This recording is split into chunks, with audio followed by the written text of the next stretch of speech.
Hallo terug. Here you go. You What have I become? What have I become? Mr. Hot Keegan. Dead.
You're unloading. Good day, ladies and gentlemen. Welcome back to the Gasconade. This is episode 8.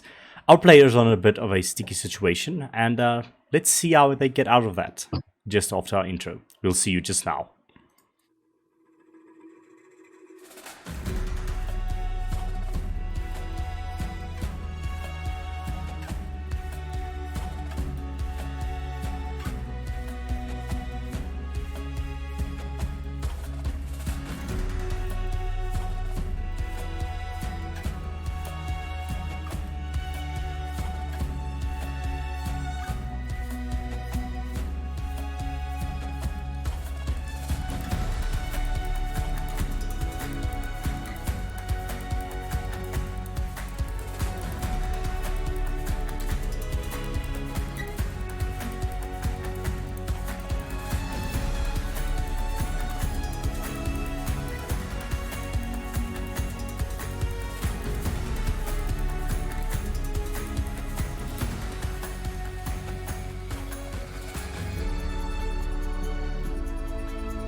Okay, Bravo.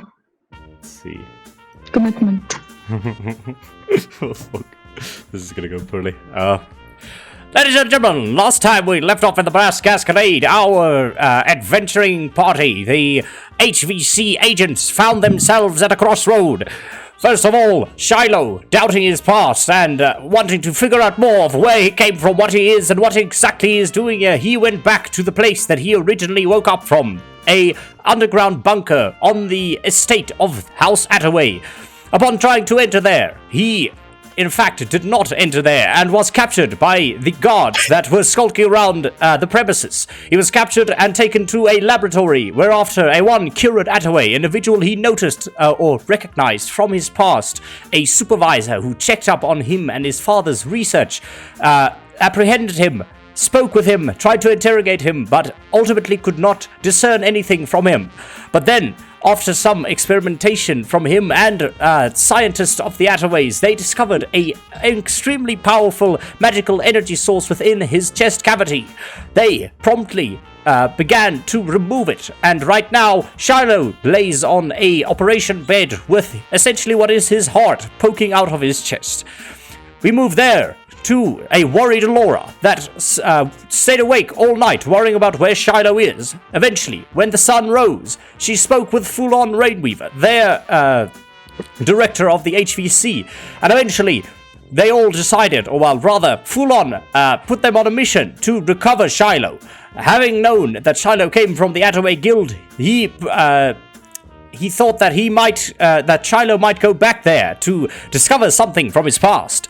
In fact, that now that you are here, it has been discovered that indeed Shiloh has come back to the Attaway Guild in order to unearth his past. But the road to get here was pretty long, arduous, and very dangerous.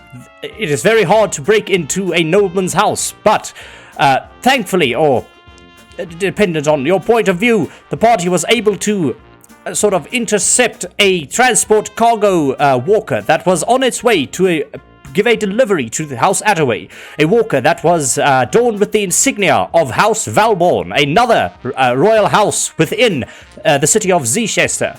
Upon jumping unnoticed onto this walker and riding it inside the Attaway Guild, rather, the Attaway noble house, you discovered indeed there was some sort of mischievous things going on behind the scenes. It seems that the Valborns and Attaways are secretly trading very powerful magical artifacts, which in this case took the form of a modified defensive ion cannon that they were transporting to the Attaway Guild.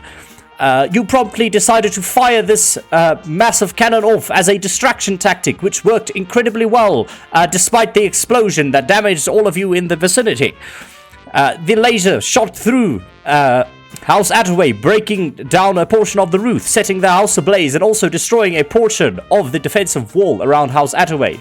With that, the two brothers that created a distraction for you to get onto the walker initially were able to get in. You all met up and moved to a sort of more silent area, corner within within the warehouse that the cannon were to be given over to House Attaway. And there you found a door. After some searching around, you tried to find a access card that was needed to open this door. But in fact, there was one on a crate right next to all of you, and Solon promptly picked it up and used it to open the doorway.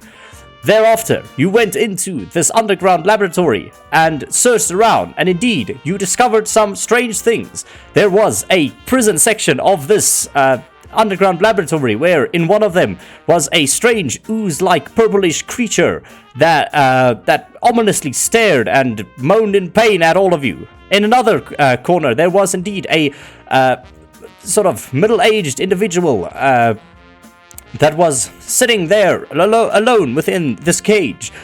Silas and Alora promptly spoke to this individual, tried to discern some information, but eventually decided to set him free, as no one should be caught up in a cage. Well, as Grint, at least that's what Grint would say. After releasing him, he gave you an access card to get into the main laboratory area, where he said that a bald-headed individual, which was the likeliness of your friend Shiloh, was taken to. He gave you this card, and as you proceeded, he left the laboratory, donning a strange, plague doctor-esque mask and a large, handheld gun, and promptly decided, or rather, moved on and walked out of the laboratory. You all then entered this main laboratory area and found a bunch of scientists experimenting on Shiloh. After opening the door, the first scientist turned around in shock as you grabbed him and instantly broke his neck. You then moved on to the next area, and through one-sided glass, you saw Shiloh being experimented on by 4 scientists. You promptly decided to rush in, kill all of these scientists to rescue Shiloh. But indeed, it was not that fortuitous, as indeed the one Kirron Attaway with 2 of his guards were sitting in one of the wings looking over the experiment. And being suspicious of this, Sergei threw a hammer through the glass to make sure that no one was within these wings, shattering the glass. But indeed, his worst fears were realized as Kirron Attaway released a powerful spell, wiping out Vox, Solon, and Grint, and heavily injuring Alora. We now continue to combat as all of you fight for your lives against the noble house of Attaway. Yes. Okay, cool. Ladies and gentlemen. The weather. Up next, the weather. Okay. Hope that wasn't that bad for the first try. We'll try that again some other time, but holy shit, ladies and gentlemen. Okay, but in that case, you all, as you've entered this room, killed some of the scientists in order to save Shiloh. Something seemed off about this whole situation. Sergei wanted to investigate one of these side rooms, promptly throwing his maul through the glass. And behind the glass was Kirron Attaway holding a Thunderball spell. He released it, destroying part of this laboratory, incapacitating Vox, Solon, Grint, and heavily damaging Alora.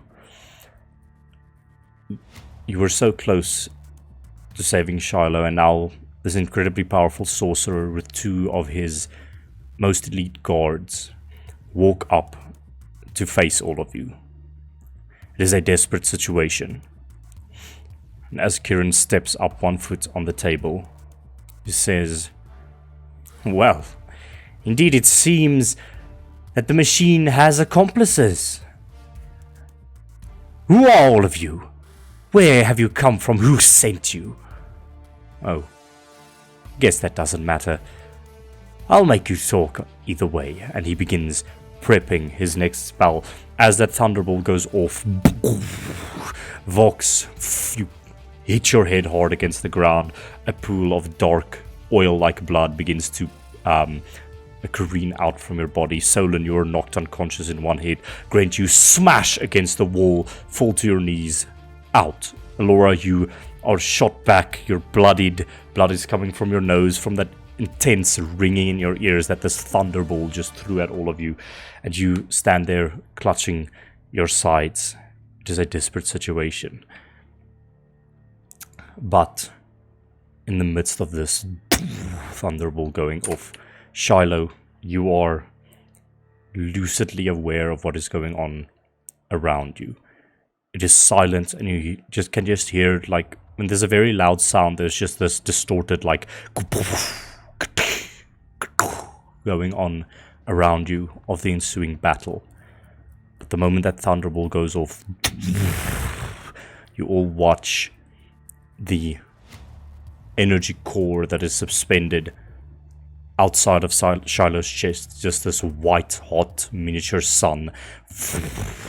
The cyan energies of the thunderbolt explode, and the residual magic flows towards the core. Shiloh, your eyes instantly open up, and the cyan magic that usually suffused you turns to a poisonous red color as your eyes glow red, and a voice in your head you hear, "Dangerous magicka detected. Engaging defense mode." Now, what I would like to hear from you, Shiloh, you feel this power absorbed from the powerful magic that was just detonated nearby. The core seems to react to magic, and you can use that magic to do something for you. Now, this is my question to you. Would you like to use it to potentially recover some semblance of yourself? Would you like to make yourself tougher against magic? Would you like to break out of these restraints? Or do you think you would like to strike back with more damage? You just give me those options one more time. Would you like to recover yourself? Would you like to... So what does that mean? You Cover don't know. myself, like I don't know. Wonderful. That it's just tell me, would you like to recover yourself? Okay. So maybe physically. Would you like to strengthen yourself against magic? Would you like to break out of the restraints, make yourself stronger? Or would you like to strike back and deal more damage? Because at the moment you are tied to this operations table. I think I will go for strike back and deal more damage, because I still have one arm left, right? Yes, but yeah, I will note you have one arm left, but yeah, you are still tied to this thing. But yeah. Yes, but Okay. my arm can turn into a blade, so fuck that. Okay, fair enough. Fair enough. Yes, I will take the third option for 100, Alex. Okay, wait. So the strength one or the more damage one? Now The strike back with more damage, Okay. whatever that means. you feel the core glow up.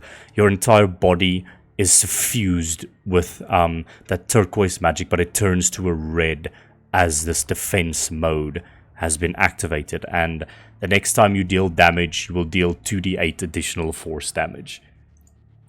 And with Okay. this defense mode activating, you are immediately in initiative. It is your turn, Shiloh. What would you like to Shit. do? Okay.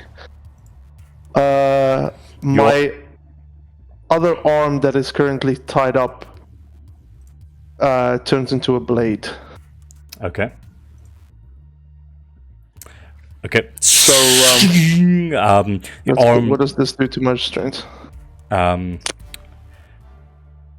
Okay. I would say. What the hell? One moment, please. Okay. I would say with that coming out, just roll either. I think just roll a free attack roll against the restraints. We'll just see if you can hit them, they'll break. If I can hit them, I mean, Just roll to hit. 21.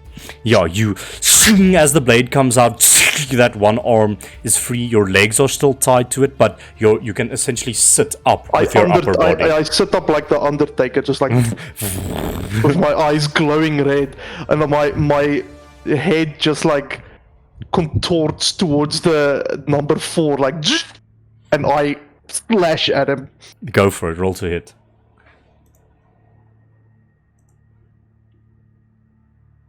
That is a 7 to hit. 7 to hit. Yeah. I rolled a 2. You violently strike out, but the scientist sort of saw this coming. He stumbles back as the barely misses his throat. He stands there, just panicking. That is your action. Yes. That is my turn. Okay. Bye. End of your turn. Scientist 5 is going to go. He steps up, and he was the one reaching for something in his pocket. Silas, you watch him take out a syringe of some kind and lash at you with the syringe. No bueno. Natural 1. You just parry his hand to the side, and he drops it. Cling, cling, cling, cling, and the syringe that he held in his hands falls and shatters to the ground. That is the end of his turn. Silas has this bored look on his face. He's like, really, mate? Grint, it is your turn. Please make a death saving throw for me. I roll a 17. Okay, success. End of that, Royal Guard 1 is going to go. 30 feet of movement is going to go 1, and I'll consider all of this difficult terrain. So we'll go 1, 2, 3, 4, 5, 6. Okay, that's 30 feet of movement. He can just get to you. The guy takes out, unsheathes a blade as he approaches you, Sergey. You watch the blade at his hilt almost has like some sort of engine or motor on it that almost seems to be breathing. It's like this perpetual, like, you know, when wind blows extremely hard and whistles, that's almost what this thing sounds like. And he is going to make 2 attacks against you with his greatsword. First one to hit is a 11. Next one to hit is a 15. Misses. So he strikes at you, and your tail parries like the one you have your tail out right now. Yeah, it like sort of blocks it, and he's sort of thrown back, and he says, he'll just say, "On your knees! You stand before Kirron Attaway! How dare you enter this place!" On my turn, I'm just gonna attack him. Cool. Solon, it is your turn. Please make a death saving throw for me. Hey. That is a 13. That is a success. Alexander, it is your turn. You hear, oh, by the way, just a note, all of the glass over here and here is shattered, so you can move through it if you'd like. Okay, cool. All the glass shatters as that energy ball detonates, and you see that there is chaos in this room as all of your allies just fall below the horizon of the sort of bottom part of the wall where the glass was. What are you doing? First point on the agenda will be to rage. Okay, you rage. The crystal starts suffusing with magical energy. I can find my... there we go. It will be 8, which is... I have no idea. all the enemies within 30 feet of me need to make a Constitution saving throw. Okay, let's just see. I don't think there are any within 30 feet of you. Yeah, there are no enemies. That's the most disappointing thing in the world. If you'd like, you can move before you do this, and then we'll just consider that. Yeah, I will run into the room. Okay. Like that. Run 30 feet into the room, and then activate your rage. The crystal starts whirring, and within 30 feet of you, looks like that. So scientist 4 and 5 make con saves. Their con is pretty terrible, I believe. What is the DC? The DC is 14. Okay, number 4 succeeds with a natural 19. Both of them succeed, unfortunately. Natural 16, natural 19. Oh, they are not blinded, and well, that's... Wait. Okay, so a bright light emanates. Oh, sorry, out. it's not... I spoke incorrectly. It's one creature within... creature I choose. Okay, but both of them succeed, so it doesn't matter. The fine. bright light flares at him. The scientist sort of puts his hands up against his face, but he resists that, unfortunately. You have a bonus or action left. I want to make a perception check if I see any beakers that have some mysterious red liquid in it that looks like you just ran past them. Make a perception check just on the general room. Okay. Fucking 6. I would say in that case the battle is very heated at the moment. The battle is very heated at the moment. There's no time to look around. But I would say that's a free action. You still have an action left. Oh, I'm gonna chuck my axe at 4. Okay, roll to hit for that range attack. This is a hand axe, by the way, not my axe. Okay, so you take out sort of a hand axe that's on your belt and just chuck it at this guy. Does 21 hit? Yes, it does.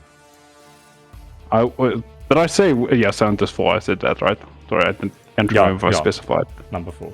Okay, but he will take 5 points of damage. I don't think the rage damage adds now. It does. Any strength based attack, it adds. 7 points of damage then. Okay, you throw the axe, it embeds in the center of his head, and he falls unconscious to the ground. He had exactly 7 hit points left. Very nice. That was not a very great turn, but moving on. Okay, end of that turn, we have got Alora. What are you doing, Alora?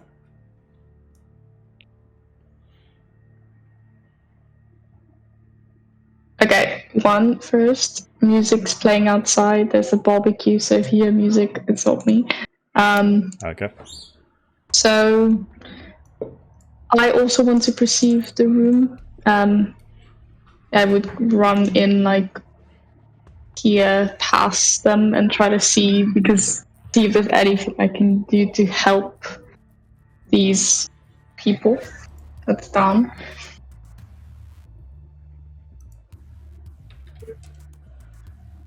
Hello? Sorry, continue. I just had to do something. You're going to perceive for what's going on here. Just as a free action, you just quickly look around, make a perception. Okay. With that, obviously you see there's another door over here. You see Shiloh is still in restraints on his legs. So essentially, Shiloh, you cannot move from your current position. You can only sort of attack and make spells and stuff, but your arms are free.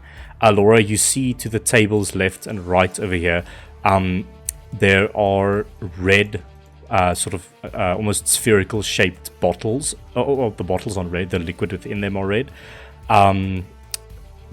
Just make an Arcana check on top of that for me, please.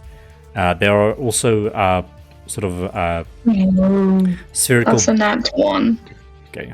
You're unsure what exactly they are, but you see these red... But technically, wouldn't that be alchemy? Well, it would be...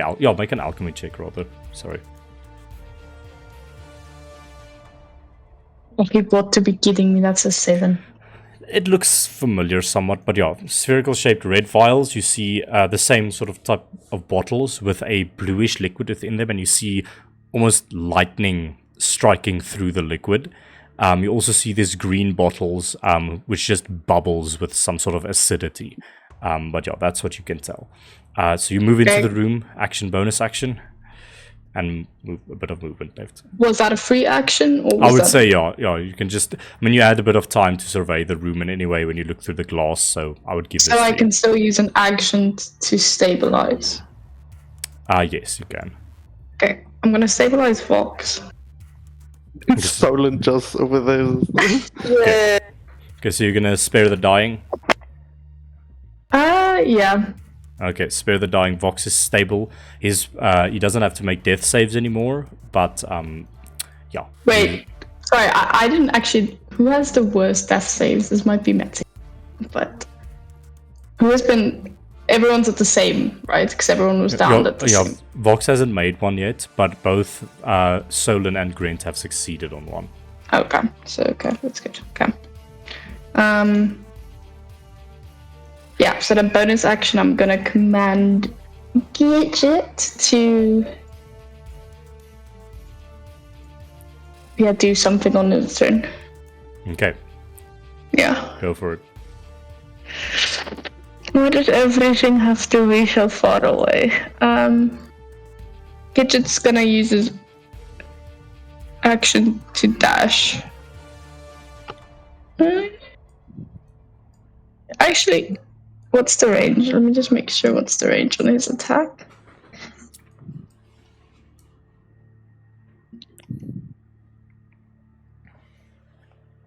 Range is okay. No, it's fine. Okay, so he's not going to use his action to dash. He's going to run there because that was 30 feet. Then he's going to use his action, my bonus action, to use Force Strike. Okay. So on number 5. Okay. So that was.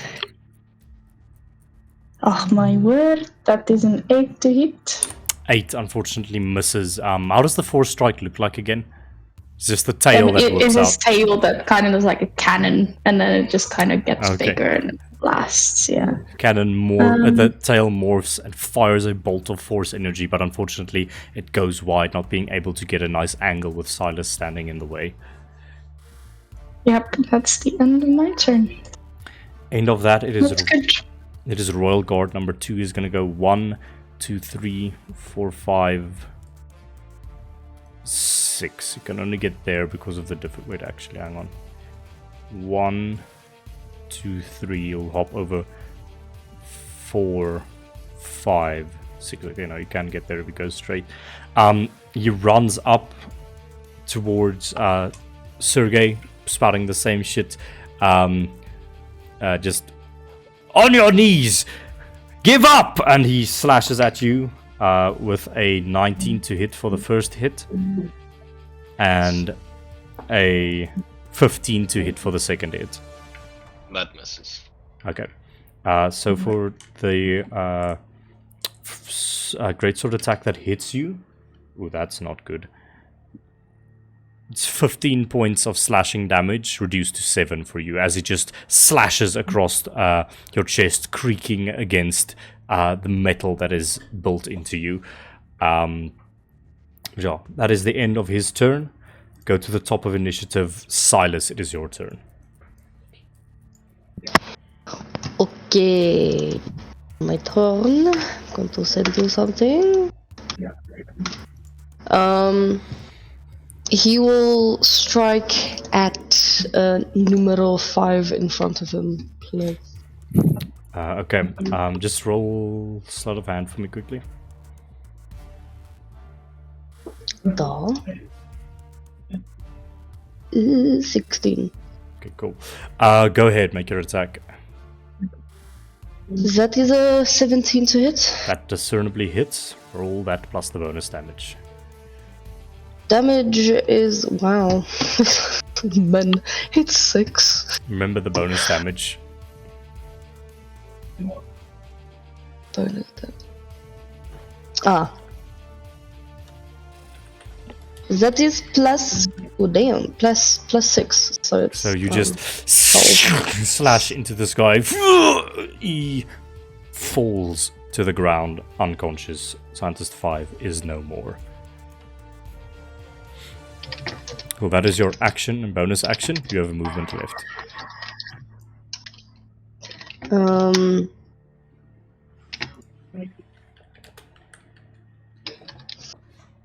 Movement.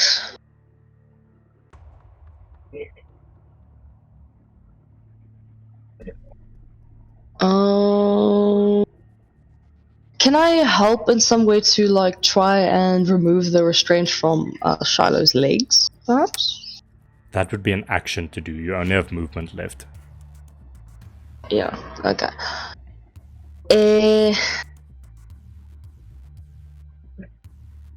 You know what? I'm gonna stay. Yeah, I'm gonna stay right here actually.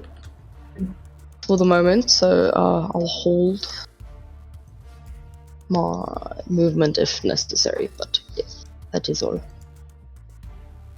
Okay. Cool. You remain there nearby the sort of insane Shiloh with the red eyes. End of that, Vox, you're stable. We skip your turn. It is this guy's turn. You all hear this back door opening. And a single scientist just goes, "Whoa, what's going? Huh? What's going on here?" And he goes 1, 2, 3, 4, 5, 6. Runs into the room, looks around frantically. "Master Kirron, who are these people?" And Kirron says, "No matter that, kill them!" And he goes, "All right," and he will action dash just to get to you, Silas. It's now Kirron's turn. He's gonna go 1, 2, stand on top of the glass over here. He's going to go.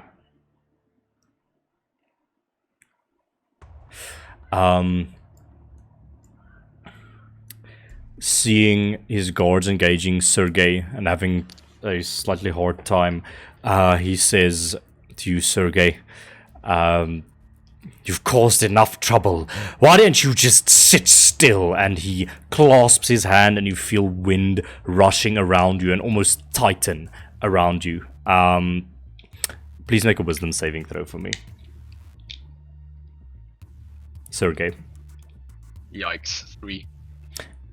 You become paralyzed as hold person takes effect on you. Cool.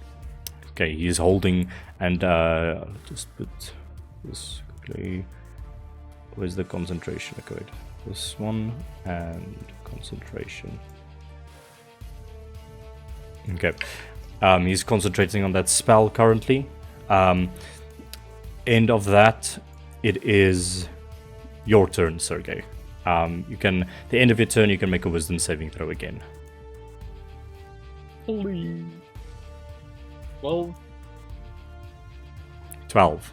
Unfortunately, the paralysis maintains, and you are still paralyzed from hold person. End of that, Shiloh, it is your turn. Oh, wait, just hang on. Just have to let him know.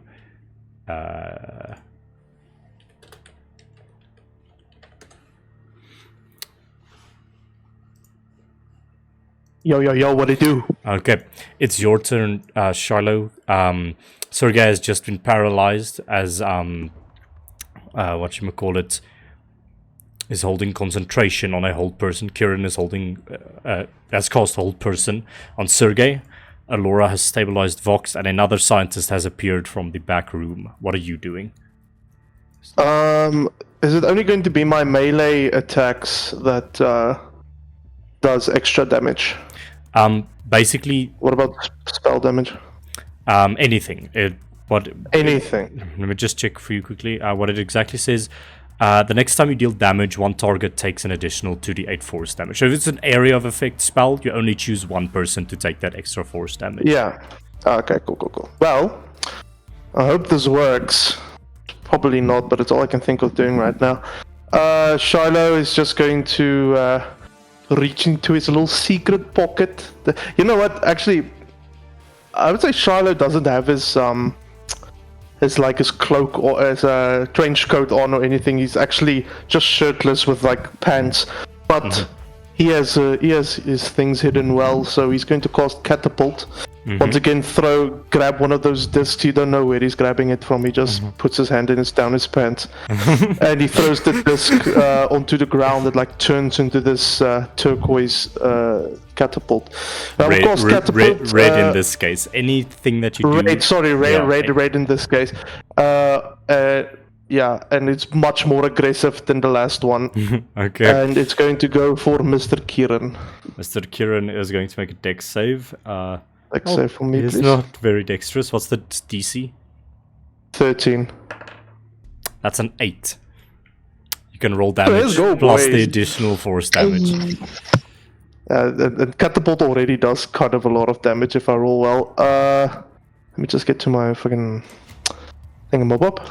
Okay, so he takes, firstly, just, 5 damage. I rolled a 2 and a 1. Okay, what is the extra damage? 2d8. 2d8. But I'm guessing he has to make a concentration save now as well. Yes, it'll be for all the damage together. That's an extra 6 damage. Total Hoekom of rol ons 'n kak? 11 points of 11. damage to Kirron. It sort of just grabs a piece of scrap metal and chucks it at him. It bang, hits him across the shoulder and the face. It tears into his flesh. He screams.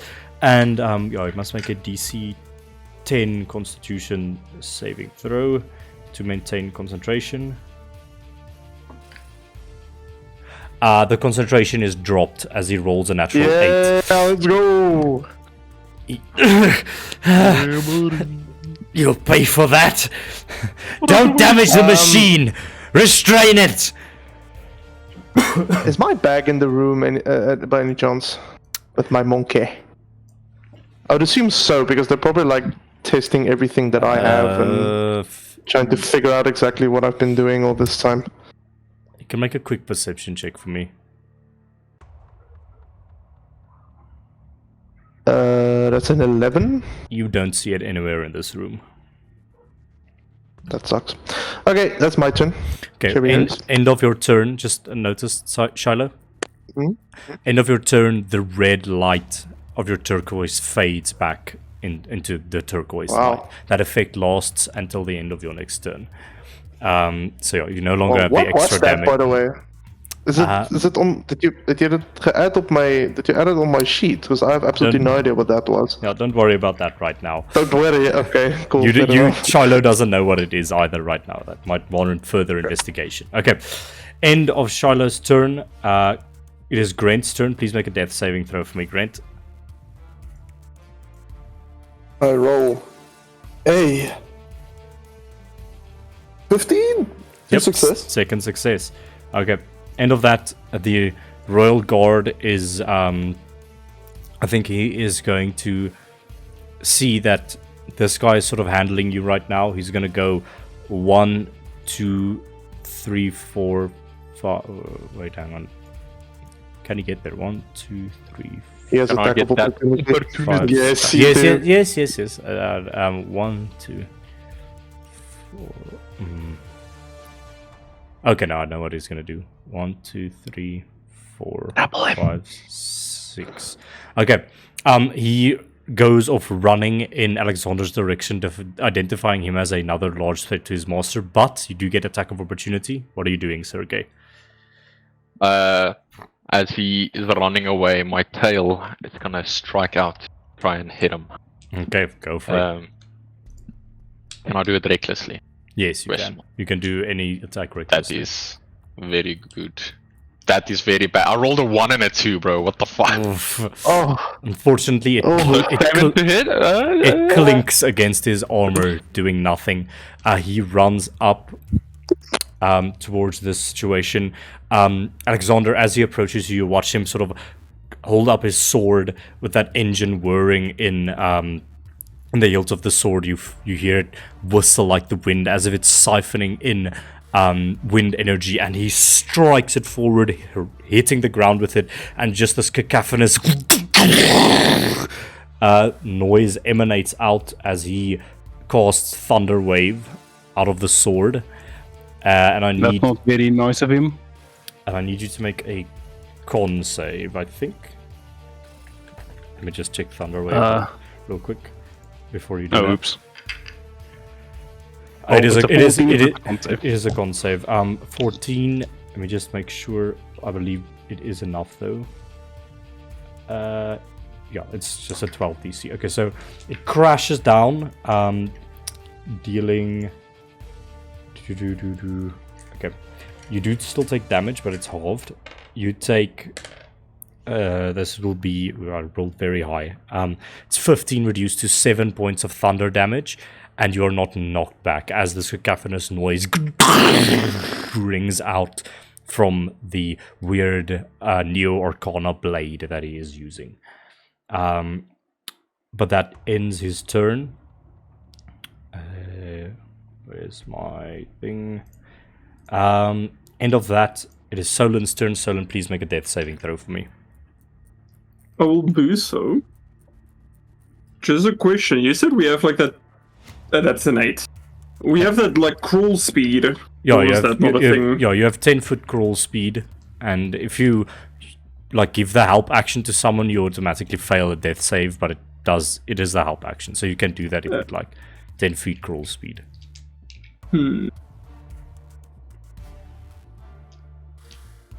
What do you think logically we would crawl to? By the way, Grant, you can also crawl 10 feet if you'd like. Yeah. Sorry, I neglected think- that. For now, No, we'll just fine. crawl like 10 feet just closer to the table, Okay, cool. Get just close. away from that guard.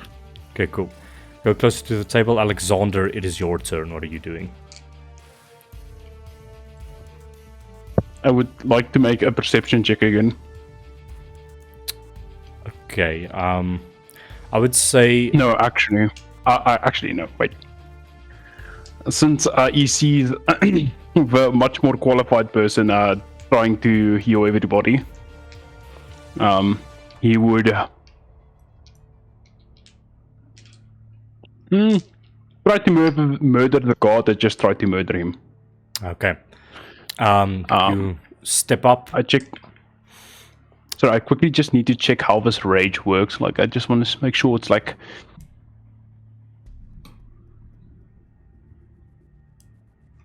Butterfly. I want him to make a Constitution saving throw, please. Okay. I think he has... This is my bonus action, by the way. Oh, okay, you can use a bonus action each time. That is a 17. 13 plus Damn it. 4. So you try to flash that light again to blind him. He covers his eyes. He's unaffected. Oh, as he gets flashed and he opens his eyes, he sees an axe going for his head. Okay, roll to hit. I will make this a reckless attack. Okay. That's 24 to hit. Yep, that discernibly hits. He takes 17 points of damage. Wow, that's a fucking lot. How much? 17. Yes. 17 points of damage. You Hey. dig into the side of his armor. You like found a good little crack where they must allow for motion. You just dig it into his shoulder. That definitely hurt him, but he's still standing strong. Right, that will be my turn. Okay, cool. End of that, Alora, it is your turn.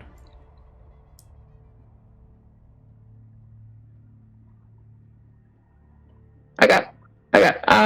So can I use a free action to try and figure again out what the healing potions are, or is that going to be an action?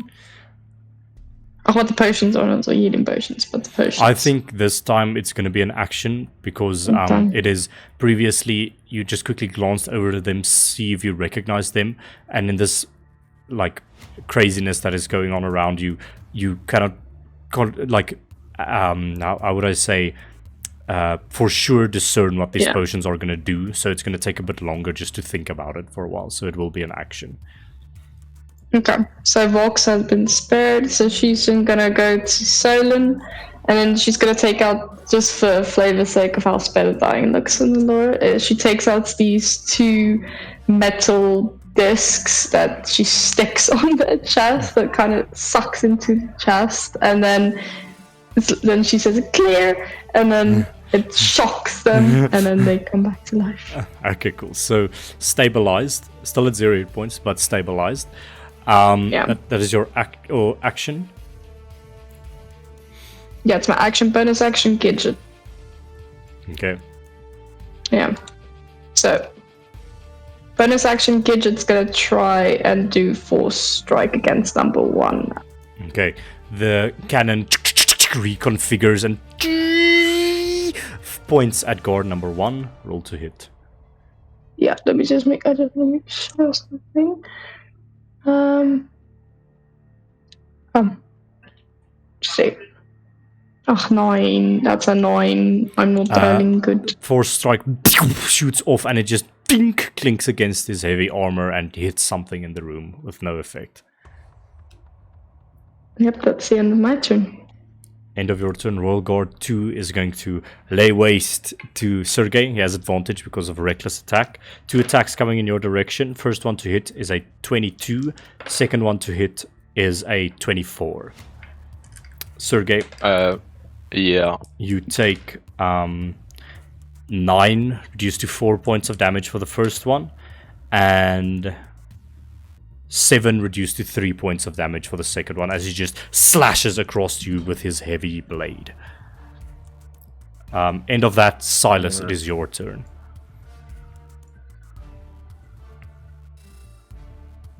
Okay.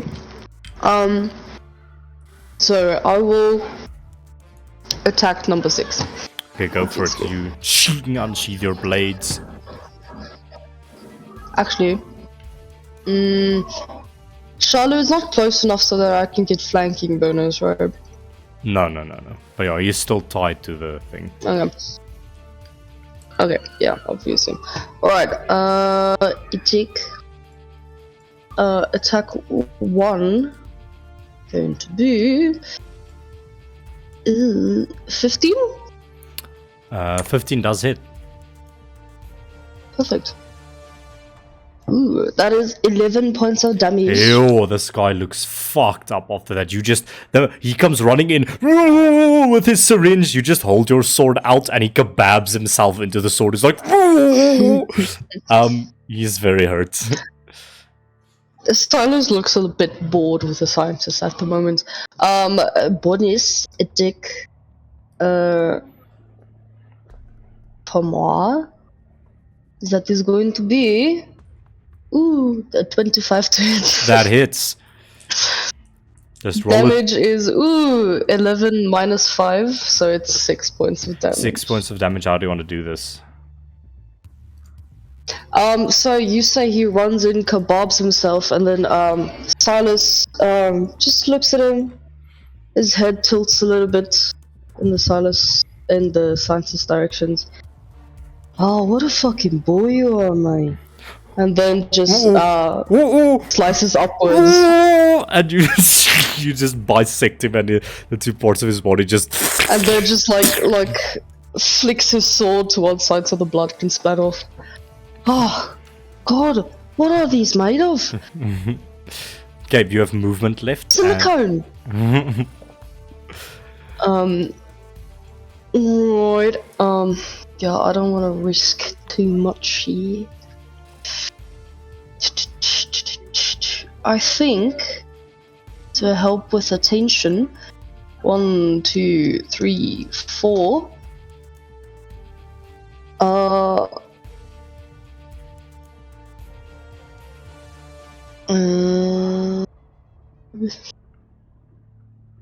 Five.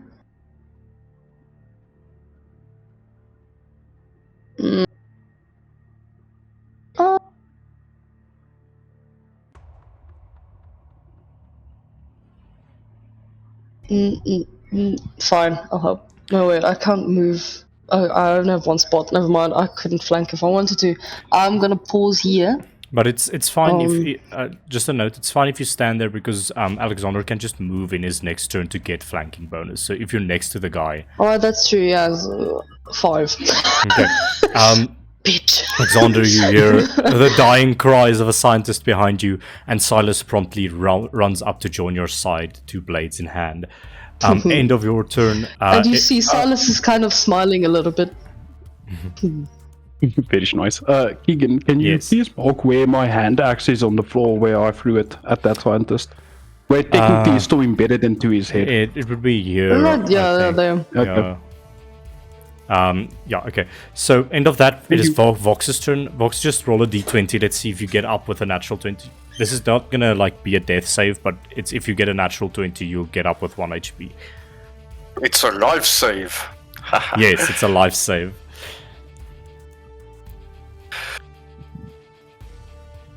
No, it's Alpha 20, if that means anything. No, Vox remains motionless on the ground, unfortunately. End of that, it is Kirron's turn. He is getting a bit annoyed at this whole situation. Let's see what he's gonna do.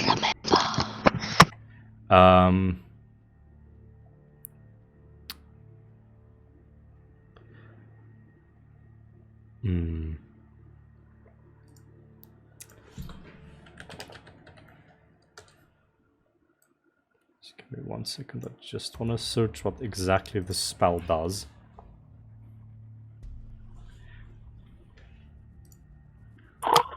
Keegan, just a question. Yes. If you're stabilized, can you still crawl around like a gremlin? I would say so, yes. You'll have 10 feet that you can crawl around with. Okay. I think Vox will just kind of drag himself over here. Okay, cool. Vox, you begin dragging yourself there. Okay. And okay, let me just think so. Okay, so this is going to be a 40-foot cube. Okay. Let us see what that looks like. Because that's huge! Holy shit! Games, maybe? Just give me 1 second.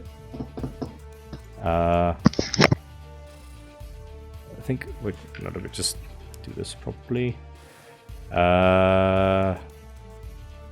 Every time Keegan casts a spell, I just want to say counter spell for some reason. It's just ingrained in my DNA.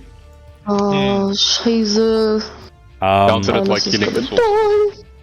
Oh, Uskies. You all...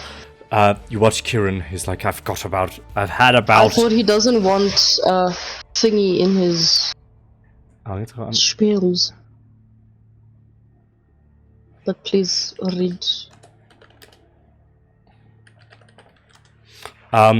So Kirron sort of holds his hands over each other. This intense wind begins building up in his hands, and as he expands it, that same wind blows so heavily in this area that you feel you have to strain against it even to move. He casts slow on all of you.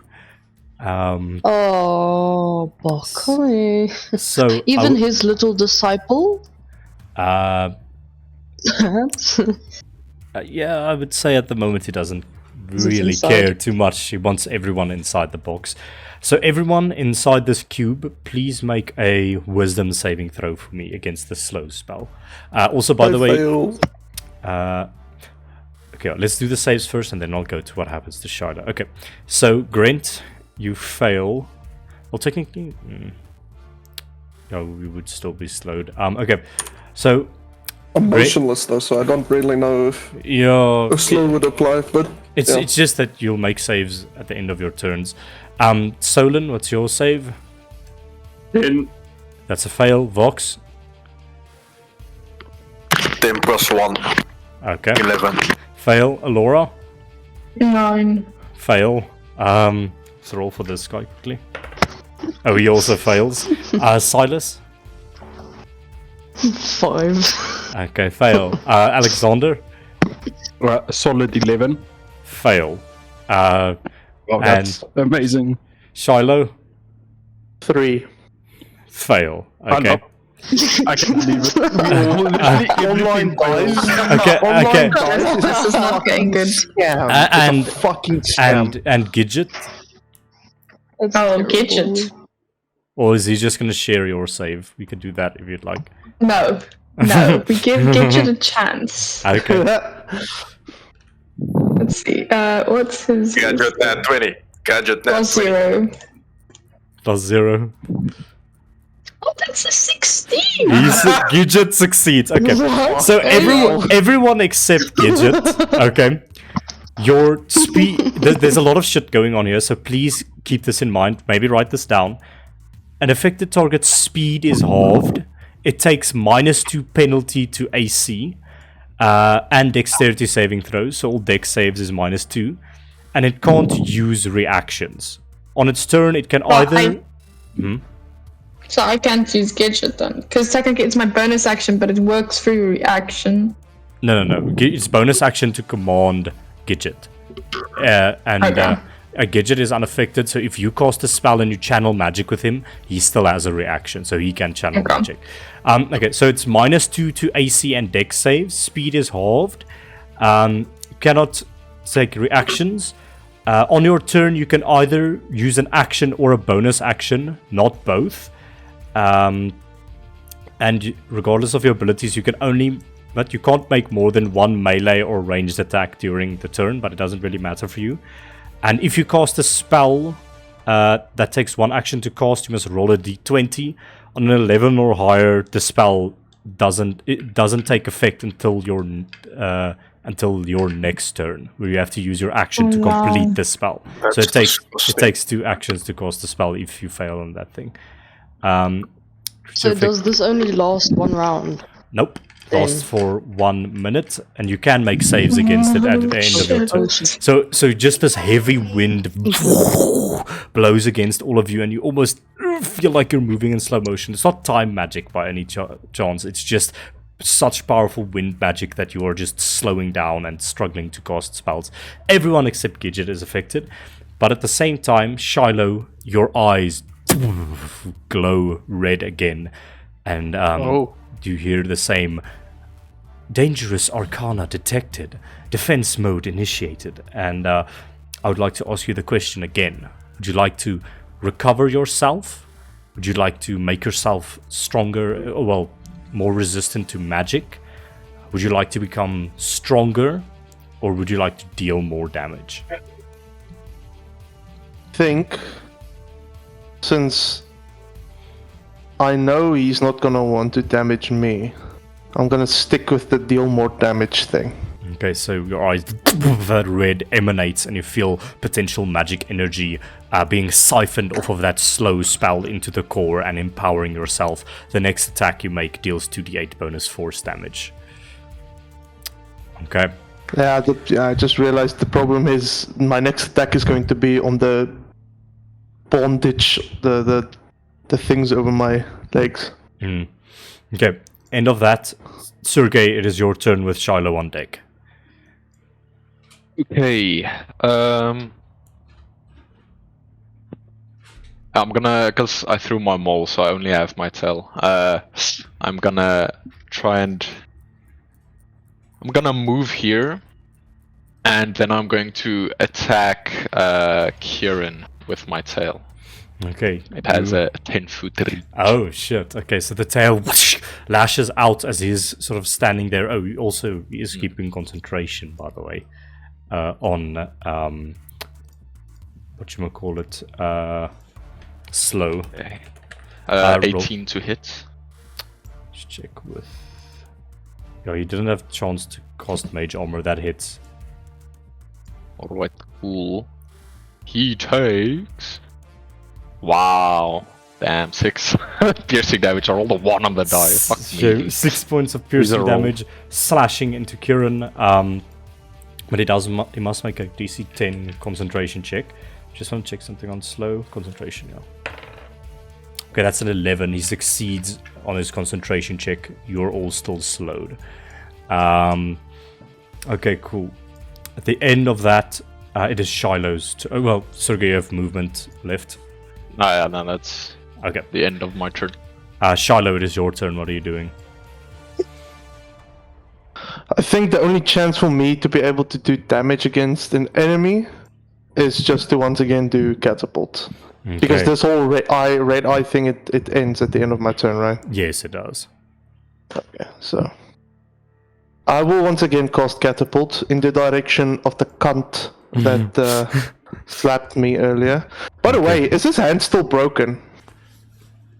Oh, yeah, yes, it is. His knuckle is caved in. I just want to know. That's good to know. All right.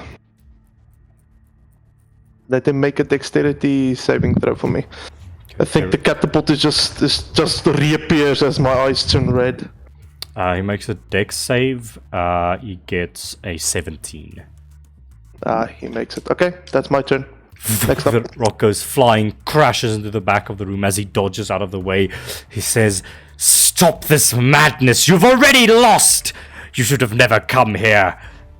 And with that, Grant, it is your turn. Unconscious on the ground. Death saving throw, please. Okay, we throw a 9.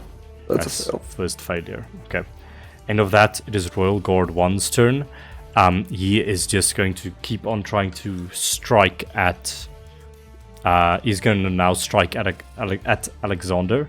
You did reckless attack. Yeah, so first one to hit 22. Next one to hit natural 20. You take... That's unfortunate. 7 reduced to 3 points of damage from the first one. And from the nat 20, you take 13, 16 reduced to 8 points of damage as he slashes across you. You got the lava rage. Okay. End of that, Solon, it is your turn. So I just do the death save just to check if I can come back. Yeah, right? you are, just make a death save or a life save. You're stable, but we're just checking if you can get a nat 20. 14. Okay, no. You have a 10-foot crawling speed. I think I'm just gonna stick where I'm at, to be fair. Just sort of prop yourself up on the side of the table, just breathing very shallowly as you're so close to death. End of that, Alexander, it is your turn.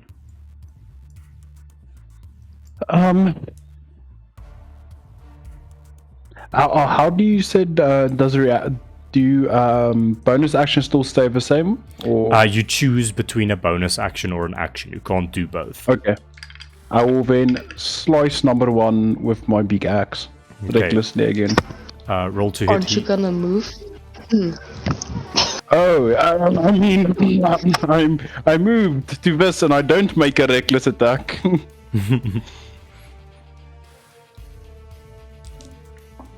That was a 25, and let's see if I get a net. Okay, it's a 25. Okay, that hits. Roll damage.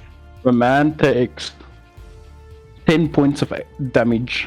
10 points of damage to this Chomi right over here. Hang on for a moment.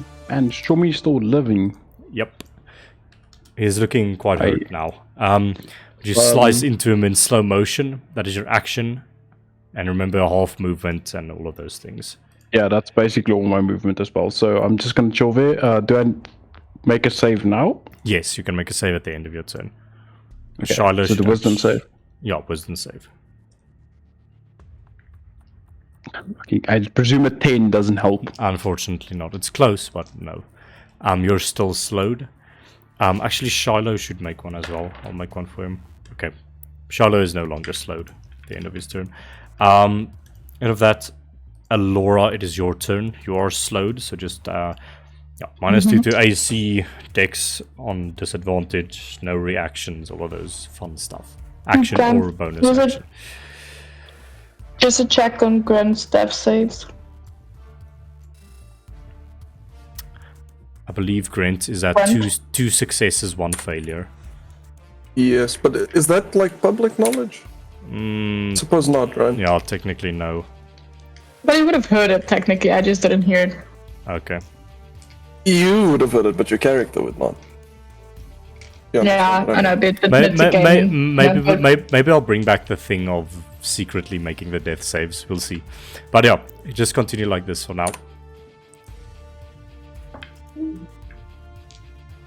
Okay, I would use my action to figure out these potions because we were going further without help.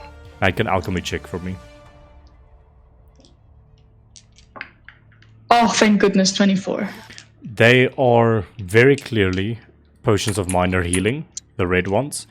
The blue ones seem to be charged with electrical energy. Should you throw them at someone and hit, some lightning things might happen. The green ones are full of acid. If you throw them at someone, something might happen. That's basically all I can do this round. Yep, you have a bit of movement, half of your movement, if you'd like to move. There we go. Okay. And make a wisdom save to end the slow. Should I make a wisdom save? Yes, you should.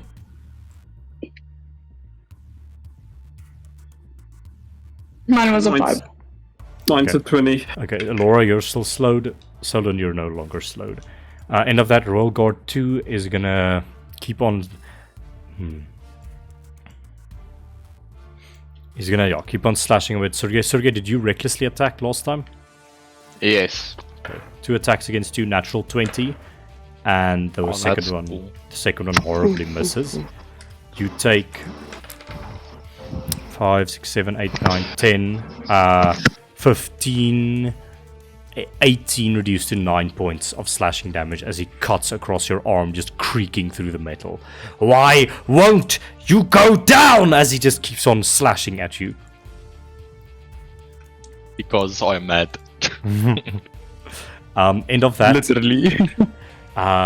Silas, it is your turn. Okay, I'm going to slash at number 1 in front of me, please. Okay, using your action to do so, go for it. Yeah. That is going to be a little 18 to hit. You have advantage if you'd like. Alright. Is that not 20? Another roll. 26. Okay. It was almost a nat 20. Roll damage. I don't get that special damage, do I? No. So it's just against the target that you placed it on. No, the other. Oh, yeah, you do, because it's advantage. Yeah, you do get. Perfect. That is 9 plus... Ooh, 9 plus 5, that's 14 points of damage. 14 points of damage. This guy is looking very hurt as you slash into him just at the right point. And he... Yeah, I just slashed his back since he was looking at Alexander. He was like... Or in slow motion. Yeah, okay. You're all just fighting in slow motion right now. So you have half of your movement left now, since you can only... I'm going to leave it there, but I want to do my wisdom. Okay, wisdom saving throw at the end of your turn. Please, never mind, it's still 5. You are still slowed, unfortunately. End of that, Vox, it is your turn. You have 5 feet of movement because you are slowed. Epic swag. Just make a death save. Just make a death save to see if you come up. I shall make a life save. A life save, yeah. Not 20 time. That's a 12. Okay. Cool. I will do fucking nothing except for wisdom save. Okay. You're just sort of lying there, trying to reach for the table, unable to move. Wisdom saving throw for me, please.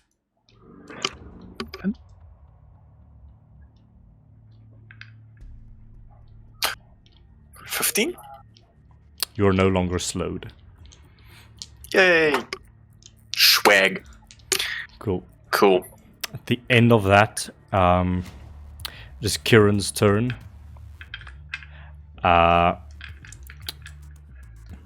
Ooh, okay.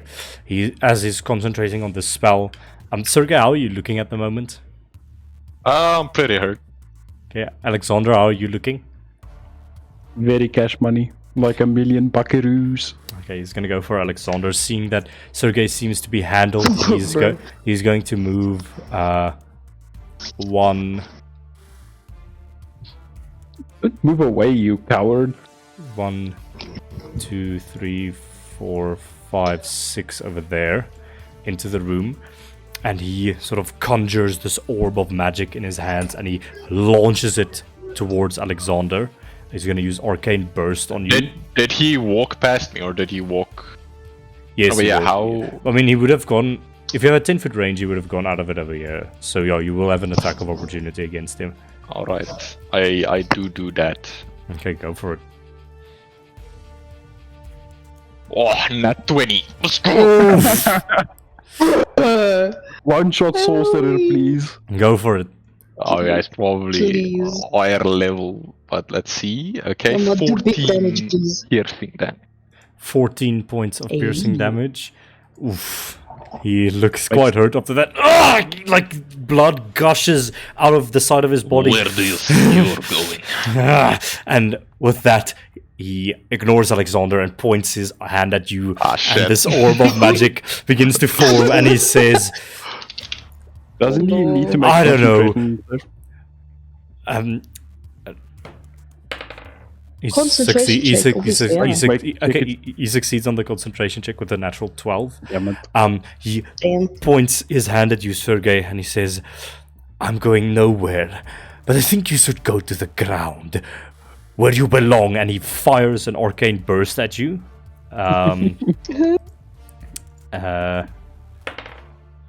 23 to hit. Misses. Ooh. Yeah, okay. This is fine. Take 21 force damage.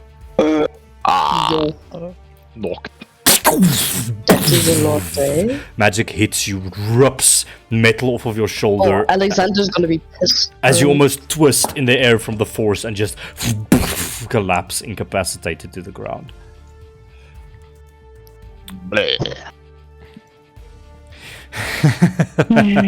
You thought you could come into my home? I don't think so. That is the end of his turn. Sergey, death saving throw, please. Oh, na na na. Oh, na na na. 3. Failure. Ooh. Just get Shiloh No. in here.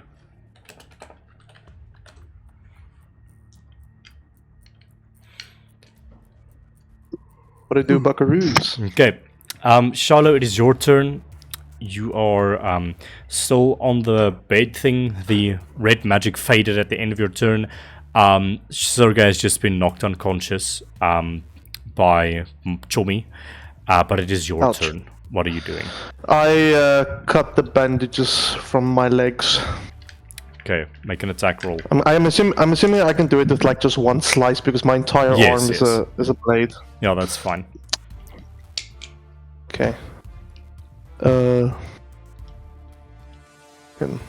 by the way, Shiloh, I made a save for you. You are no longer slowed. Oh, cool. That's a 16. Yeah, that hits you. Cut through it. The sort of leathery straps snap and break. You are no longer grappled. I would consider you prone, though.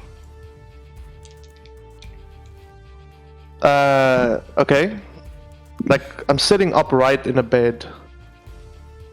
Was that? It's gonna take off your movement to get up off the bed because you were essentially lying on it. I would say I'm sitting upright now. I was sitting upright because. Yes, it's still technically you on the ground. Bro. Fair enough. Yeah. Okay, well, I guess I will then take 15 feet of movement to hop off of a bed. Okay, but you are Because standing D&D. upright. And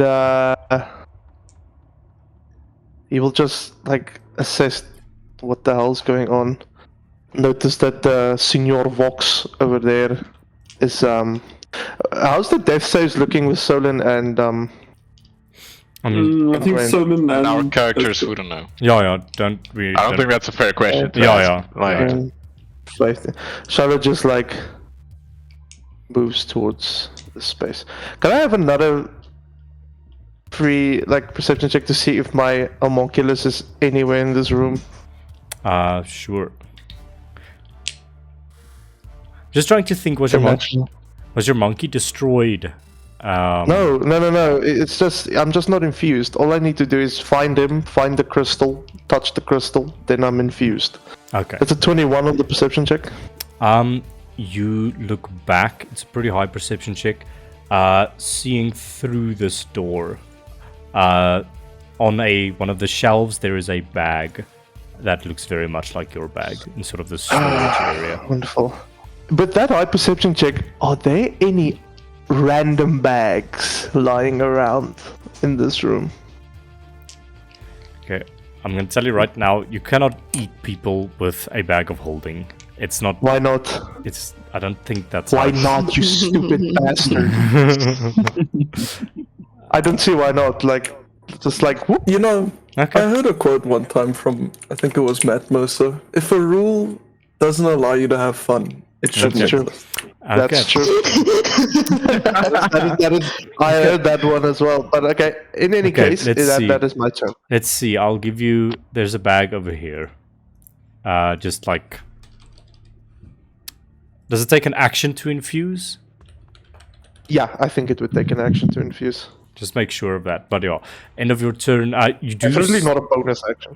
Yeah, you did. You have. I believe you still have an action. Do you want to hold cure wounds or something? I cut. Oh, yeah, you cut it. Okay. That's my action. Cool. End of your turn. Grant, death saving throw, please.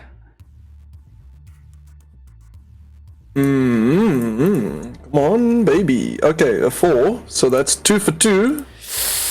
Okay. Daddy needs healing, boys, please. Okay, I was about to go for Soren, but I think I'm gonna go for you, Grint. Okay. End of that. Royal Guard 1 is going to go. Having been slashed in the back, I think he's going to turn around and attack you, Silas, twice. First one to hit. I might die now. 21. Second one to hit. Yeah, that hits. 23. You take. Yeah. Both hit. You take 9 slashing. Yeah. And then 10 slashing. 19 in total. Silas is down. Okay, slashes down at you and just sort of kicks you on the ground, but that is the end of his turn. Solon, it is your turn. Damn. Quickly do Can that. I do the wisdom saving thing though? Oh yeah, you can. Okay. Egan. Yes. Hey, That I will got be a a nat 21. 20. Okay, you're no longer slowed. Hey, Okay, Solon, yay. just your Yeah, turn. that's a nat 20 for my For your death save, your life save. yeah, Okay, my you life save. come back to 1 hit point, prone on the ground. What are you doing? So I have my action up. You have everything up. Are you still slowed? No. I made the. Okay. Okay, not slowed, and with that life save, as you're sitting against this table trying to recuperate, you think about the past, what is happening around you. You have to dedicate yourself to this right now, lest you lose all these people, and you take a deep breath and strain against everything, but you are up. What are you doing? So I guess so you'll stand up, lose half of his movement. I think, seeing he's still on 1 HP, will hold his side with his one hand, and his sword will drag on the floor with his other, and he will walk slowly to this guy. Okay. And he will do an attack on him Okay, with smite. Go for it. If you hit, you can choose to smite or not, Yeah, so you don't have okay. to specify that. Ooh. 16 to it? Just check something real quick. This guy can't use reactions and he is still slowed, so I just want to check something. Yeah, he's still slowed after the 2 turns, so his AC has been reduced by 2 from 18, and he can't react to parry that, so that does hit. Just hits. So the greatsword damage is gonna be 17. Yeah. How does that feel? How do you want to do this? What? Wait, isn't no? That's your whatchamacallit. the Great Weapon Master one, isn't it? Just make sure. I don't have Great Weapon Master yet. But you remember you made a an item or a thing for yours. It's just a normal great sword I attack with. Yeah, okay, nice. Yeah, I did edit it. So that's... What's the... It's plus 10 for Great Weapon Master, so... So that's just... What's the dice you rolled?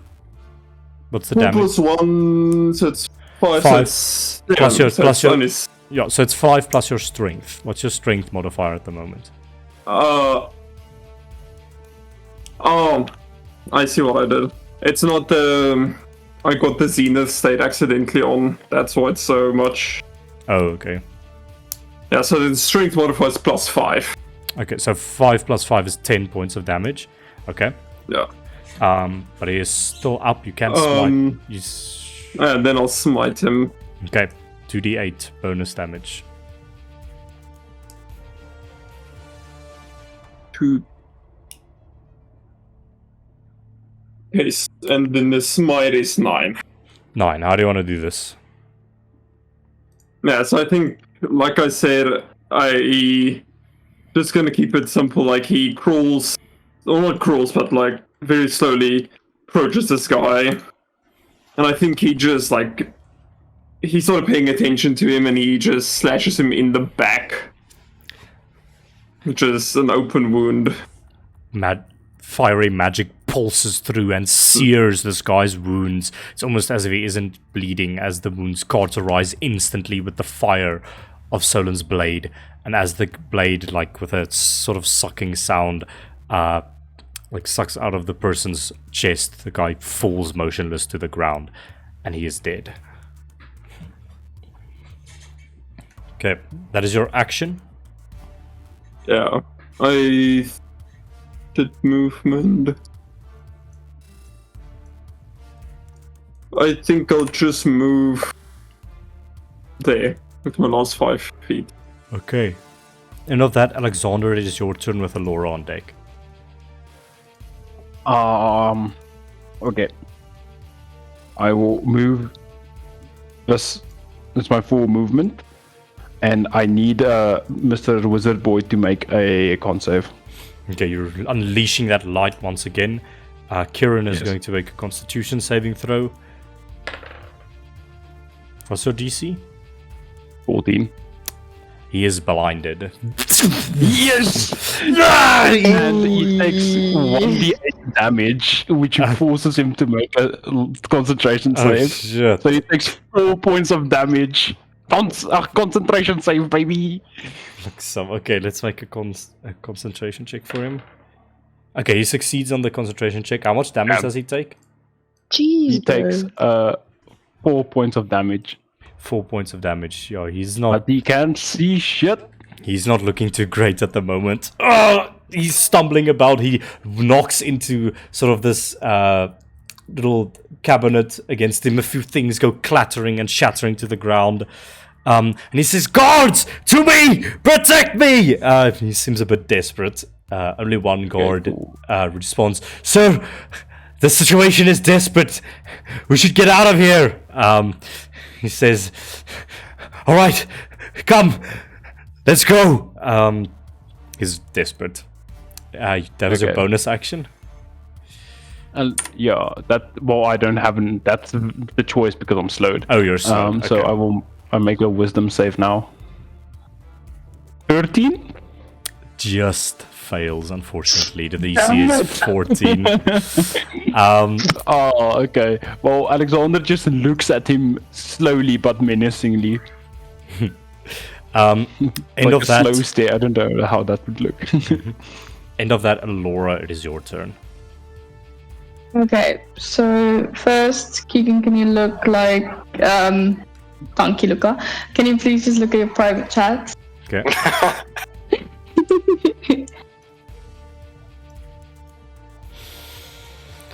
I wouldn't say in this quick moment he didn't really have a glance at you. He just thought they were interlopers. Right now, Okay. it doesn't seem so. Okay, so I want to ask now, bonus action wise, can I use a bonus action to technically move to the healing potion, throw one to say to him, drink one? Okay, so Because Grant. they don't know what it is. Okay, so who are you gonna throw it to? No, I'm going to do the bonus action. I first want to spare the dying on Grant. It's Okay. on Vox, who's at the potions. Oh, okay. Okay, wait, you're asking... Oh wait, I'm still slowed. Never mind, I can't use a bonus action. Yeah, okay, so you can... I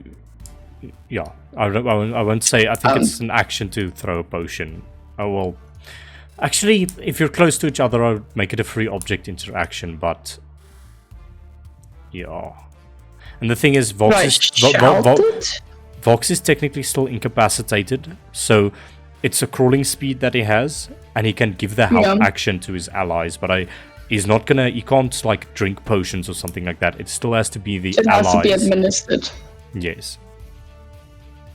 Like, okay. You're basically dead, and you're barely clinging to life, crawling around. That's what you have. And it's only me who knows this is healing potions. But you can shout it out as a free action. Okay, free action. Guys, these red bottles, I would suggest taking them if you're badly hurt. They're healing potions. Okay, and then action, spare the dying on Grant. Direction. Okay, spare the dying on Grint. Grint no longer has to make death saves. Yeah. Okay. That's the end of my turn. Wisdom save for slow. Oh, yeah, wisdom. That's a 19. You're no longer slowed. Gidget can take his turn. Gidget is going through a force. Okay, just check. I think you have to bonus action command Gidget. Oh yeah, that's true. Yeah, okay, then he can't. Yeah. So Gidget can still move, but you cannot take any of his actions. Now let's move Gidget closer then. 5, 10. Yeah, she's gonna stay here. Okay. And just remember, you can channel Spare the Dying through Gidget with a reaction. Yeah. Okay, cool. End of that. Royal Guard 2 is going to go. During the request of his master, essentially, is going to step up to Alexander in the place and is going to say, "Sir, go back the way you came. I'll hold them off. Go fetch the rest of the guard. We'll dispatch of them quickly." And he says, right, as he's just being blinded at the moment. I just look at the guard and smile. "Don't mock me!" And he goes to slash at you with 2 attacks. Did you do reckless attack last time? Nope. I used my bonus action. Are you still slowed? Yes. Yes, just remember the -2 to AC is 13, yes. Okay. First one is a 11, but the next one is a 20, so I think that hits. You take 11 reduced to 5 points of slashing damage. I still just smile at the man psychotically. He looks frustrated and angry, looking back at and very worried at his blinded, bleeding, freaking nobleman that he was assigned to protect. Silas, death saving throw, please. With 10 feet of crawl speed, if you'd like. Amper crack a nat 20. Yo, that's an 8. I failed my first failure. save. End of that, Vox, it is your turn. You can make a live save for me. I want to crawl. Swag. Go for it, you can crawl. I want to crawl. I'm gonna crawl in this direction. 1, 2. Okay, cool. Perfect. Thank you. 75% there, but no. Fortunately not. You have 10-foot crawl speed. Just remember, you can only do 10-foot crawl speed. That is all you can do. And you can give the help action to allies, but you forfeit the death saving throw then. Anything else you cannot do. Okay, I will very painfully drag myself onto this chair. Okay. Sit a bit more comfortably while I'm dying. Okay, you just get up on the chair, breathing heavily, contemplating what the situation you're in. End of that, it is Kirron's turn. He's blinded. So I'm gonna roll a scatter dice for him to see in which direction he begins running, because he just wants to get out of here now. One is up to his right, and so on. Oh no.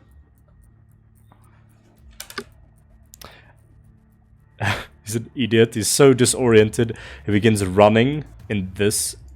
Just hang on.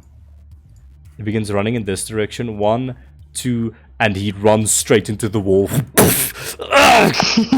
He begins feeling against the wall, and he sort of orients himself and begins moving in this direction. Just see if he has any spells. No, he has to see everyone for his spells, so he's just gonna use his action to dash further, feel along the wall. 1, 2, 3, 4, 5, 6. Just sort of feeling along the wall where he's going, and he can make a con save at the end of his turn. Alexander, or does it just end at the end of his turn? No, he's blinded until the start of my turn. Oh shit. Okay. Sergey, death save for me, please.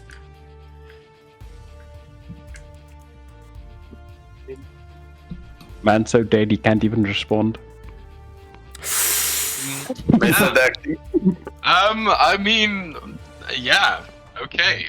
I hate my rolls today. That's a nat 1. Okay, I'm like dead. Okay. Wait, did you? Amazing. Wait, what? Failed the first one, got a nat 1 now. Cool. Love D&D Beyond, bro. What? No!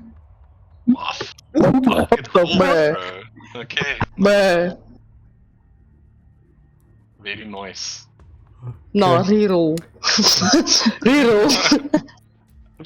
Sergey, as you lie No. bleeding out No! on the ground in this laboratory, No.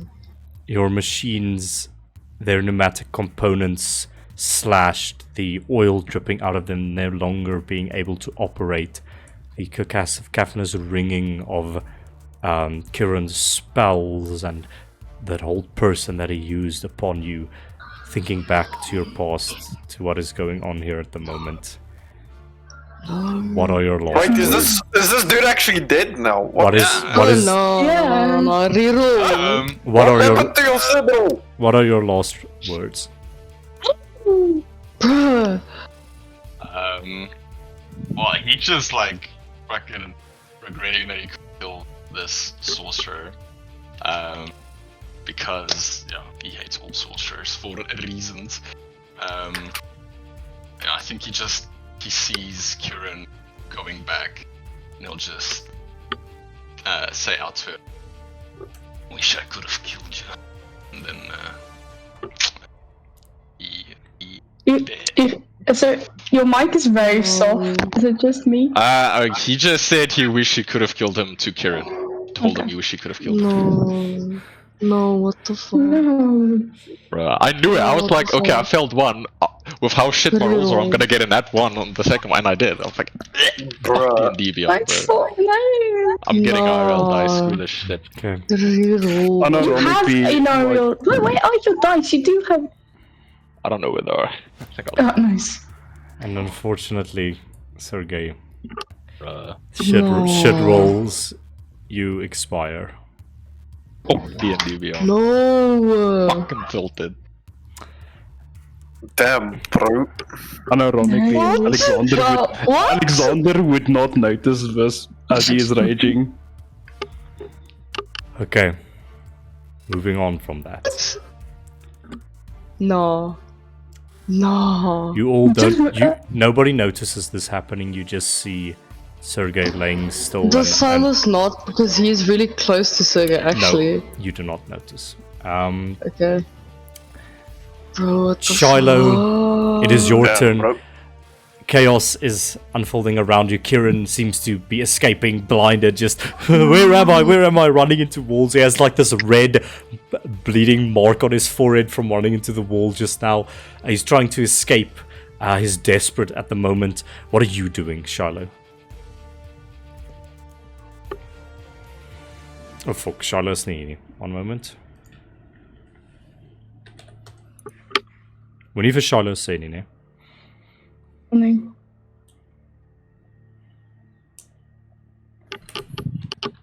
Yo. Okay, Shiloh, it is your turn. Kirron is blinded by Alexander's one rage ability. He is trying to escape by walking through this broken glass. He's just feeling around the walls. He ran into one of the walls, in fact, and he's trying to, in fact, leave now. There's one guard remaining. You see Grant stabilized on the floor. Silas unconscious, or well, very incapacitated, very weak over here. Sergey motionless and unconscious over there. What are you doing, Shiloh? Oh, Vox is also sitting upright in a chair, incapacitated. But Vox He's got a goofy. He's just sitting there like a retired dad, just waiting for his own demise. Since Grant is stabilized and Sullen is up, I think Shiloh just like walks up to the sitting Vox. And he doesn't really say. Slowly tilts up towards you as you come to him, and you just hear this heavy breathing beneath the muffled mask. He doesn't really say anything, but hold up, let me get to my thing. He kind of inspects your body to where the damage is, so wherever this may be. Everywhere. Where the most damage is, where the blood is coming from. Shiloh just, I think Shiloh, turns. in this moment, you look at Vox, and the mask is cracked a little bit on the one side from the thunder spell. And Vox, just give me a bit of insight. What would Shiloh see were you to see just a portion of your like right cheek, for example? Okay, that's interesting. I would say it's a very brief thing. He's kind of he's just all over his head, so you can't really make out the details very well. But I'd say the chunk that's off of his helmet would be like fist size, closed fist size. So what you see is just this, the whitest skin you've ever seen in your life, like this pale, fair skin. But it's not just normal pale, fair skin, it's completely drenched in scars from left to right. Just old scar marks everywhere on his cheek. But that's all you see. Shiloh kind of maybe does a double take, kind of tries to, doesn't want to make it obvious that he's looking, but he does take a quick glance, and then I think what he then does is he doesn't have both his arms, so the blade arm just like turns back, and obviously now it's just his naked arm because his sleeve is yet to mend back.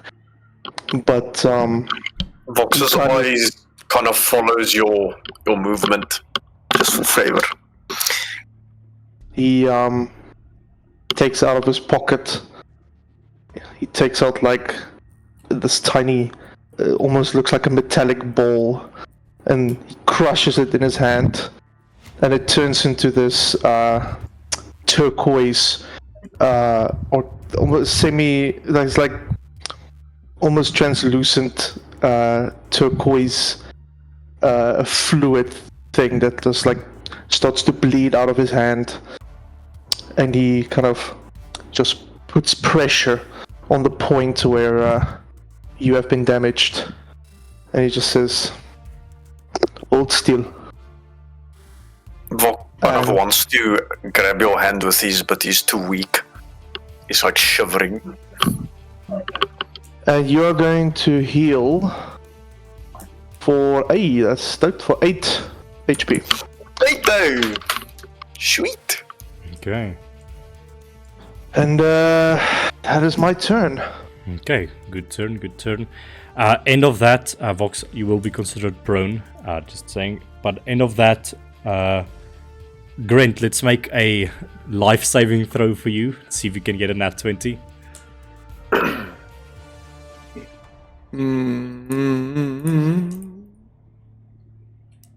That's a I fail. thought he's stabilized. Yeah, he's stabilized. It's just to see if he can come up. Because I'm not. It feels stupid. Like you get stabilized and you don't have a chance to get back up. Yeah. Okay. Anyways, end of Grant's turn. Solon, it is your turn. You see the unconscious Silas, sort of just semi-conscious, just crawling over the ground, desperately looking for something, and the motionless, unconscious Sergei over there. Grant is also a bit woozy. What are you doing? I just want to finish off this battle. So I think Solon will rush over to flank this guard. So that's 10, 20, 25, 30. Okay. The dot. Cool. And he will slash him from behind. Okay, go for it. Roll to hit with advantage. Okay.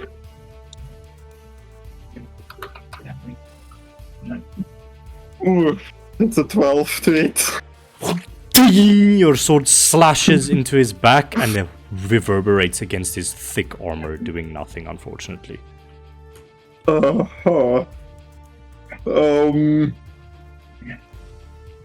And I think... Oh...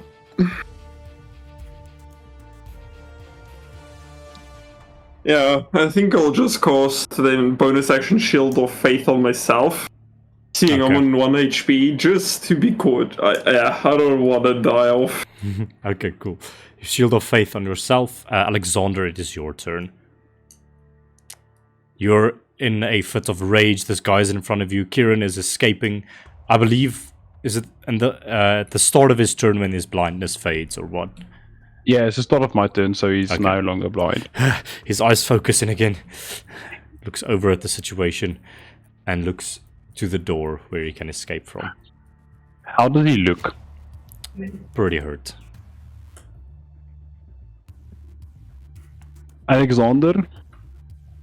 Well, because he hates mages more than he does like normal people, he would walk here and he would take out his second hand axe and throw it at Mr. Magic Boy. Just pull it off of your belt, chuck it to him. Is this reckless? Yes. Roll to hit. 15? 15, you say? Ah, yes, even with mage armor that would hit. Yeah, his AC is quite low. He's a he's a pompous noble sorcerer. So yeah, roll that damage. He takes 9 points of damage. He is very hurt, very hurt.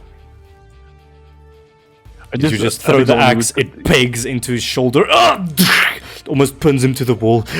You can see him breathing heavily, blood streaking everywhere on him. You will pay for this. The Attaways will destroy all of you.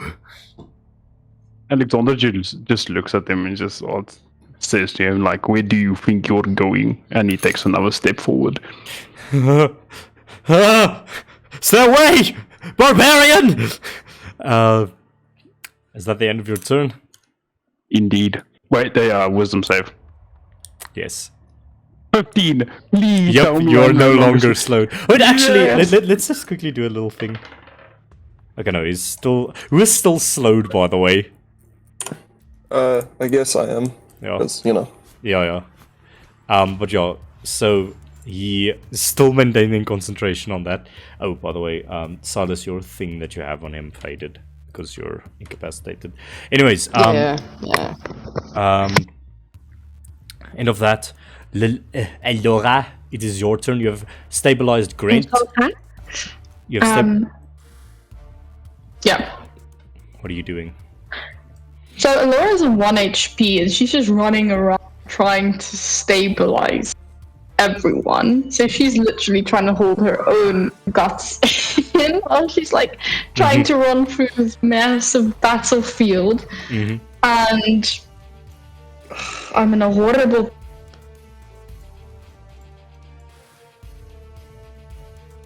5, 10, 15, 20, 25.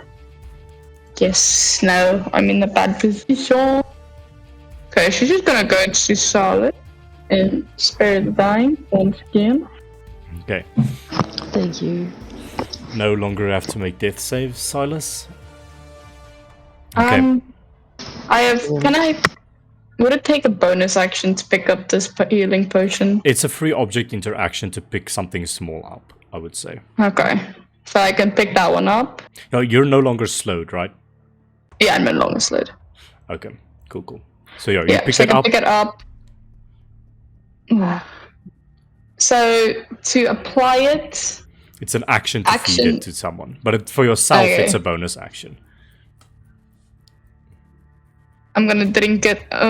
Should I drink it? No, she wouldn't. Okay, she's not gonna drink. That might be the dumbest thing I've decided now. I She's just gonna keep imagine all the other- Alora, this kind-hearted girl, just running around trying to save everyone. You're in bad shape yourself, and you just pick up the healing potion, think of drinking it, and then you just look back at Sergei and Silas and Grant that are still lying on the ground, and you choose not to.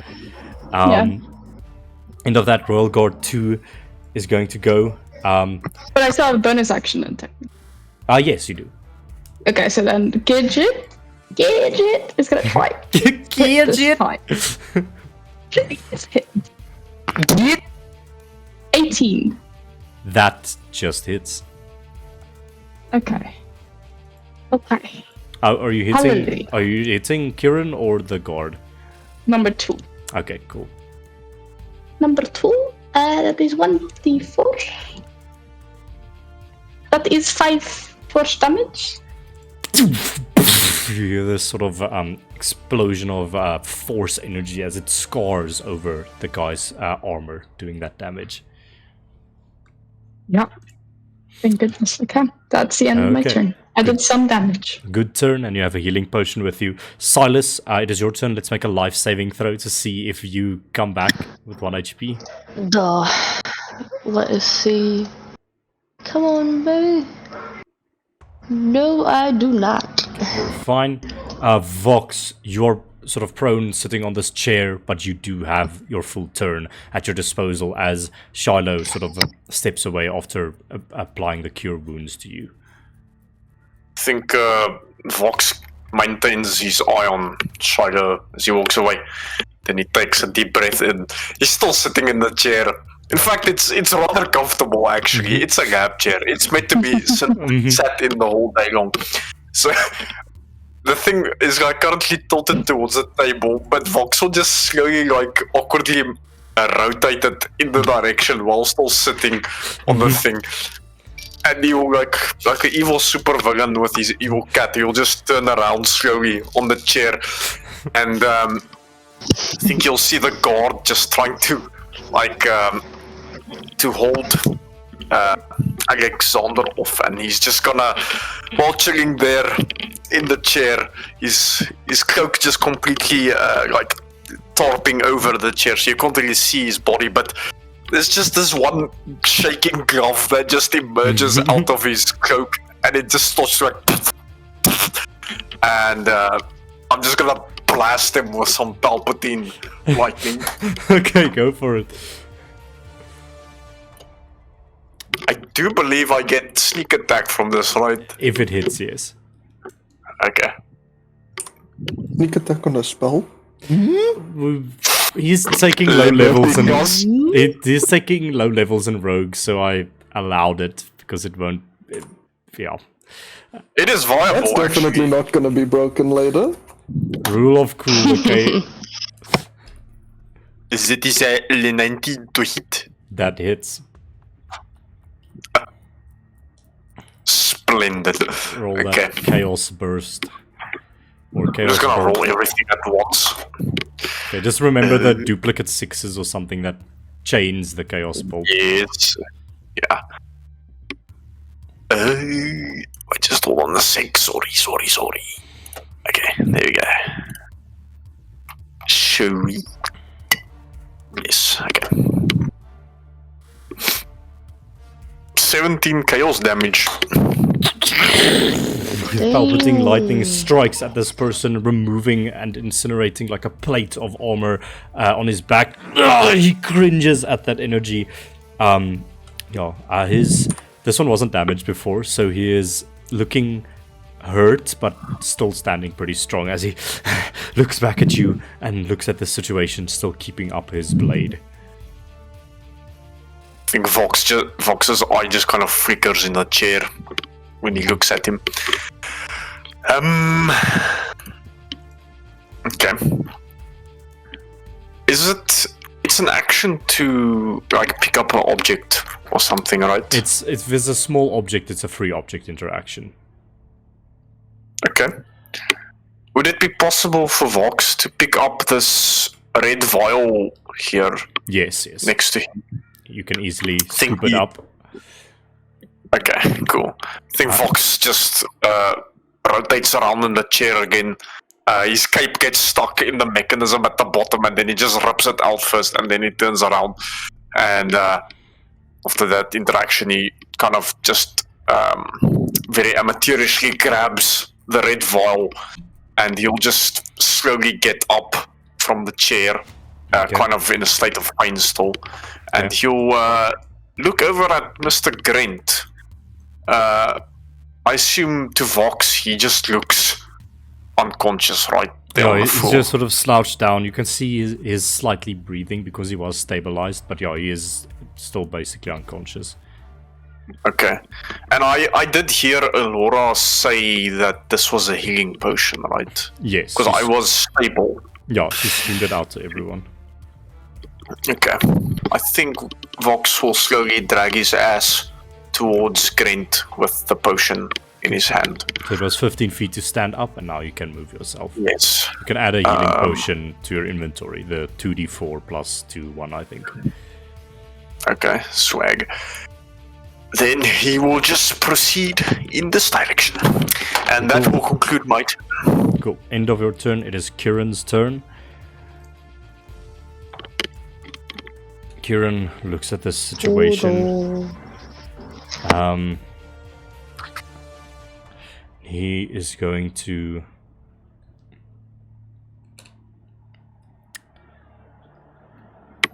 use those two. Let's check something.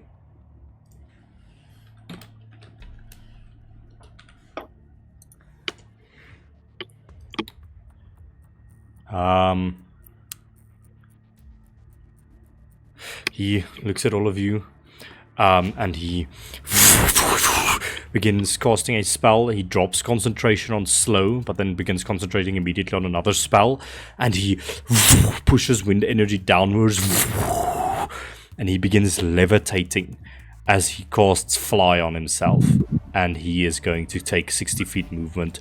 1, 2, 3, 4 object interaction to open the door. 5, 6, 7, 8, 9, 10, 11, Who do we appreciate 12. now? And he just... you see him fly by the broken glass towards the large door over here, and he's like... gets to it. Wait! It's closed! Shit! And he fumbles around for his access card, wanting to open that door. Good going, Alora.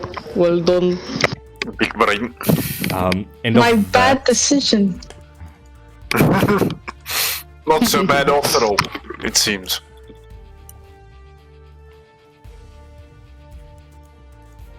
Me, I'm here. Okay. So Laura is busy stabilizing everyone. Silas is now stabilized. Vox blasted the one guard. By the way, Kirron cast fly on himself and is busy escaping. But it's a 3rd level spell, so Shiloh, your eyes glow red once again. Oh. And I ask you the same question. Would you like to recover yourself? Would you like to have resistance to magic?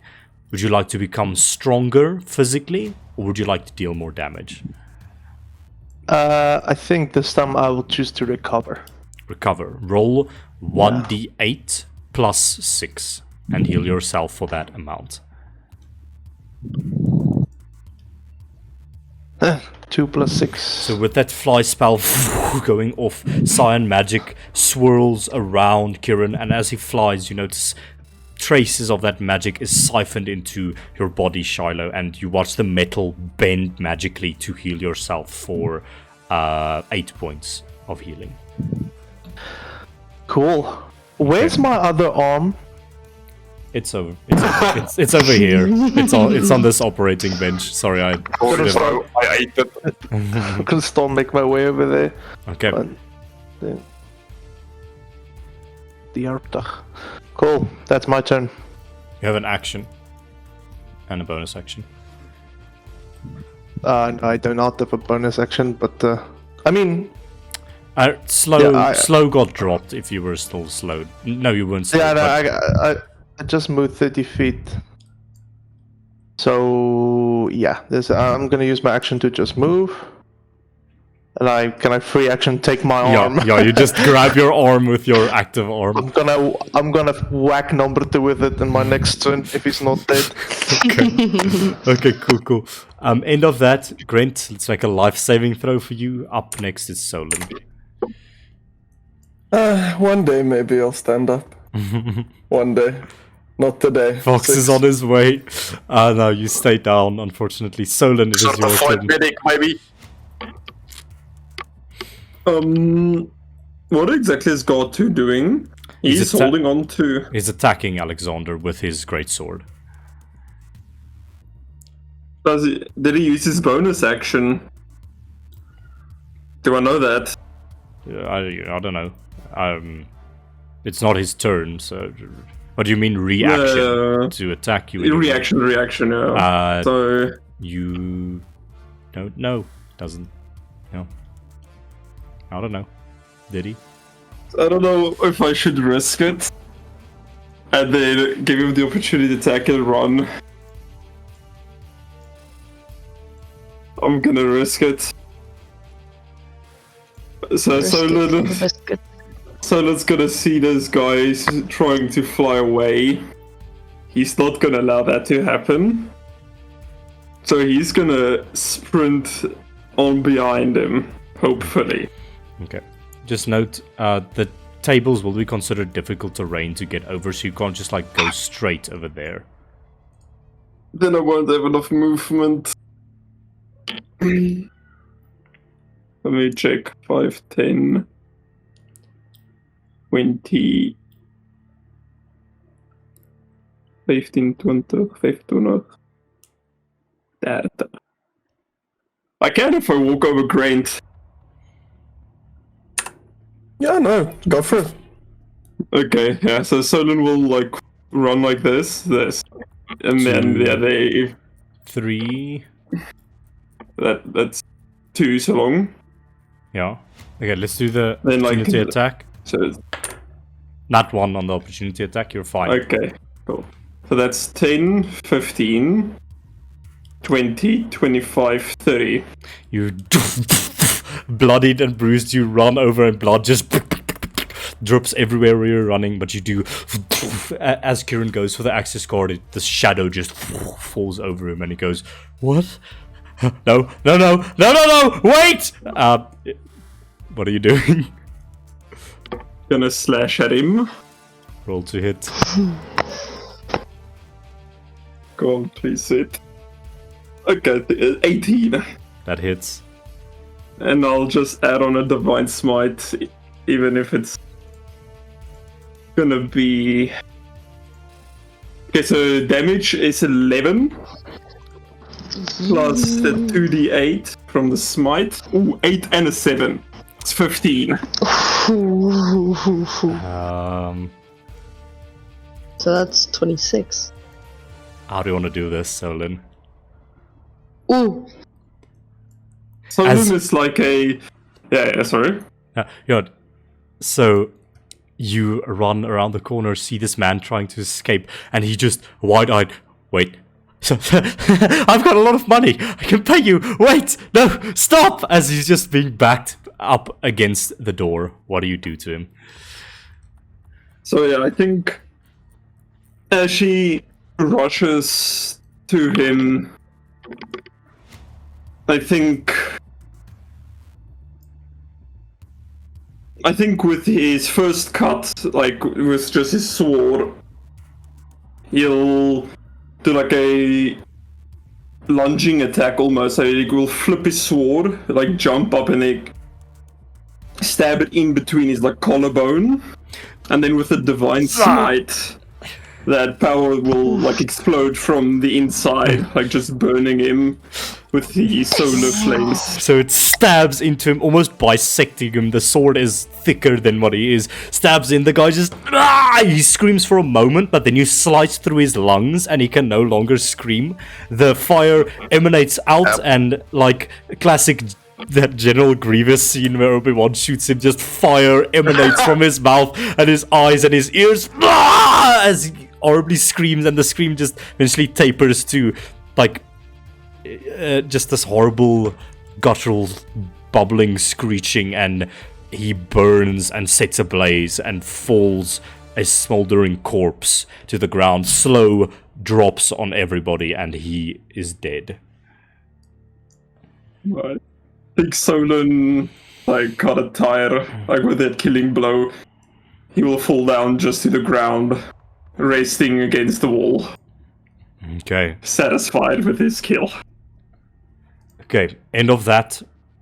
As Alexander, you hear the horrid screams of a one Kirron Attaway that fills you with a sense of purpose and potentially happiness, because you hate nobles. But on that note, what are you doing? There's one guard just goes, Lord Kirron! Lord Kirron, are you alright? And he just sort of almost ignores you and wants to go in that direction. Well, Alexander is pissed off beyond belief because his kill was just, his prey was just taken away from him. So he will unleash all that rage on poor guard number 2. Okay, roll as to I hit. will recklessly wreck his ass. Go for it. But before that, I will first flashbang him.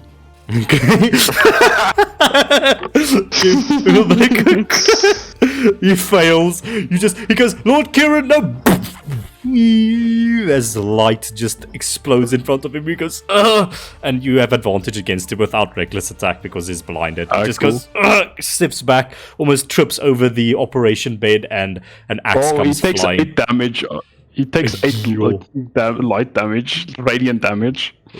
And then he will take an axe to the neck, so let's see if he survives that.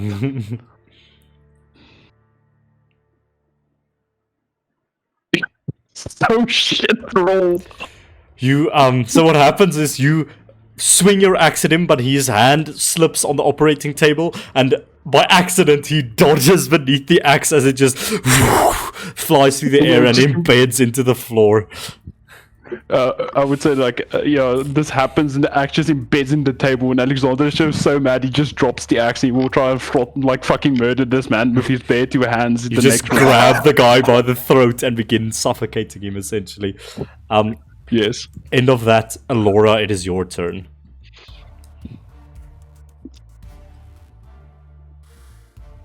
Sorry, my mic was muted. So seeing that she has stabilized everyone, she's gonna go to the last stabilized yet, and she would go over to Sergei and spell dying on. Make a medicine check for me, please. Free medicine check. It's a 12. You go to take those 2 electrical discs out to try and you sort of open his clothes to expose his chest. You put the 2 the mini defibrillators on his chest, and just as you're about to click the buttons, you notice there's no breath. There's no rise and fall. of his chest. You panic and you clear anyway. Nothing happens. He will then. It's like, well, Alexander's right next to her because she's currently on her knees. And she heavy breathing. She's gonna stand there with like eyes filled with tears and just shake her head at him.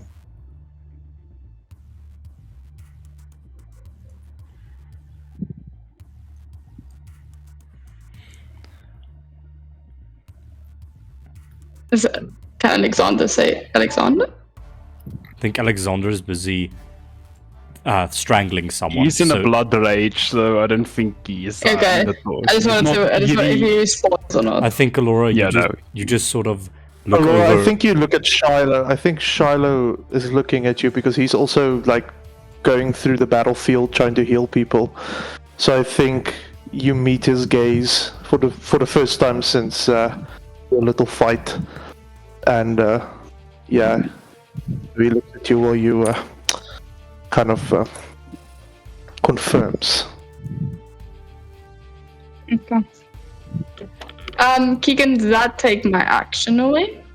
No. Spare the dying is your action, yes. Okay. So I can't help Silas heal. Then no, probably not. This is not nice. Look, Laura, just try to heal yourself, okay? I'm stable for now. Like, if you really want to do something, you can give me a potion or something, but... Like, Can I take care of yourself hand- as well. Yeah. Can I think hand you the can, potion? Okay, well, technically, bonus action? yeah, the thing is, you can hand the potion, just you won't be able to take the potion because you're basically Yeah. unconscious. So the only thing that you can do is crawl Oh, around. so I won't be able Yeah. to. Yeah. Okay, then I'll Oh, right. then Okay, never mind. grab that bonus action. Gidget, kill number 2, please. I'm getting tired of number 2. Please, Gidget. The tail charges up. Roll it. Get it! Get him! Gidget. Every time I think of Gravity Falls when I 14. Unfortunately. No, sorry, I'm like 17. Sorry, I can't. Plus 17 just misses. They have an AC of 18. No. It fires out, but yeah, this guy's currently being like whacked against the table with Alexander, and unfortunately, it just hits the table instead of the guy. Yeah, he's looking scared and desperate. End of that, Royal Guard is going to try to strike out at you, Alex. Are you still? Did you reckless? I don't remember. No, he's blind. Oh, he's blind. That's true. He's The just man's gonna, blind. he's gonna just try and slash at you with a disadvantage. Horribly misses with the first one. Horribly misses with the second one. I would actually say it's not because of the blindness. It's because you're just holding him there essentially, and he's Yeah, also I want to blind. say like for spiciness, like the reason he's like Alexander's just trying to throttle this man to death, and he's just trying to like desperately punch him, but he's like starting to lose consciousness, so he's like misses. Silas, make a life-saving throw for me, please. Okay. Let's go. That is a no. Okay, Vox, it is your turn. You hear the horrid screams of Kirron being burned like a crisp from the inside out. There is one guard remaining in this room, being strangled by Alexander. Well, for flavor strangled, but it's actually just how it looks like this. What are you doing, Vox?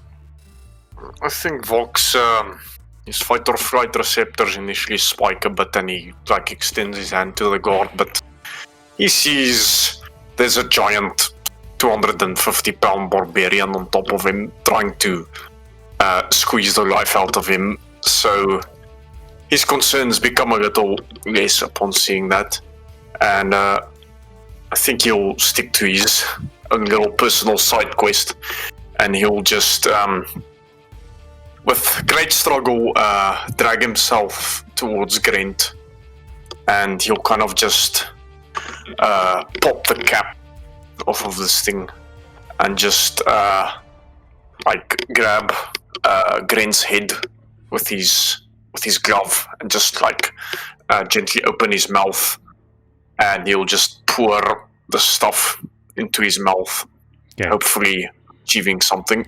Roll 2d4 plus 4 and heal Grint for that amount.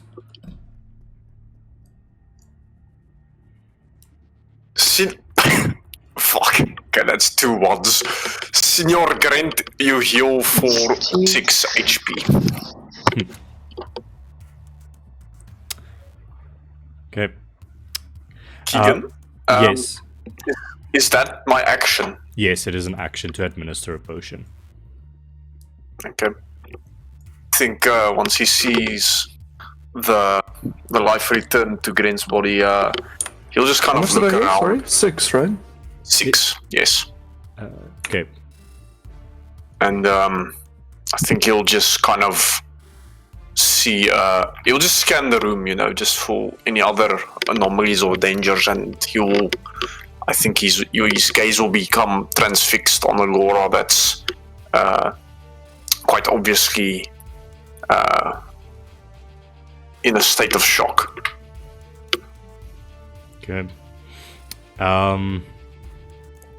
End of that, it is Kirron's turn, but Kirron is dead, so we don't worry about that. Shiloh, it is your turn.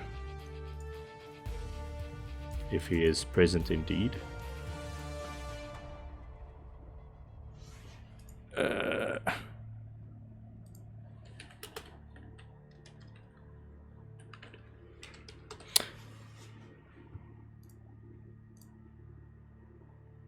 Yo. It's your turn. Grint has been healed. This guard is being suffocated by Alexander with his bare hands right in front of you. Laura has a shocked look on her face. Sergei is lying motionless. What are you doing? I guess there's one thing left to do. I'm not really gonna bonk him with my arm. I think I just walk up to him. I like place my arm down on the table on the bed next to me. My arm just like slings into a blade, but like Shiloh kind of looks hesitant. He's never killed anyone before in his life, so I think he's gonna do this, but it's gonna be non-lethal. I'm gonna say you make the attack with disadvantage. Yeah, I can do that as well. Let's see. But I'm not. It's never mind. It's a nat 1. Okay. I think You like Shiloh you- kind you- of holds his blade, and he wants to hit, and in the process of trying to slice him, he just hits the table next to him. Kind of. Yeah, as you Yeah, slice he's into the not- table, this guy being strangled, the guard looks at you, and you can just see sort of mortal fear in his eyes. But- because but- I don't have 2 arms, I can't use 2-weapon fighting, so that Yes, sucks. but it also dawns on you that yes, this person may be showing mortal fear at the moment, but just a while back, they were they were those who had the quote-unquote upper hand and were slaughtering your allies left and right. So that That doesn't make or Shiloh not really. Okay. feel anything other. He doesn't care if this person dies or lives. Okay. He just doesn't want to get his hands dirty at the moment. He's a kid. Fair enough. You Fair know, enough. Fair hasn't enough. killed anyone ever. So that is Shiloh's turn. So you guys just see Shiloh show a moment of weakness, and he kind of, I think maybe for flavor, he just when he doesn't hit the guy, he just like steps back. So you can have an attack of opportunity if you want. Sure. 21. Can he opportunity attack if he's blind? Is the question. No, The disadvantage. It will be disadvantage then. 20 to hit. 21 does it. You fucking Fucking hell, dude. Ja. Ons moet allemaal net regte die kry, eerlikwaar. Hierdie online die is bullshit. You take Yeah, that is. you take 9 points of slashing damage as he just hears something and just slashes out in a random direction, hitting you. Unfortunately, Charlotte doesn't even react to the slashing. He just takes it. nonchalantly just walks back. Okay. But he is looking fucked up. End of that. Grant, it is your turn.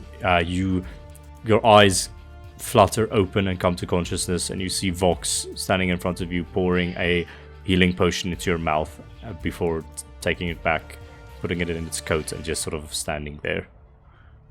Where are you going? Oh, was it blood? Oh, it tasted so sweet. I think Grant would. Is there a pool of blood around me? Everywhere. Wonderful. I think Grant would just like lean on his hands and knees and just like try and touch the blood under him. Just feel it. Mm-hmm. And he will then cast transfusion on Silas. Okay. Oh, thank you very much. The blood, I don't think it goes through the air. The pool of blood by your feet just grows bigger and until it's below Silas, and then just heals Silas up. Yes. You heal for 6. I go unconscious. Thank you. That was my turn.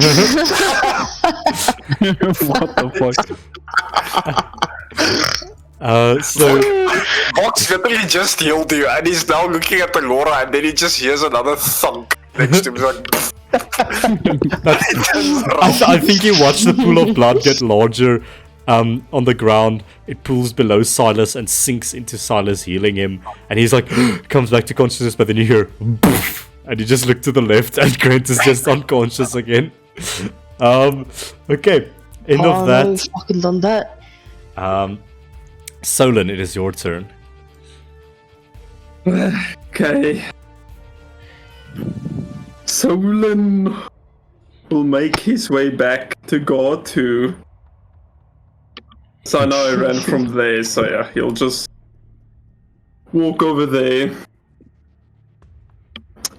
And he will greatsword attack him. Okay. No, okay. Does a 19 hit him? Most discernibly, yes. He takes 10 damage. Okay. Just whack-a-mole him. Oh, you just boink, slash him, cuts into like between the neck and the shoulder. Some of his armor goes flying. He cringes as he's being held by Alexander. He's very close to death. this poor guy is just getting raw dog. Yeah, I nothing don't. compared to what I'm gonna do to that noble's corpse, not gonna lie. Okay. Oh, I don't have a spell slot left. Yep. That's it. Alexander, it is your turn. How does strangulation work in D&D? For the sake of this, I'll let him make a con save versus your athletics check. Now, this isn't going to be rules going forward. I just think it would be cool for this moment. So he's going to make an athletics check, and then he'll make a con save. Cool, but I'm raging, so don't I have advantage on athletics checks? Yes, you do. Okay, the cat is just sitting in front of my camera. Okay, yes, make an athletics check. Oh, well, actually, no, that's 11. Okay, that's a 17. He will make a con save. He's +4 on this. No, sorry, that's cocked. You just, as Solon slashes into his back, he loses strength to fight against you, and you slam him into the side of this bed thing, and you just watch him struggling to breathe as your hands clasp against his throat, and eventually his eyes loll back in his head, and he goes unconscious as he failed that con save. Snap his neck. Snap his And neck. we officially exit combat. Are you sure about that? No, I'm just kidding. Laura's after seeing this guy knocked out, she's gonna run to Alexander with like eyes and she's gonna grab him by the arm and like try to drag him to Sergei's body. Just like, obviously she's not strong enough to do that, but she's just gonna try and get his attention over there. Well, since Alexander is just next to Sergei, I think he just literally turns around. What you see, Alexander, as the teary-eyed Alora turns you around in a pool of his own blood, unmoving, his right metal shoulder completely broken, he's bleeding from everywhere, is the motionless body of your brother. I'm so sorry, Alexander. I really tried to get him back to life. There just wasn't anything I could do. Sorry about what, the wench? Like, Alexander doesn't understand really, but he would push you like away as he goes closer to get Sergei up because he's just taking a nap, you know. He has to wake up now. Oh no. Alexander will go down and just slap Sergei through the face, telling him to wake up. Head lolls to the side. You're really out of it this time, and I would give him like a backhand. Reverberates through the room, but there is no response. I think at this point Alexander would start to understand what's going on, and he would be like, what's up? He would try to wake him up. He gets desperate, like he's like, wake up, and he like shakes him at the shoulders and everything. Alora, who's very scared, she's just gonna come slowly and she's gonna Alexander, I think, as you're about to say that, I think Vox just kind of walks next to you and he puts his hand on your shoulder, Alora. And if you were to look at him, he just kind of slowly nods his head a bit towards you, as if he's trying to say, just wait a bit.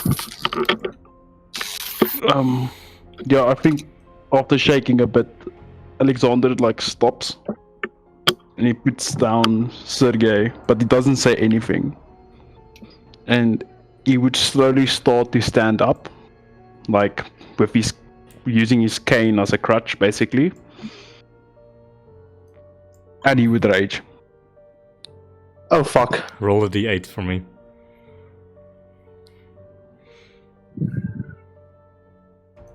That is a 7. Let me just check what effect that is. It's the We're in the fairy. Thunderdome now, boys. No. Well, what you see is the crystal on Alexander's shoulder starts to glow, and the fine mist starts, green mist starts to form on the floor, and you realize that there's like these corporeal green glowing hands grabbing at all of your feet as the terrain around you turns into difficult terrain. I think Keep it close to me. For flavor in this moment, as those corporeal hands raise up like zombie arms from the abyss below, you are all rooted in place and you notice you cannot move.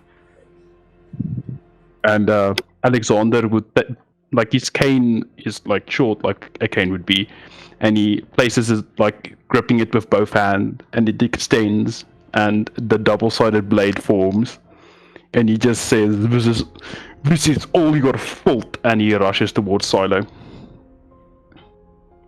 Roll initiative. Roll initiative. I'm dead, so can I just take the last initiative then, if I do stand up? Yeah, I think for the sake of role playing and things, you have 1 HP now, Grant.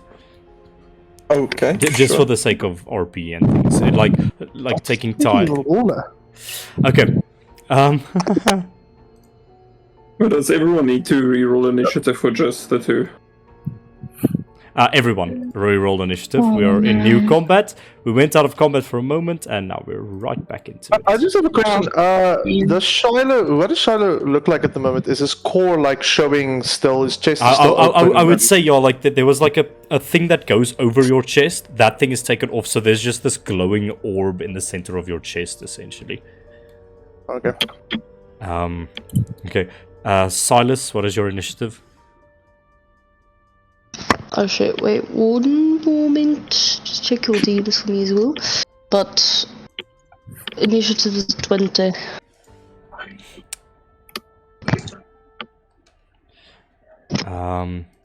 Okay. 20. Actually. Okay. Okay. So Silas has 20 Vox. 19. Okay. Shiloh. 4. Great. Which is fine because he's anyway gonna stand still. Grant, initiative, please. I got a 16. 16. Solon. 4. Alexander. 3. 3. Alora. 4. 4. Yeah. Silas, you are up first. You watch Alexander rush towards Shiloh. What do you do? We just...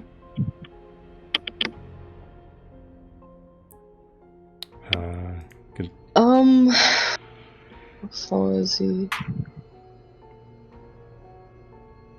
Well, I'm sitting down at the moment, but Silas uses his movements, stands up 15.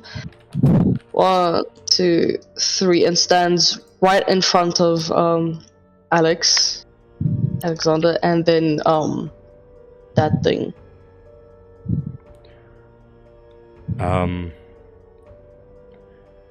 Make a sleight of hand check for me, please.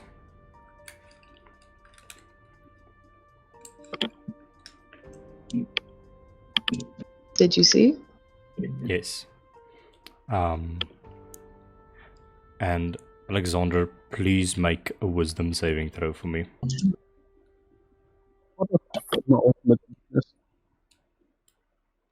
Fucking that one. Alexander, as you go to rush, only you see this, but Silas steps forcefully in front of you. You look him straight in the eyes. And his eyes glow golden. Golden color. Only for you. And there's a and it would just eerily... Sorry? No, continue. There's an eerily calmness that goes over you. And that is all. You are now calm. And you feel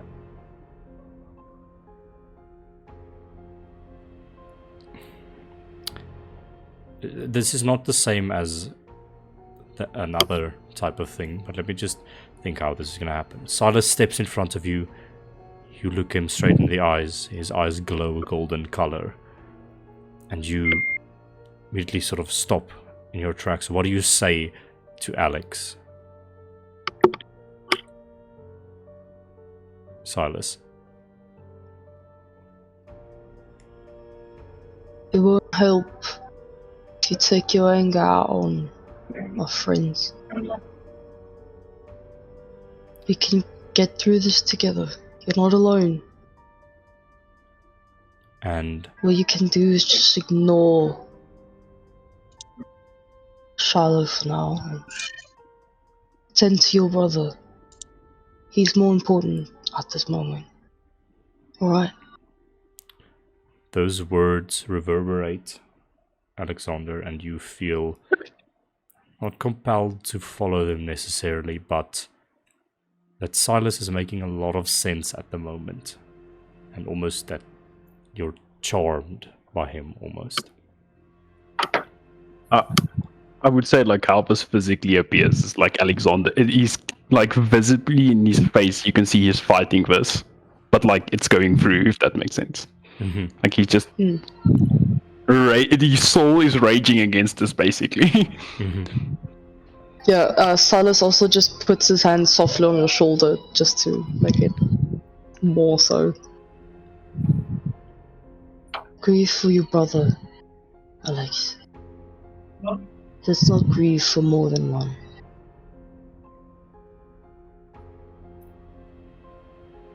Come on.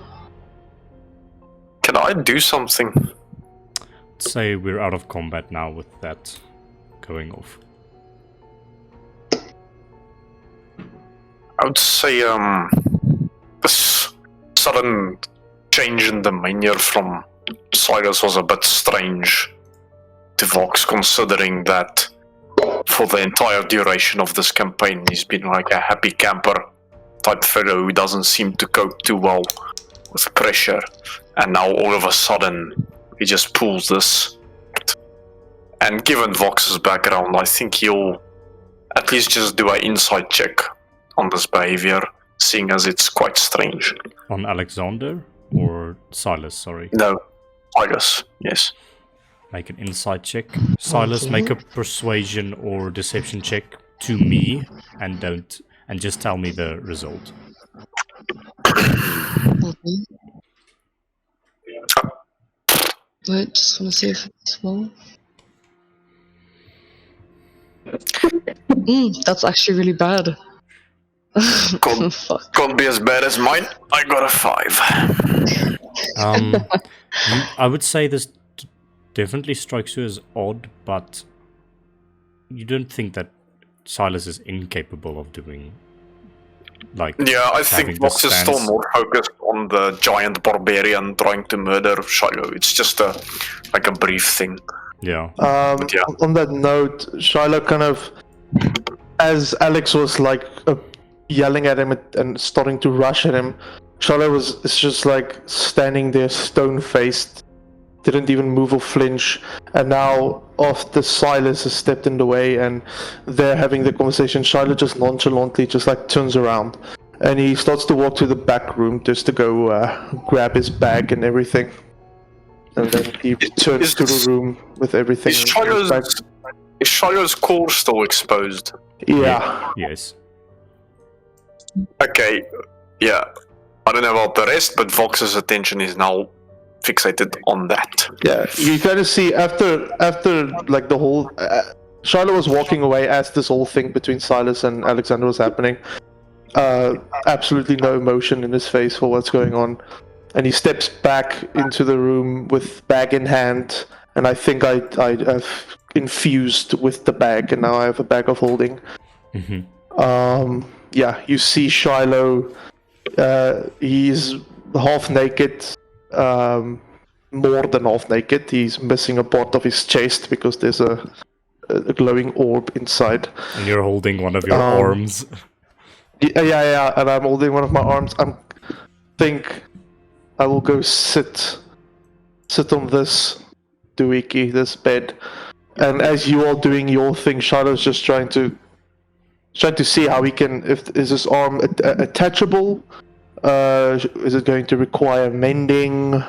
What exactly does he have to do? We'll get to that in a moment. But what is happening as you're doing that in the background? Vox, you sort of trailing Shiloh as he's walking. What are you all doing? Alora is crying.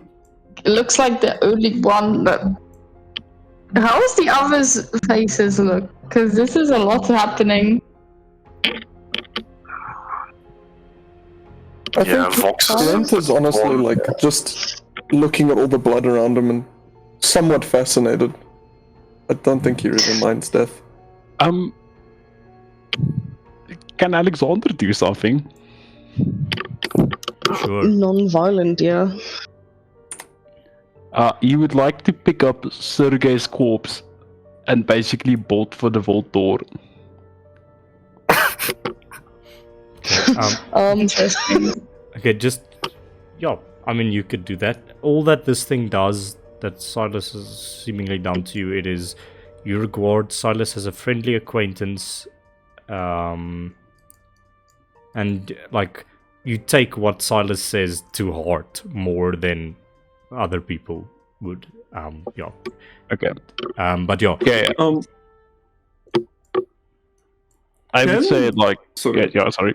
Yeah. Go for it. No, I wanted to say, can Solon like say a prayer to him like just before? Yeah, you can hit like picks up the body, like yeah. No, Alexander will. This is like a moment. Like he's trying to figure out what.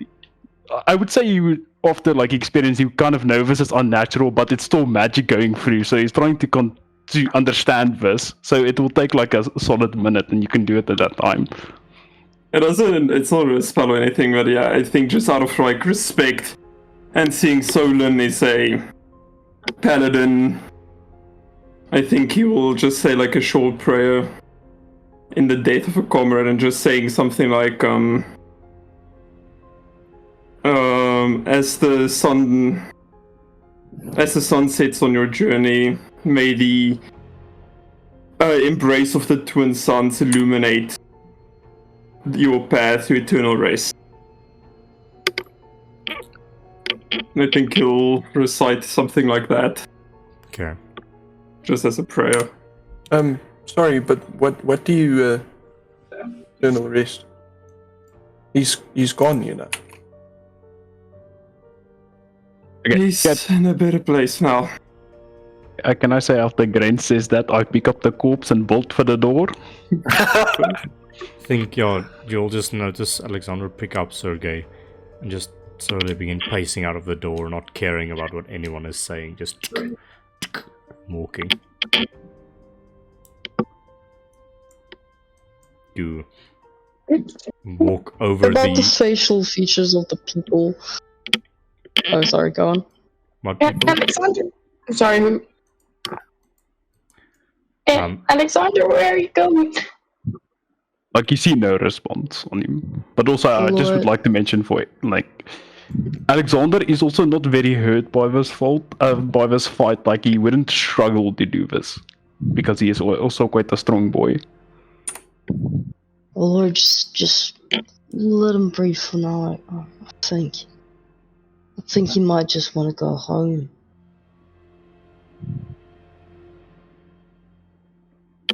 Yeah, Alora's By just the way, holding Alora has a Gidget. somber look on his face. Okay. Has a somber look on his face. Yeah.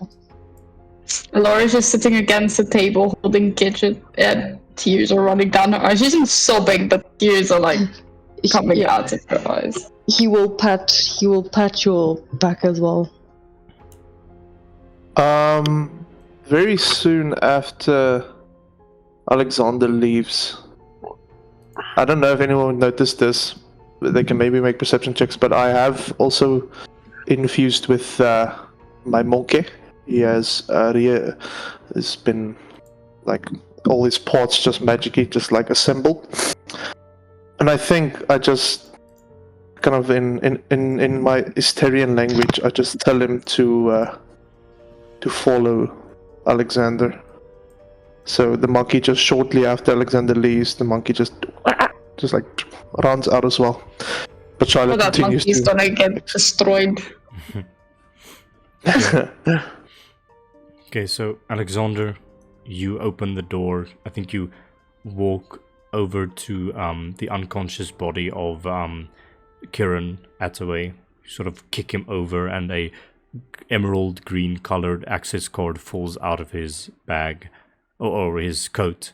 Pick it up, scan it on the door. Massive door opens up. You begin slowly walking out.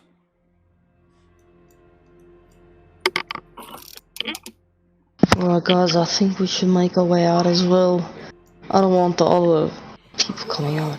Unless y'all want to see what's in that thing we haven't broken open yet.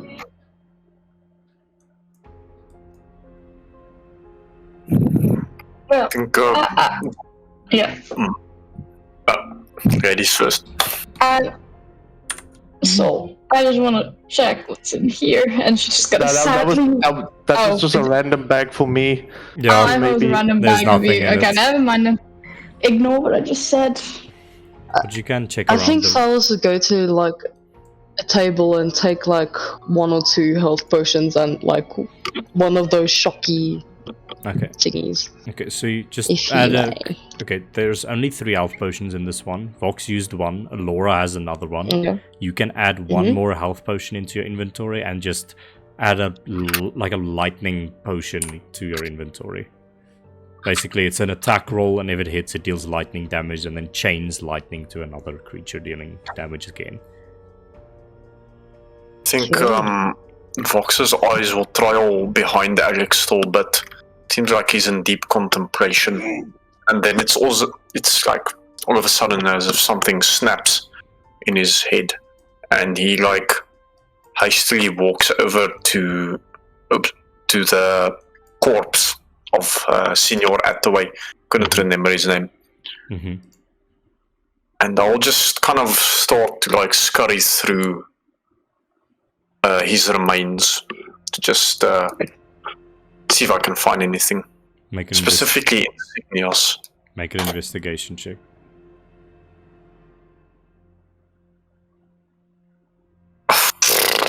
Okay. That's a 9. Okay, well, I'd say it's easy enough to find. You find a high tier access card, or rather not on him, on one of the scientists nearby. Sort of an emerald colored gem sort of situation. And you also discover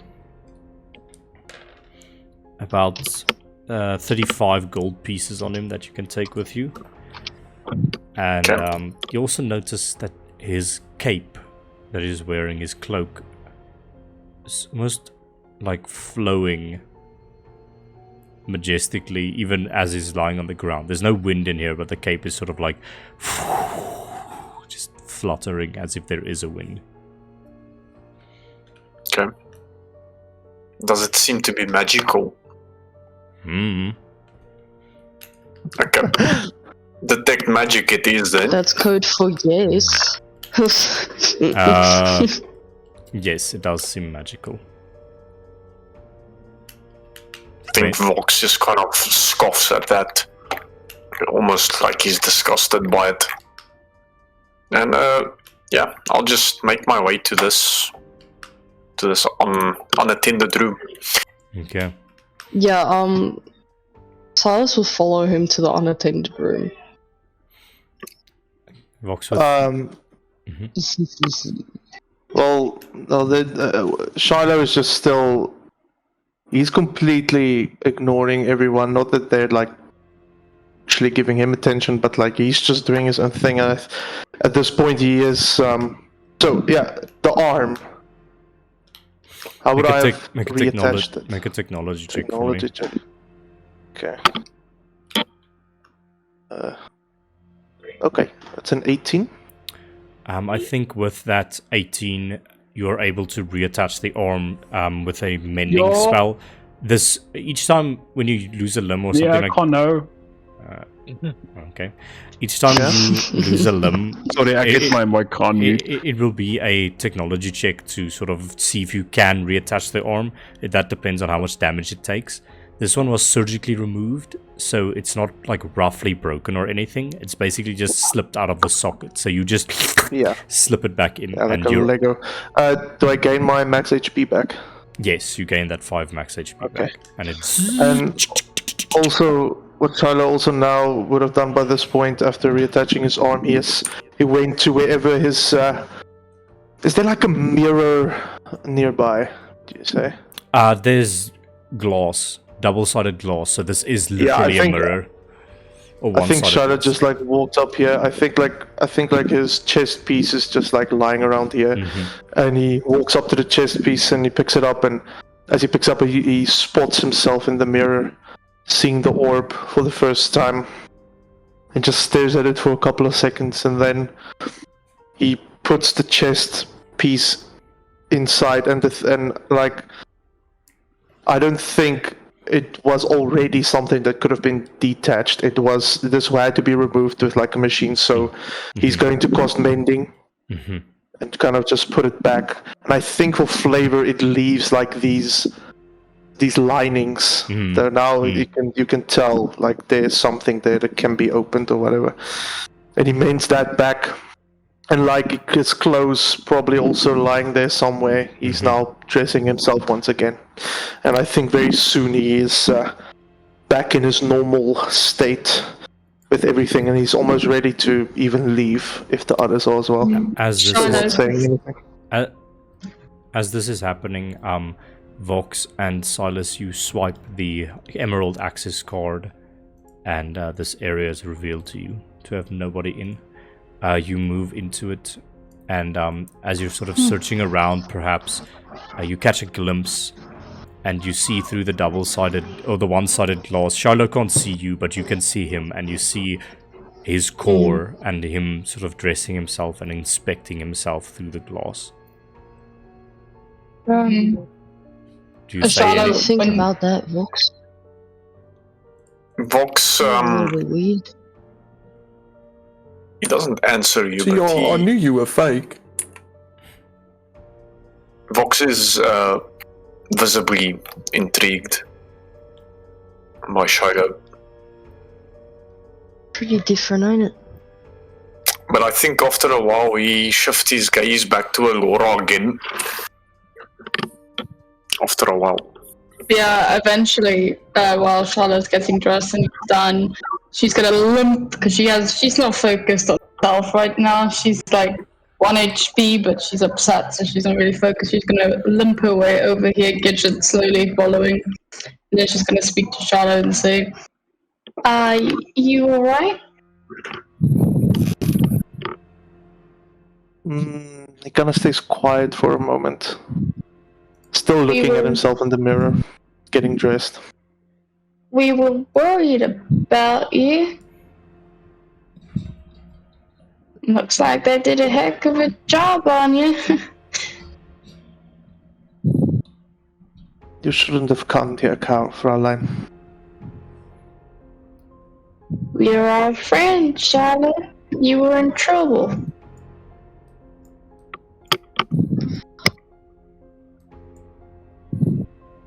I appreciate Besides- the help, but still looking in the mirror, I think. We are not friends. As I Is it told you. because I said fuck you? What's that? Is it because I Does said Vox fuck and you, Silas which hear this? I'm very sorry about that. I wasn't No, here. It was it's not about that. I'm not here to make any friends or to make acquaintances or relationships. I need to get answers. And today, although I appreciate it, you have proven to me why it is wise to not get messed up with relationships and friendships, because with whatever is going on with me, whatever happened, going to lead to bad things happening. I've realized today that there's more to this city than I ever thought. Well, we could help you, you know? If you just gave us a chance, we could help you find the answers that you're so desperate looking for. I do hope so. Well, I'm ready to go. Are you sure? Can you walk? I mean, it looked like they hurt you pretty badly. Didn't feel a thing. Well, Could If you- Silas and Vox hear this, by the way? I think you'd hear it like behind the glass, like it's coming through the glass, obviously. But you'll continue. Silas Well- would look a little bit frustrated and just scoff and exit the room. Well, Vox, I turn to you, Silas, as you exit the room.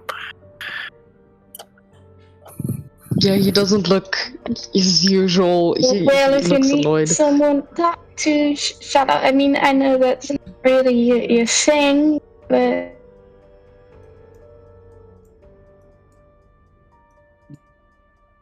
He doesn't answer, and I think he just I think he walks and also nonchalantly without.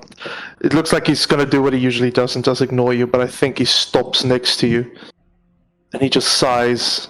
I think he puts his hand on your shoulder and very softly he says, "Thank you."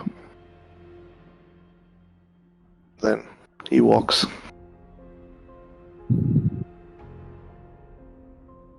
Oh, by the way, oh yeah, I've put my goggles back on. Yeah. But yeah, I think for a moment you didn't actually have your goggles on, so... Yeah, for the entire fight, I didn't have goggles. My eyes were just glowing the whole time. But now, with dressing myself again, I did indeed put my goggles back on. Fair enough. I don't know. I don't know what happened there. My internet bugged up. But yeah, I think Shiloh's just quiet for the remainder. I would just like. I'll get to you now, yeah, sorry. Alex. I'll get to you now. I just wanted to ask if you saw the message. That's all. Okay. I'll get to you now.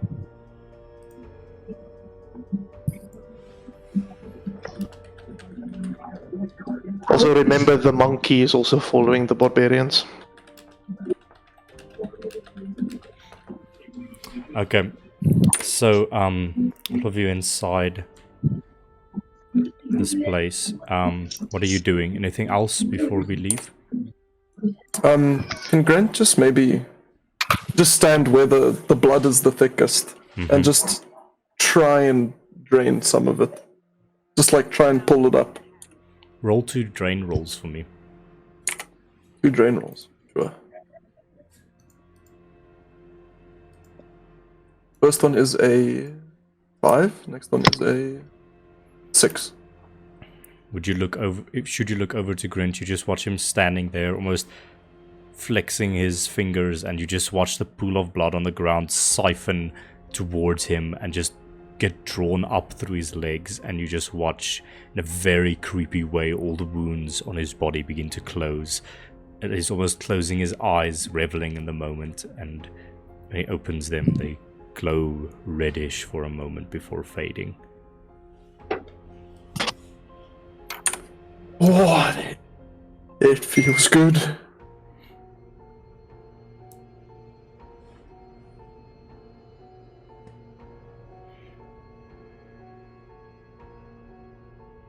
Any reactions to that? Or are you all just like, what the fuck is this guy about? Silas just side eyes, but then remains annoyed. Grant, I don't think that's very the right way to handle a friend that just passed away. I think that's very disrespectful. But he's gone. Why do I need to care about respecting someone who's not here?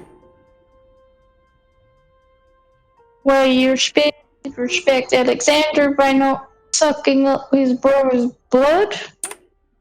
But he's also not here. I don't. But it's the really get it. principle, Grant. I mean, no one was It's going just to not use the this. best thing to. Yeah.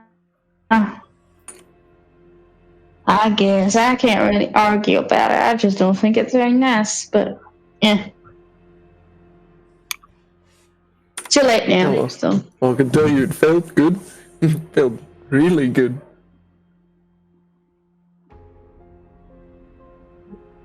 Okay. I don't really know how to respond to that, Grant.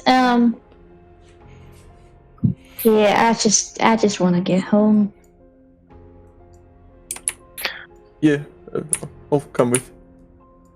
I think Fox will kind of scope the room again, and I think he just kind of his eyes gaze over everyone, panning throughout the whole room, and then he just briefly glances at Solon. What is Solon doing? Yeah, I was just waiting for everyone to do their things, but yeah, Solon would have wanted to go to the guard. The one that they killed over here. What type of check would it be to see what type of armor he's wearing? I want to see if it's better than his chainmail, basically. The guards wear full plate mail, so it's an 18 AC. But yeah, it is like riddled with the Attaway insignia and cyan colors, but it's your choice. You could pimp my armor. You could ask someone to pimp your armor. I was thinking like he'll just take it for now and then maybe like sand it down later. But that's cool. yeah, okay. Yeah, you I can think take it. for now you will just strip this poor guard down and take his armor. And what other belongings does he have? Like, which might look important. Like maybe a key card or... Make an investigation check for me, please. 7. 7. Okay. Well, okay. I will give this to you because you don't find anything else on him, but obviously his weapon draws your attention. It's a sort of like dark metal sword with cyan hints here and there, and it looks like almost a engine or a motor on the hilt of the sword that whistles like the wind, just like a sound like wind held. It's a great big sword. like a great. Okay, he doesn't know what it is, but it looks intriguing. So for now, you will take it. Okay.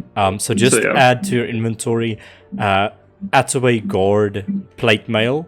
And I didn't make the item yet, but just a custom item, a percussion blade. Percussion blade. Okay. And the Attaway plate armor, that's a thing. No, just Attaway plate armor as a custom item. Okay. Can Vox go through the drawers here in this desk? Make an investigation check for me, please. Okay. Attaway plate armor and then percussion blade. Indeed. That's a big one. That 19 for 24. You go through some of the drawers here. Most of the papers in these drawers are scientific research documents, things like that. You discover a bit of what they've been trying to research here, and it's not at all automatons or anything like that. It's sources of magical power. It is there's a lot of talk about the previous sort of master artificer of the Attaway Guild, which has gone missing for a few weeks now, a man known as Thomas Laura. There's just a bit of static noise by you. Yeah, sorry.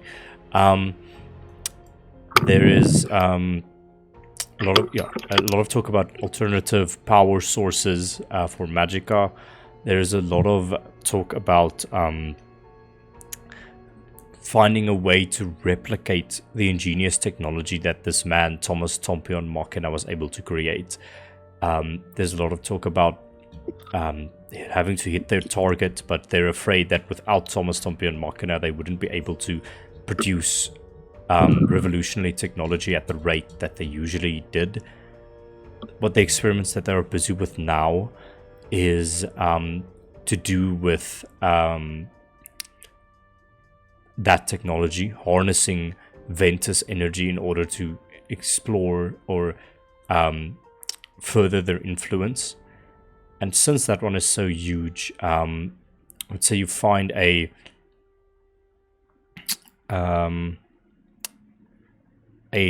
letter there addressed to Kirron himself from a one Baron Rainier Attaway, saying that, like, dear son, we've gotten word from one moment, please. We've gotten... I would also say Shiloh. I'm completely forgot. Shiloh would obviously also be looking for things like that around the room. okay, but I think... So I think can we say Shiloh just like walks up behind Yes, that's Vox, what sees I the want to say. papers and- Like you walk in as Vox is going through these papers, and you just sort of glance over them, getting sort of the same idea. It says, "Dear son, we have finally gotten word from Baron Byron Valborn. He's sending." Sorry. Yeah. Ignore that. It's fine. From Baron Byron Valborn. He will be bringing a experimental ion cannon to our premises this day. Please be ready for his arrival. Be at your utmost behavior. Meet me in my office. There I have information to discuss with you. There is a confidential letter that I have gotten, which I would like to talk to you about, essentially. And then it says, sincerely, Rainier Attaway, who you recognize as the Baron. Is there a specific timestamp for the meeting that he mentioned? I would say you would guess that meeting... on the timestamp, that meeting has already passed, since Byron Valborn has already been here. Like, that meeting might have been scheduled for like 20 minutes, 30 minutes ago, maybe, because Byron Valborn, with the experimental thing, which is discernibly the ion cannon you found in that transport of yours, is already here. So, yeah, that meeting has already happened.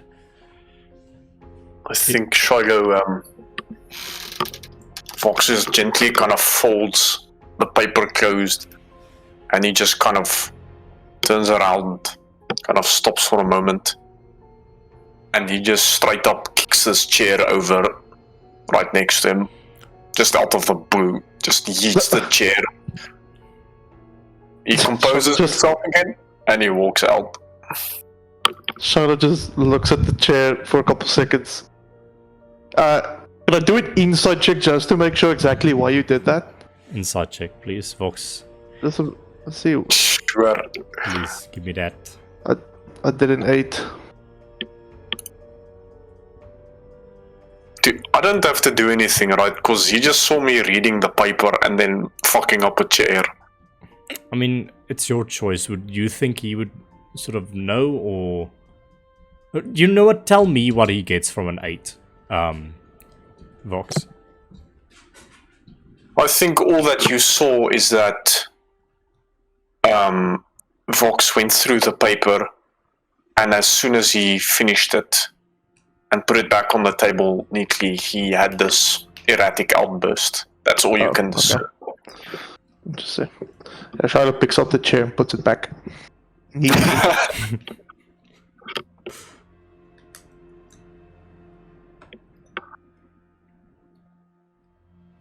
The ion cannon, it was transported on the automaton, right? Yes, in the last session. Yeah, the walker. Yes, that you hit Was him. it? Okay. Was it being sent to the Attaway Corporation? Yes, with a voice that belonged to Byron Valborn, who was accompanying the transport. It seemed like a very important deal to him. So essentially, Byron Valborn is on the premises, and as well as Rainier is on the premises. You don't know where they are, but presumably they're trying to sort out the mess that all of you caused by firing the ion cannon. Okay. You guys just hear Fox is just standing. Yeah. No, proceed. No, go first. What are you standing doing? Okay, I just wanted to say Vox is now just standing in front of the vault door that's open, like a statue with his back face towards you. Yeah, Silas just wanted to say, can we get going already? Before we get in more trouble, guys? Please? I don't want to fight again. I'm tired. Hi, Vox. Hi. You can see Vox's hands are shaking. And Laura just says, Silas doesn't say anything about it. I need some rest with her 1 HP. Just go, please. Gotta get out of here before more shit happens. Okay. So you're all making your way out? Yes. Okay, you sort of climb over Kirron's body with his weird wavy cape that blows without wind. Silas steps on it, I'm sorry. He steps on it, smashes, squishes it into the ground. You just walk on, leaving what this room was behind. And you can turn, when you get to the crossroads, to the front is the prison section, to the left is where you came from, but you presume that place is burnt down now or completely covered with guards. There is also a room to the right, which you noticed had an emerald access thing on, and you now have an emerald access card from one of the scientists inside. So I guess we go with the only option we have. Yeah, okay. Right? Vox clenches his fist. You can hear the latex just like stretching from his glove. And he just takes out the key card and he will kind of swipe it. But he seems to be in a combative stance, kind of ready to. Yeah, Silas is also ready. Keypad close. And the door opens up to a long flight of stairs that goes upwards. Silas, I think you can hear Vox breathing beneath his mask. Like it's a very erratic breathing pattern. It's like...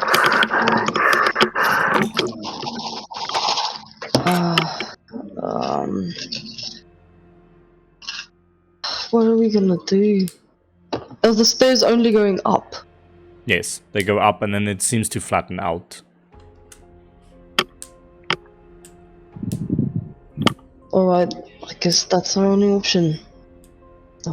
Vox, are you gonna be fine? I think Vox just starts walking up the stairs. Let's just take it slow, okay? Everyone looks like they've been out searching for gammies, so let's just take it slow.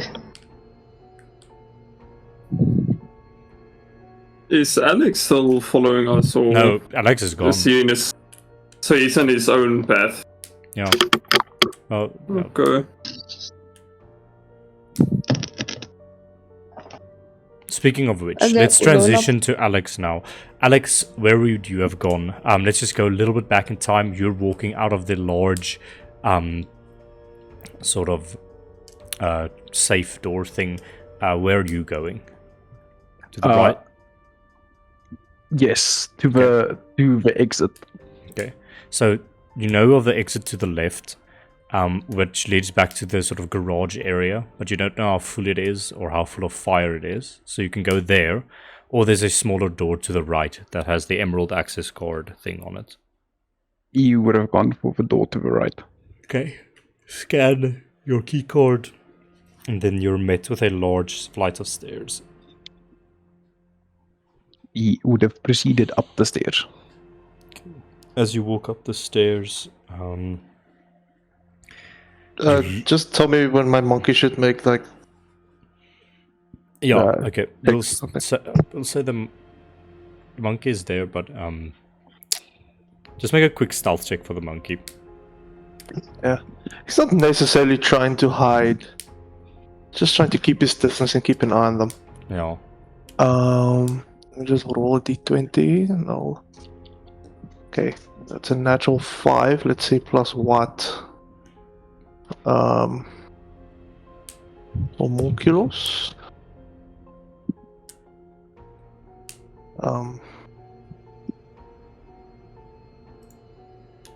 So I just need to find this. What is your passive Here we go. perception, Alexander? +4, so it's 9. I rolled a 9 on that. Okay. My Alex- passive perception is 12. Okay, so you notice You notice the monkey is like jumping from like maybe from like light to light, just like keeping an eye on you from a distance. But where are you going? As you walk up the stairs, to the left you see massive, pristine, crystalline windows that look out on the back end of the Attaway noble house's grounds. It is beautiful, the hallway that you step into. It's almost cathedral-like in its enormity. There are like many baubles and things that are hung up as trophies and as rare artifacts that decorate the walls. Should you look left through the large windows and to a slight angle, you can see smoke and fire coming from a portion of the building you were just in. You see guards running to and from that area. You see police walkers beginning to approach from that side of the noble house and move in. The equivalent to a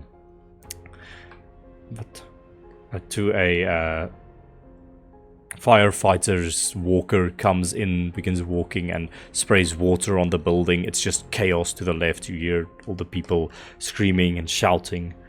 And to the right of you, you notice a series of doors, 6 of them, in fact. And after 3 doors, there is a hallway to the right. And then there's another 3 doors. And then after those 3 doors, there is a hallway that curves to the right. You said there was a window, right? To the left, yes. How high up am I? Quite high up. This place is a mansion, like 30 feet, maybe more than that. Breaking my legs high? That depends. But I will say, if you smash through that window, you do look to the left, there are many people on the grounds that would immediately see you should you crash through that window. Okay, I will go into that curvy hallway. Okay, so as you walk past 3 doors, you look to the right and the hallway continues on. And there's a placard at the start of the hallway which says Rainier Attaway's office. But you pass that, another 3 doors, and then you go onto a curvy hallway, the hallway that curves around. And more... Curvy hallway. You see many more windows to the left. It seems like the whole left part of this building is just windows. More doors and things to the right. You don't know what they lead to, but at the end of that, there seems to be a staircase that heads down. Okay, I will proceed to the staircase.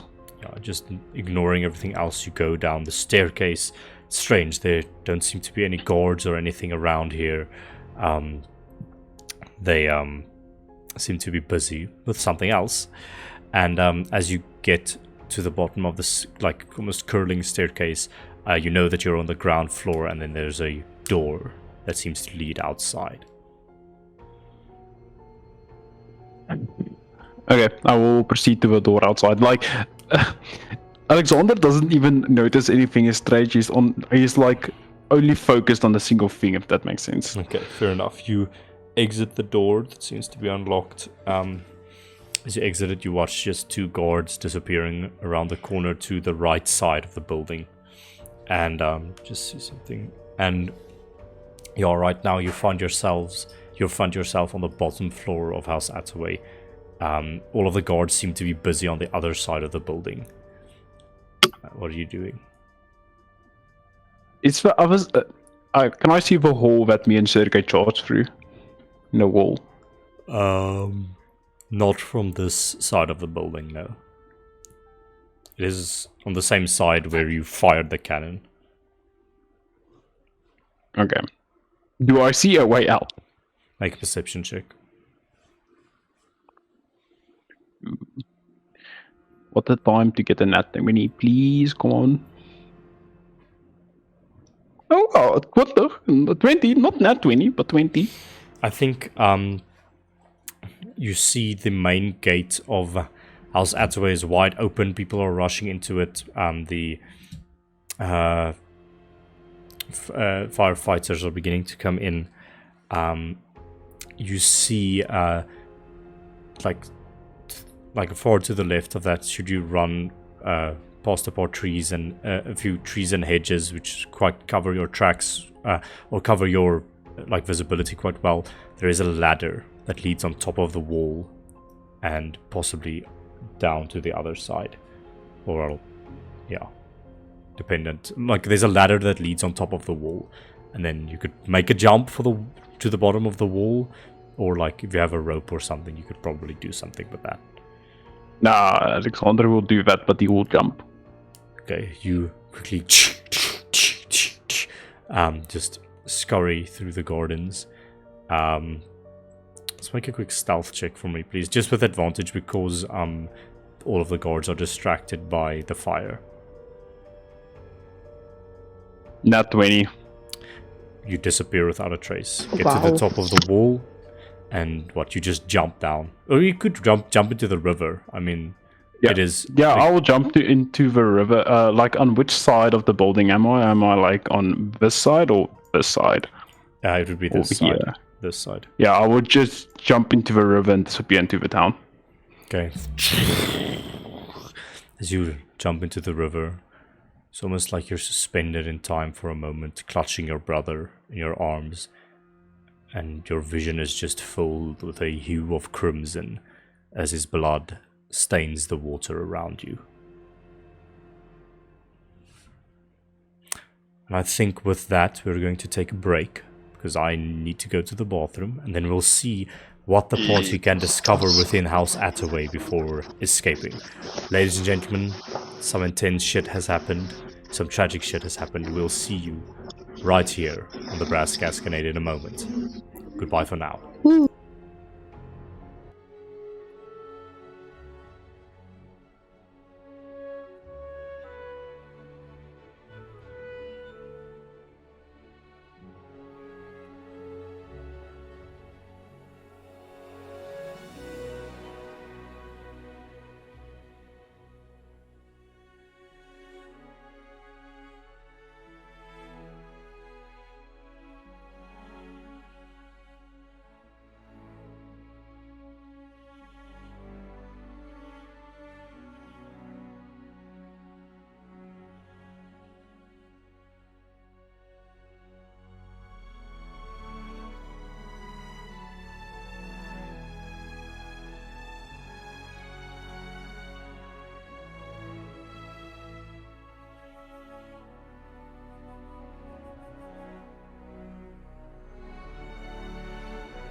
Okay, here we go. Ladies and gentlemen, welcome back to the Brass Gasconade. Last we left off, our party defeated all of the scientists, Kirron Attaway and his guards, freeing Shiloh from his shackles. But not without great cost, as the ensuing battle took the life of Sergei Volkov. Alexander picked up his brother and immediately began moving out of the building and out of the Attaway estate, eventually escaping with a very high stealth check. With that, he climbs over the wall and escapes, jumping into the river, escaping into the city. The rest of you now still stand at the bottom of a stairwell that leads up, which you opened using a emerald access card. And yeah, this is where you find yourselves. What are you doing? I do be proceeding up the stairs, motherfucker. Duh. Okay. Silas will proceed. As all of you begin moving up the stairs, footfalls clicking against them, you eventually arrive at the top of the stairs and notice that you're on a very high level of House Attaway. To the left, this is a long hallway that you find yourself in, cathedral-like almost. To the left, there are large, beautiful, crystalline-like windows that are clear. And should you look to the left at a certain angle, you see smoke and fire and firefighters arriving. There's just chaos on the left side. The hallways seem to be quite empty at this stage. To the left of the hallways, there are like these pedestals with a bunch of items and things on them. And to the right, you see 3 doors, a hallway, another 3 doors, and then this large hallway that you find yourself in almost curves to the right of this building. What are you all doing?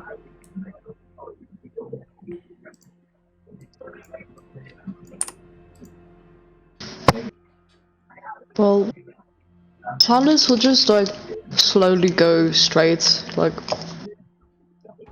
just looking to every door and like the corridor to see if there's any hints of escape, I guess. Also, Grant would just be on the lookout for more, like, prison cells or stuff like that. Just more people locked up. Okay. Both of you make a perception check for you, please. Okay.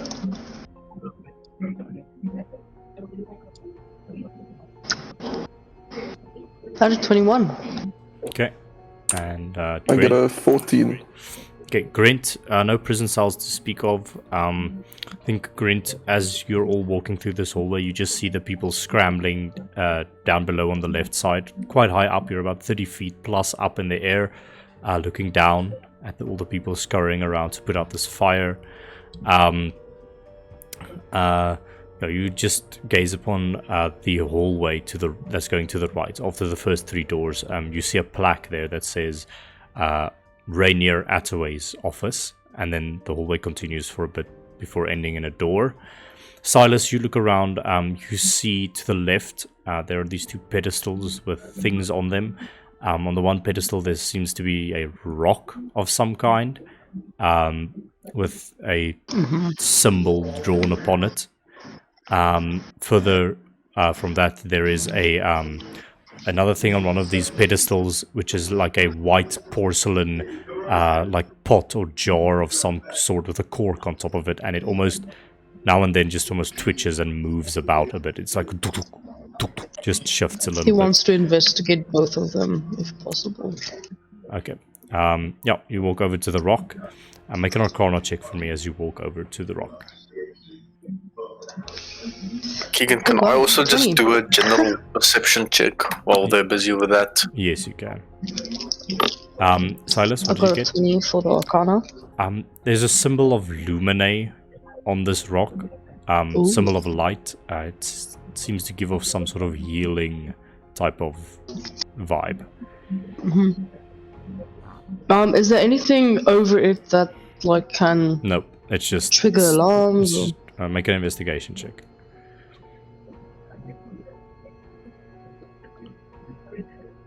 A nat 20.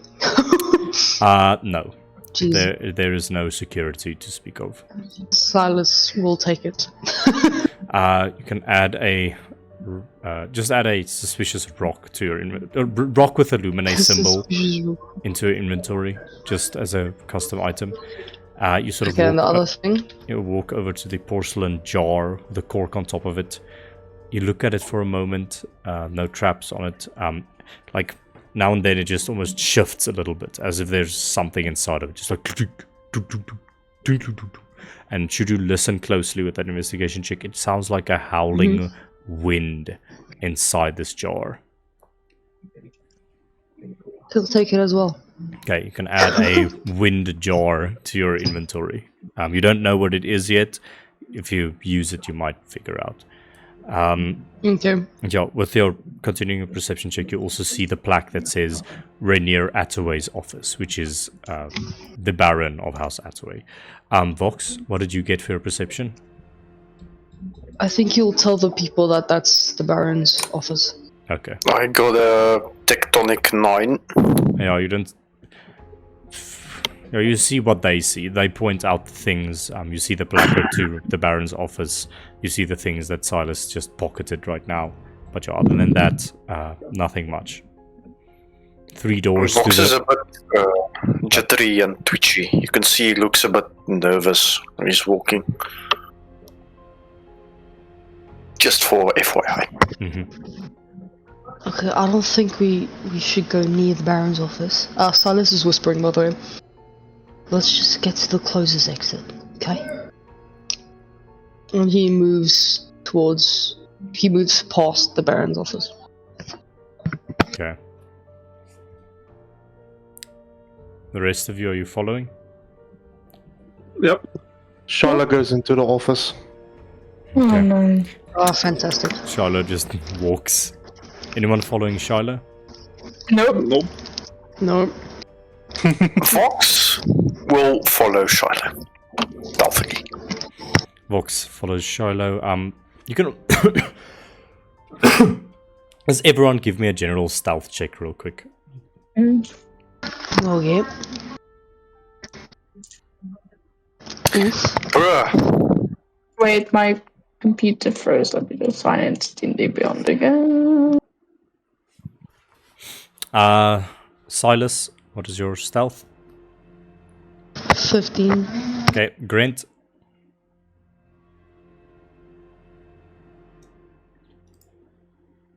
Grant, what is your I think stealth? I think he got a 21. I got a 21. 21. Okay, cool. Solon. 8. Cool. Vox. Can't believe this, but I got a freaking 10. Okay. Alora. 7. I'd imagine Vox is just like kind of staring at Shiloh the whole time without caring if he makes noise. Yeah, he's actually, that's a good point. He's a bit distant-minded now. He seems to be very deep in thought. And Shiloh, your stealth check. 17. Okay. It's fine. You all walk and you're met with a door in front of you. With an emerald access card lock just to the side of it. Is that this the office now? Or are you Yeah, talking yes. about the rest? No, you reached the door at the end of the hallway that said Rainier Attaway's office. You walk down that hallway about 20 feet, and then there's a door in the middle with an access card thing. I gotta just look to Vox, see if he has it. Does Vox react? He kind of pauses for a bit. I think after a few awkward seconds he notices you gazing at him, and it's like behind his mask he's like, oh shit. And he takes out the card, but Shiloh, you can see his hand is a bit shaky and he's on edge, but then he scans the thing. Yeah. I think also just after you finish scanning, you notice Shiloh just looking at you silently for a couple of seconds, reaches into his pocket and he takes out the piece of your mask that was broken down, that was broken off earlier. I don't think, I don't know, I didn't hear you say that you picked it up, but like, Shiloh just places it onto the mask, and as he places it, very like swiftly casts mending, just like fixes, and just says, I think before you could place it, I think before you placed it, Vox kind of grabbed your hand because he didn't like you getting in his face, but then he sees the piece on the mask. He just says, "Please, Herr Vox, it's not a very pleasant sight." Then he just mends it back on, and then enters the office. Okay, the office opens up, and it's a massive half-circle shaped office that you almost walk a few stairs up before getting to a massive desk with like a bunch of papers on it, a lamp. There's a massive photo of the whole, not a photo, a painting of the whole Attaway family on it. And would you look over it, you would be able to identify the members of the family. I think through all of your knowledge, you would know this. You see Rainier Attaway, the Baron, just sort of this neatly kept beard, salt and pepper, black hair, cyan clothing, just looking all proud and esteemed. There are a bunch of airships in the background of this painting, it seems, that just sort of seem to fly overhead. You see the First Lady, Lady Maeve Attaway, just this this beautiful blonde woman, with a smile on her face, but it's almost like in the painting she has this longing or distant look in her eyes. You see the first heir, Hamir Attaway, is a tall blonde individual, looking very strapping and put together. You see Kirron Attaway, the black-haired, bearded individual. You see the third heir, person known as Seamus Attaway, standing next to them, which is a younger, almost teenage boy, and the black hair. And you see the fourth heir, Venali Attaway, it's a blonde girl with blue eyes, just also to the right side of the painting, with all these airships coming from above. There is a immaculate library on the one side of this place, and what catches your attention is, as you walk to the desk up by a few sort of stairs, there is a massive window that looks out over the grounds of House Attaway, and this also seems to be in the center of the noble house, and you can look out at this courtyard with just this fountain in it, gushing water. There is this almost ring of pillars with a concrete slab on top of them that almost rings the courtyard sort of area. And there are a bunch of people walking there. And who's here? And I think me and Vox. Yeah, but both of you make another perception check for me, please. Charlotte's literally just looking for things that pertains to his father. He's looking for records or anything written about Thomas. So Vox, you make an Vox makes perception check. Shiloh make investigation check, because you just immediately go for the papers. Vox, I imagine you just look out of the window real quick. Yeah, that's 20. Let's go. Vox is actively looking for a certain individual. Okay. Just my rolls are garbage. 12. Let's say with a 12, in the courtyard on the other side of the fountain, you see salt and pepper, black hair, clearly Rainier Attaway, and he seems to be in argument with someone. He is just angrily spouting at someone. You don't hear anything because it's far away, But Vox, please explain to me what this individual looks like that you are looking for. They are in heated argument with each other in the courtyard. Gonna be honest with you, I haven't put too much thought into it, but I will think of something now. Okay, so it's essentially this very tall, dark, brooding figure, very wide shoulders, like almost a tiny bit unnaturally wide shoulders, completely like drenched in this kind of, I would say, a dark cloak with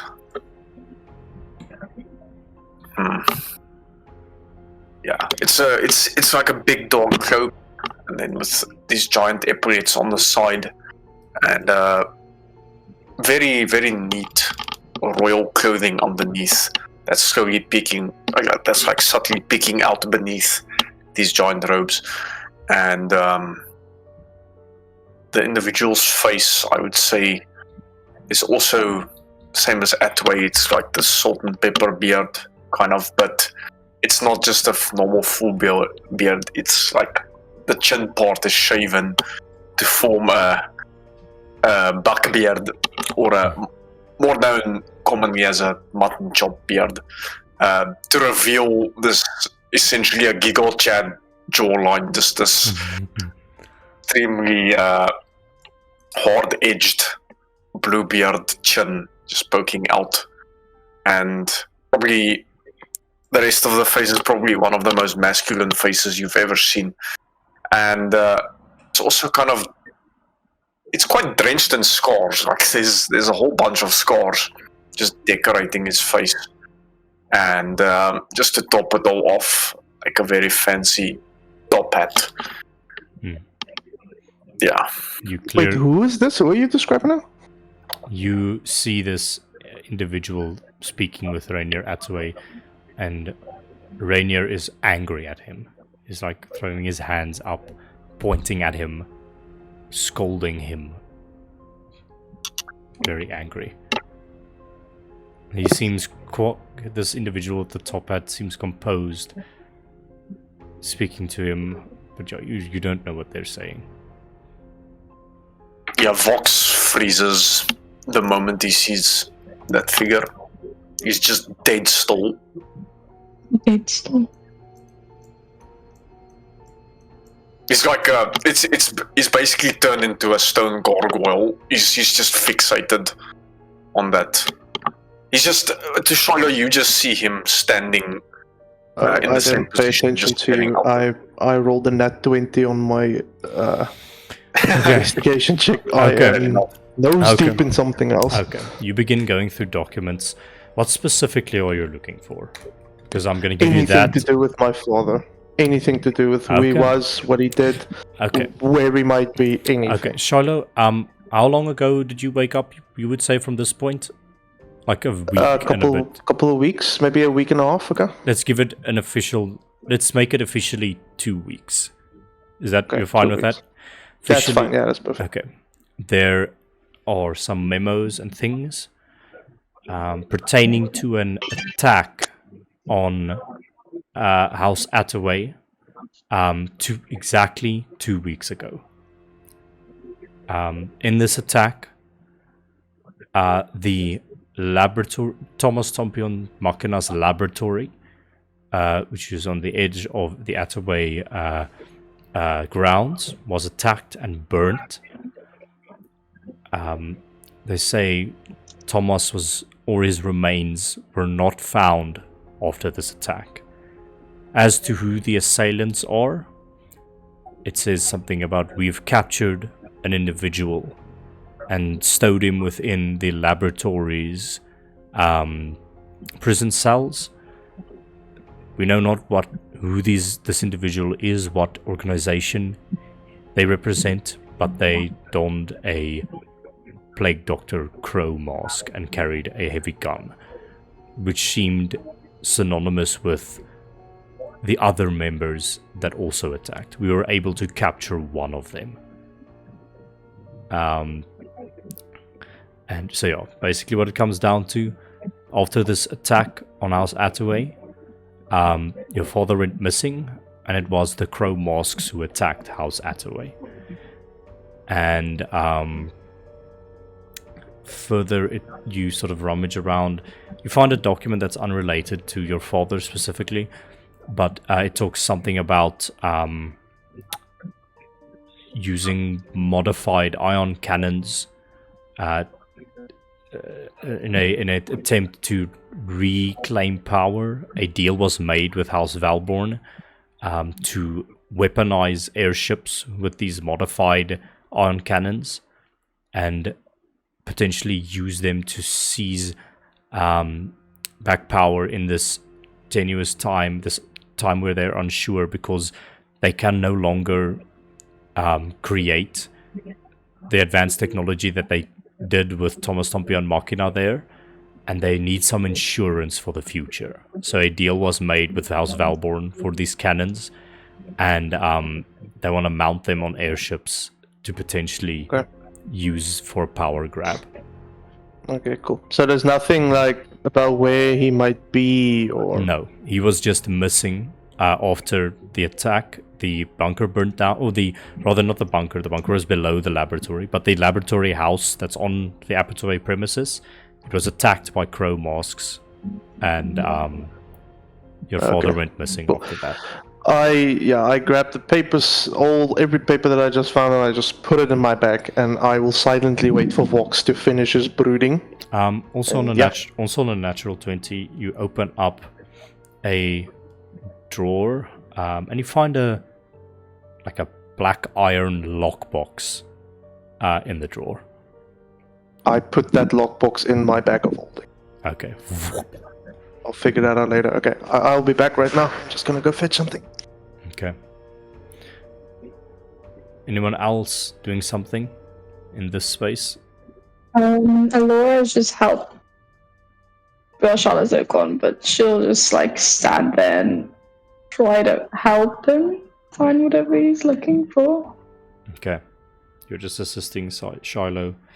I think you all by this time notice, as you sort of filter into the space, you just notice Vox has not let his eyes leave the window. I think Silas will go stand next to Vox and try and see what he's looking at. Make a perception check.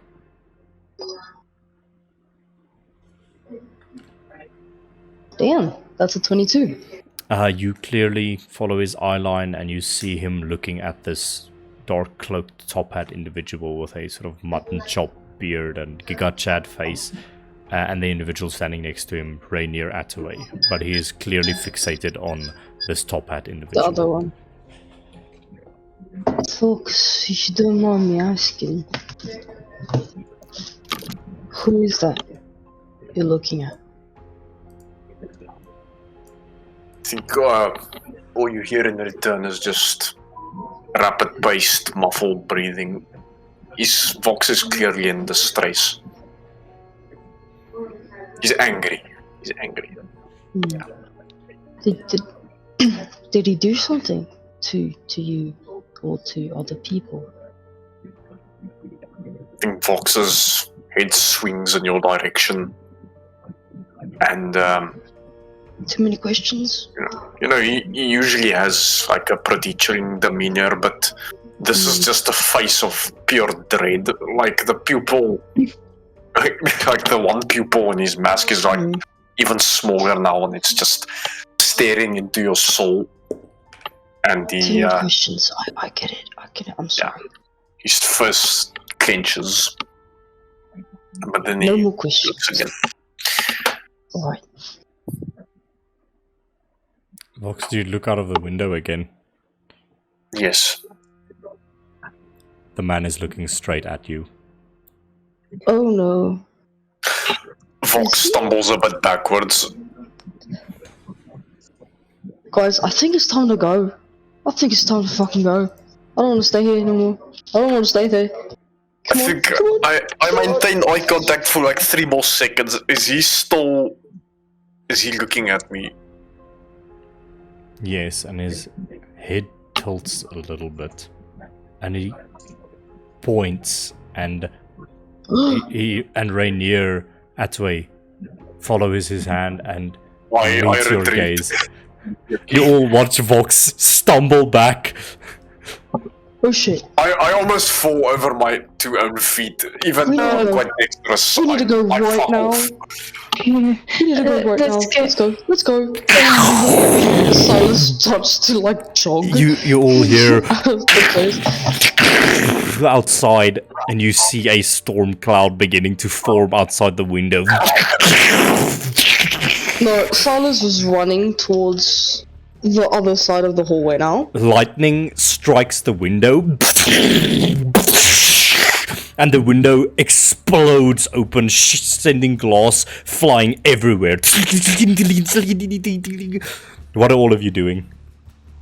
Silas was already out the door. He's going to the other side of the If there hall. were any closed doors, Vox would straight up just blast it with a chaos bolt. He wouldn't even bother opening it. He's running.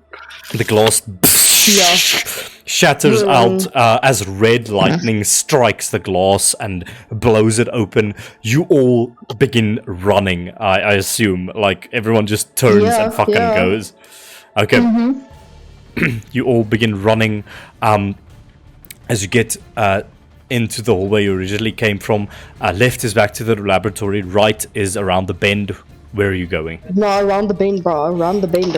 We're not going back to the laboratory. You Silas just runs around the bend. you all go running around the bend, and you are met with a flight of stairs that spirals downwards. Wait, down? Silas jumps on the railing. Just I almost rolled down the stairs. I fucking. you just you all just begin absolutely mortified with fear, begin running. You go down the stairs, and you arrive at a door that is closed, and you see Clockwork, Shiloh's monkey, sort of scratching at the door, and you see a symbol carved into the door, which is a how would this look like? I think it's like a very triangular symbol with almost like not an eye, but eye-esque shape with a lot of spikes and things on it. Silas takes a mental image. Okay, mental image of that. You can maybe write it down later or something. But you get to the door. What do you do when you arrive at the door? I blast the door. You just cantrip, ray of chaos. The door, it blows off of its hinges and disintegrates into nothingness, and you all begin running outside. When you get outside, what do? You see in front of you a garden of hedges and trees and things that stretches as far as the perimeter wall around House Attaway. Is there a gate? Make a perception check. Oh, Can I help him with that? okay. Yes, you can. You have advantage. Okay, sweet. Let's see if we can Yeah, get it. mine's a net 1. Okay, I got a 21. Okay. Looking over, you see there's a lot of cover below these hedges. You don't think you would be able to be found should you go through them and through the trees. There are 2 options here. There are metal like grates that seem to have something to do. They flow into the river or something. There's like a mini river flowing through House Attaway's estate, and some of it flows into the main river.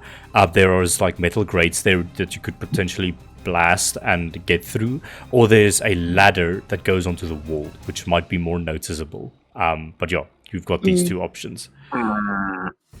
Maybe we just go through the hedges? Okay. Vox Maybe we will just go run for through the wall hedges. without warning. Okay. Vox, you go running to the wall. The rest of you? Silas follows him. Okay. I run for hedges. Yeah, hesitantly, but he follows him. You run for hedges. Okay, so Vox, you're headed to the wall ladder. Is that what you said? Yes. Okay. Yes. Vox runs there. Silas goes there. Solon, what are you doing? To just help. I think Solo will run for the ladder. I think he's so tall he won't even be able to hide. Like, Okay. in the hedges. You go clambering through. Boof, boof, boof. You just run over the edges. Laura, what are you doing? Also the hedges. Okay, you just jump into the hedges. So basically, it's a patch of hedges and trees that stretch until the perimeter wall, and then there's the ladder. So, are you jumping in the hedges and then going to the ladder, or to like the grate that leads to the river? Or are you following them? Because they're gonna go through the hedges. I'm following them. Okay, and Grint.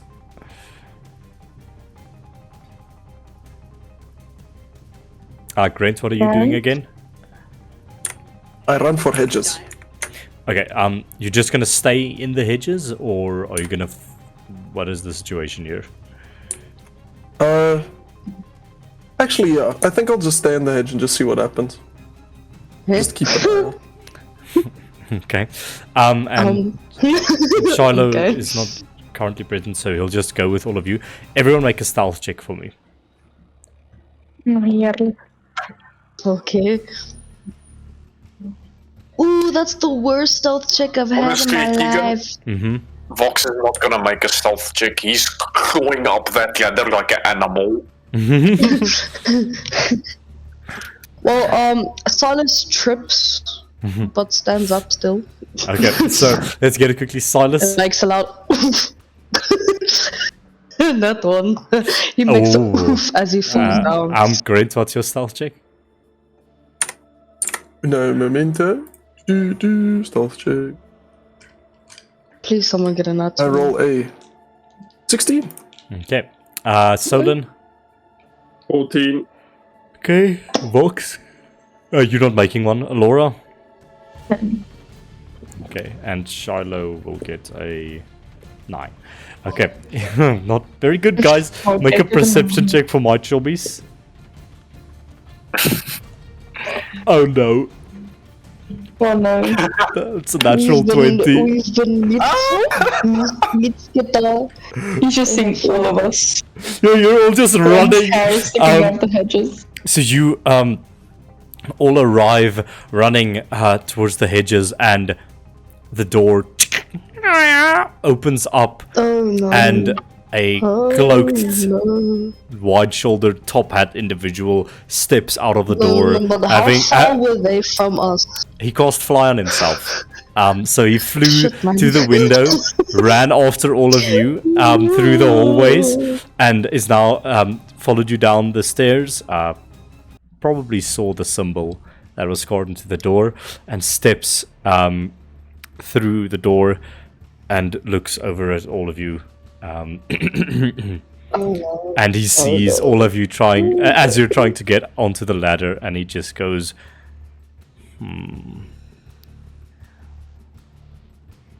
Identify yourselves and stay put before I decide to turn you into nothingness. And his hand flares with red lightning. He's a ways away, but he uses thaumaturgy to amplify his voice. He's about 120 feet away from you guys. So does he see our faces? So he You can definitely see with who we those are. stealth checks. He definitely sees all of you. He rolls a natural 20, and Oh no. Ooh. he looks at all of you, and red lightning crackles between his fingers. While Does all it look like he has a sense of recognition? If you With recognize that, in that 20, he looks over all of you. You see his eyes, doesn't recognize anyone, but then he stops, and his eyes narrow, and he smiles at you, Alora. I'm still in the bush, right? He didn't notice me, I'm assuming. I think as he's charging up his lightning, he throws a nat 20. So he just looks over, and you just there in the bush, hello. his hair is I just am here in the bushes. I don't have hair. Oh, you don't have it. But yeah, you're just like chilling there in the bushes, and you like think you're hidden. You look over at him, and he's just looking straight at you. What are all of you doing? He's quite far away from you, so like I would say 80 feet from you, Grant, 120 feet from the rest of them, because you sort of I am zooming, boy. Okay. Yeah, just running away. Okay. All of you make athletics or acrobatics check to get up this ladder as quick as possible. Grant, what are you doing? I'm casting adrenaline rush on myself, and I'm running to the ladder as well. You use that dash action and just you all just watch Grant like in a full like Olympic sprinter. Moves almost faster than his legs are moving. His just like and you all begin getting up the ladder. Silas, what's your athletics or acrobatics? 12. Grant, athletics or acrobatics? I make this with advantage, right? You see? I just think you get the Oh dash. no, it doesn't give me advantage. You just Yeah, get dash, disengage, or hide as a bonus. I got a 14. So. Okay, Solon. 14. Okay. Vox. 13. Oh no! I'm just falling over sticks and rocks and shit at this point. Laura. No. 20. What's the sign? Okay. Okay. And Shiloh. I rolled a nat 1. 10 DP. So you all begin clambering up very clumsily and slowly. Shiloh, you get on last. You grab a portion of the ladder, and it snaps. You took a weak portion, and it snaps, and you fall to the ground prone as Grant just runs past you with his adrenaline rush. And now it is my Tommy's turn.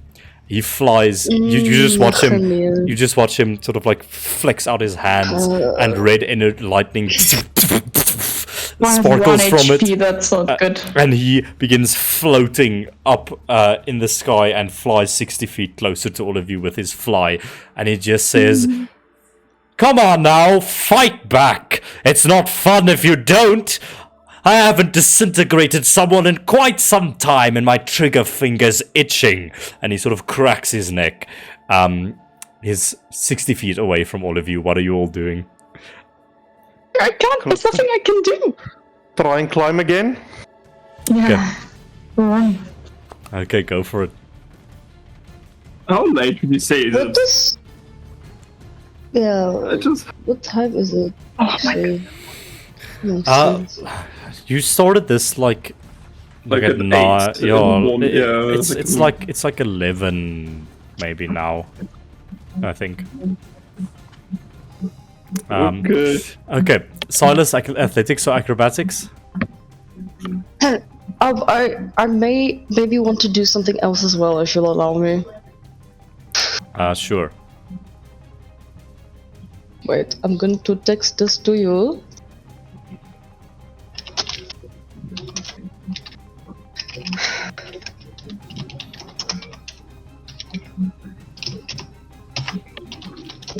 Okay, I'll just continue with the rest of you while Aiden is texting. Grant, athletics or acrobatics?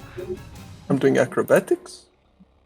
Ooh, nat 19, 22. Okay, Solon? Shiloh fell, right? Like Yeah. down to the ground. Yes. Would Solon be able to like quickly go like slide down the ladder again? Like where is he on the ladder? Or is there someone behind him? I guess there's someone behind him, seeing he was one of the first that went up. I suppose. But sure, you could like jump down and help him. You're not that far from the ground if that is what you would like to do. I think I'll do that. Okay, you all just watch Solon jump down, land beside Shiloh, help him up, and Shiloh, you'll have advantage on your athletics check. Vox? Yeah, Much better. Oh my, bruh. That's a 7. Okay. Alora? 16. Okay, Shiloh. 22. Okay, so with Minus 20. with Shiloh helping you up, you all get on top of the wall. Wait, let me just do mine acrobatics. Ah, haha, that's a 9.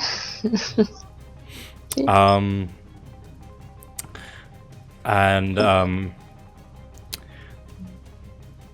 with with that, I would say you all get on top of the wall, and this individual is getting closer and closer. Silas, Yes. hang het toch aan. Nou, ding is net, ek dink ek maak dit baie seker van daai. Tensy jy 'n ding het wat jy dit infinitely kan doen, maar sover ek dit het, moet jy net een van daai goeders hê per short rest. Maak dit seker. Wat?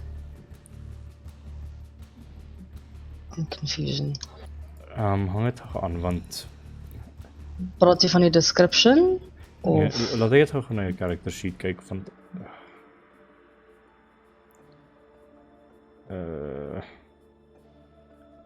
sorry guys, I'll be with you in a moment. I'm just trying to figure something out. Solon, what was your question? No. So I just want to know, when Solon reaches the top of the wall, can he maybe throw his greatsword to this individual that's following them to specifically try and, like, pin him down? Like, throw his greatsword so that it drags him down to the ground or something like that? Okay, we'll do some rolls for that in a moment. Want jy het Wacht aan, even kyk. Oh wait, no, I see what you're talking about. Yeah, I see what you're talking about. This, Okay, never mind then. I see what you're talking about, yeah. Okay. I'll see. Ek wil I net see gou iets what kyk you- want ek dink yeah. maybe. Sorry guys, this is just something we need to clarify. Where the hell? Okay, here it is. Yeah, no, I see what you're talking. Nee, maar ek dink jy kan.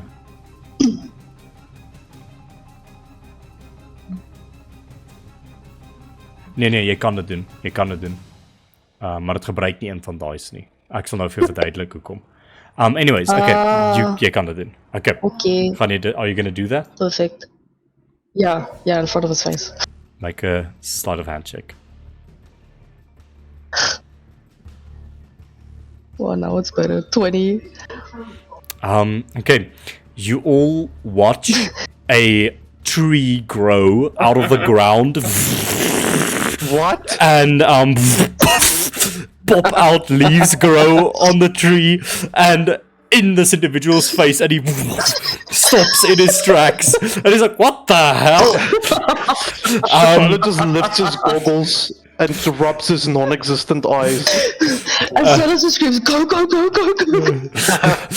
What are you all doing? Silas just yells, go, go, He's go, quite go surprised by now. this boost, but he is not rejecting it. Like, Silas is pushing everyone. Just go. Please go, please. Just move. Because what are you all doing? There's a raging river beneath you.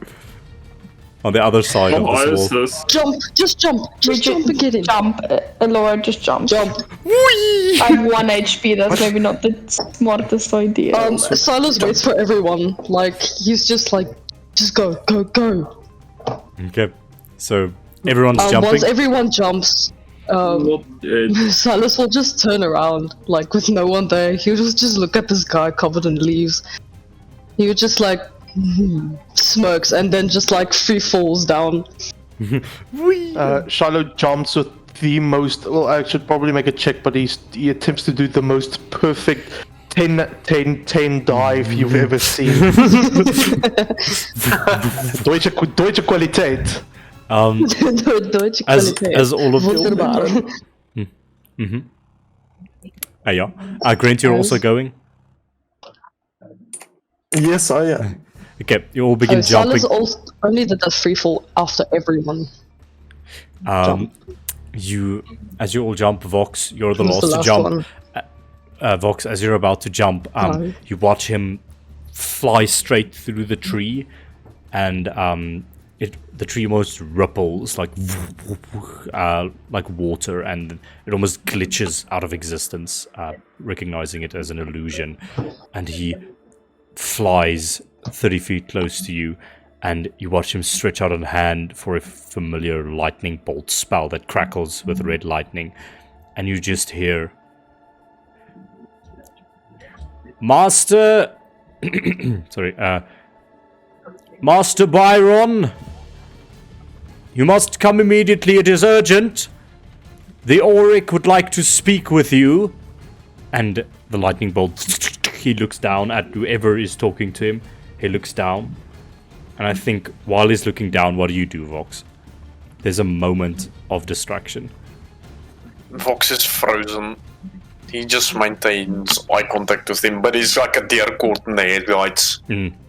So I think as all of you jump down into the water, you resurface and you look up and you just see Vox frozen there, almost walking back, and this individual flies very close to you, Vox. And he says, wherever you are, don't get too comfortable in messing with my affairs. I will find you, and I will kill you. Consider yourself lucky that more important matters have come up. Goodbye.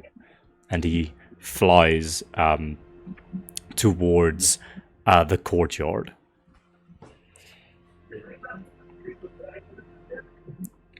I think Vox just stays in a static for 10 seconds. But Silas then will scream at him. Vox, come down! everything's Get out like of your normal head. for Vox, but then he starts to like slowly hear this voice raise from the background, and then after a few seconds, he finds his feet again, and he just right up dives head first into where the rest of the gang went. You land in the We're river. going down a rapid river, aren't we? So would Vox hear that? I mean, I'm just for the sake of narrative, I think with the Silas screams so hard that yes, Vox hears it and Okay. jumps down. You all are going down a rapid river, and for the sake of brevity, where on this river would you like to sort of emerge? It flows in this direction. Maybe. Okay, I would say for Yeah, I this. think we'll jump off, there probably. Okay, so where the river turns, you all quickly, with much effort, swim to the side and just absolutely exhausted. Everyone take a level of exhaustion, please. Absolutely exhausted. You Okay. climb out on the banks of the river, drenched in water, and you in a semi-quiet street. You emerge, but there is not much time before someone is going to notice you. You see that there is a lot of We have to- commotion going on from where you came. A lot of people there, and now a massive smoke cloud that is billowing from House Attaway. Where are you? Guys, we have to get to our rest. I know where we can go for a night rest, because it's gonna take too damn long to get to where we usually were. But the place I know, it's not too far from here. We just need to make it past the house Sullivan, I think. Just follow me. I know where to go. And Silas will lead them from down here towards that place. Okay. So are you all following Silas? Mm-hmm. See, Okay. For the sake of brevity, you all trudge through the streets of Zichester and eventually arrive at a quaint little inn, just on the edge of the bourgeoisie district and and the copper district, known as Gloke's Bar / Inn. And Silas, what do you do when you get there? You see, as you run through the streets, people passing you, a bunch of onlookers looking at you weird, as all of you are quite drenched in water still. Yeah, you get to the front and you see your friend Cedar is busy seating tables and helping people within the restaurant. Yeah, Silas tries to get Cedar's attention. Are you like walking like to the front of the thing, or just like in an alleyway trying to get his attention?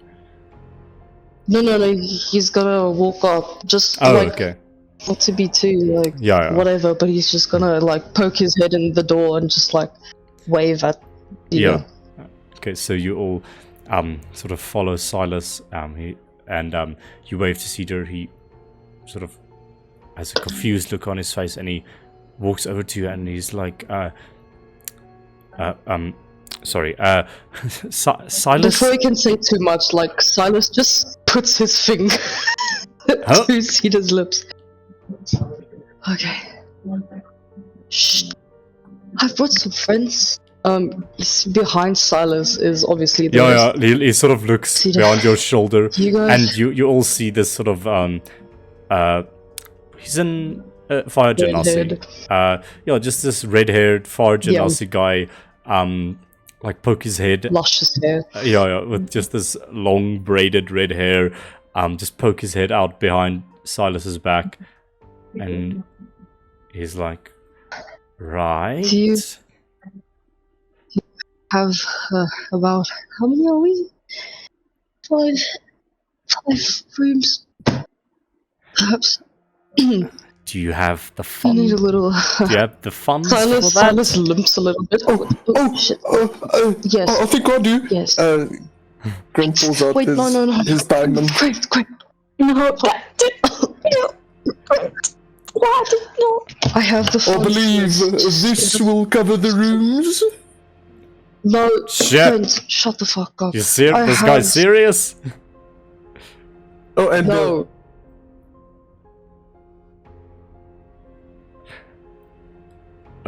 Five, whatever. How many are we even? 5. We feel also this is five. Six or 6. Just 5 rooms. 6 rooms, please. and 7 meals, please. No. Sure. If you didn't have 7 rooms, 6 rooms. Sure. You can Yeah, make 4 rooms. of course. I can sort that out for you. You're serious about the Please, diamond? yeah. Because you could drink here like for free for No, your whole lives no. if you give me that thing. No. Yeah. He's Yeah, not serious. I'll do Brent, that. you're not serious. No, Brent, keep that thing. He's not serious. Cedar, I'll smash You know the what? shit out of You know This nice man is doing us a favor. You know what? We can drink for free. You know what? No, You know no. what? Hey, Cedar. everybody, shut up. This is not the place for this conversation, alright? Everyone, go to room number 17, alright? Free of charge. Let's just figure this out, okay? You don't look like you're in a very nice state at the moment. And I like Silas. I don't want anything to happen to him. Don't know who you are. You're on a probationary period right now, so get your asses in there. Let's have a quiet chat, okay? Thank you, Cedar. Okay. Silas goes up to the room. Can someone help me up these stairs? I'm not You in guys good can shape. see. Oh, You yeah, guys can see Silas is pretty like chill in this place. It's as if he's been here more than just a few times. Okay, stop standing around. Go on, get. And he begins like the Silas is already Grant also just helps Alora up the stairs Yeah. with his -2 strength. It's the idea that counts. You all begin heading up the stairs to room number 17, which he hands the key to you.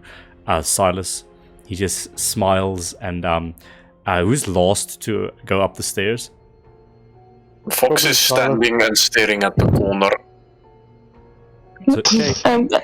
While Gwen's helping Laura's gonna look back at Vox, who's not following. Are you gonna join us, Mr. Vox? Vox, just come in. Even if it is for just one night.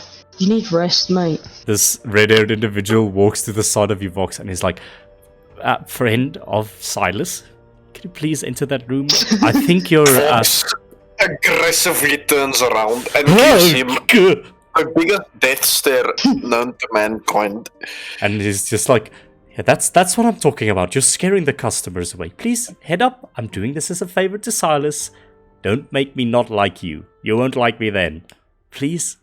I think Vox kind of snaps out of his disillusionment as he looks around at all the people looking at him, and he will kind of, after some awkward silence, just stumble in the direction of the homie. You feel in your palm something you hadn't noticed, but the cedar individual had sort of swiftly handed you keys to room number 17. Just slided them into your hand. Fox kind of looks at the keys and then he like swiftly looks back at the individual and then back at the keys. He's just smiling and he says, "Don't worry, ladies and gentlemen, please go back to your meals. Glokes is always happy to serve all of you. Hey ma'am, another drink for you." And he begins doing his thing. Yeah. Vox, I assume I think you when leave. Vox gets up, Silas will just take the keys from him. Can I have the keys, Vox?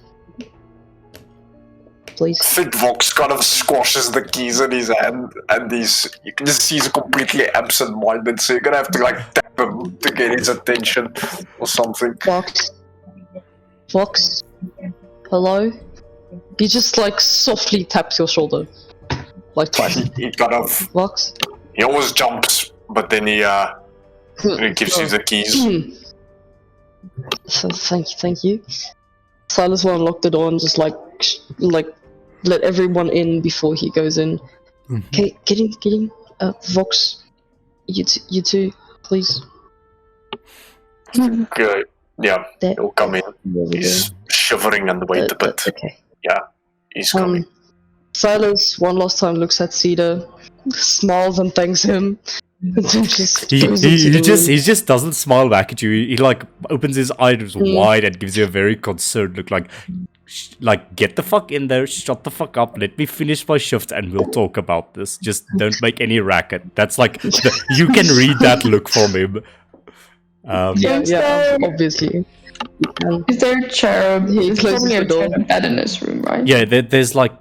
This is like a sort of a suite type of situation. There's a bathroom attachment. There's a bathroom attachment. There's like a double bed, 2 single beds, a couch, a coffee table, and 2 other chairs, I would say. And Laura plonks down on this bed like she's done. Silas just falls against the wall. Are we gonna talk about what just happened today? Is everyone in the same room? Everyone is in the same room. Yeah, It's a suite. Room. Room number 17 is a suite. So just to say again, double bed, 2 single beds, couch, coffee table, 2 chairs. There's I would say there's a little bathroom attachment to it. You all find yourselves in this place now. Does the bathroom have a door? Yes. Oh no! I proceed to the bathroom and I lock the door. Where are we gonna be? Fox? Why? Can we please Just address? not hearing XXX Tentacion music playing from the Actually, no. You start Classical hearing music blaring. a muffled voice, a voice you all recognize. I'm Sylvester. We haven't heard that voice. Sylvester. And you just hear, "You what?"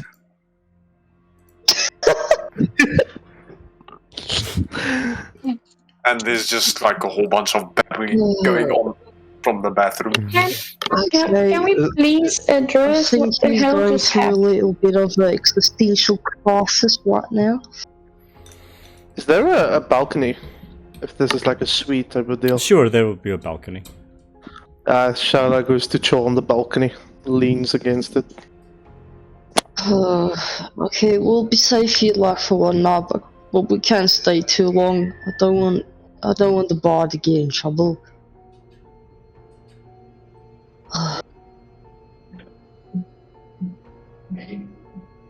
We need to get to the HVC tomorrow.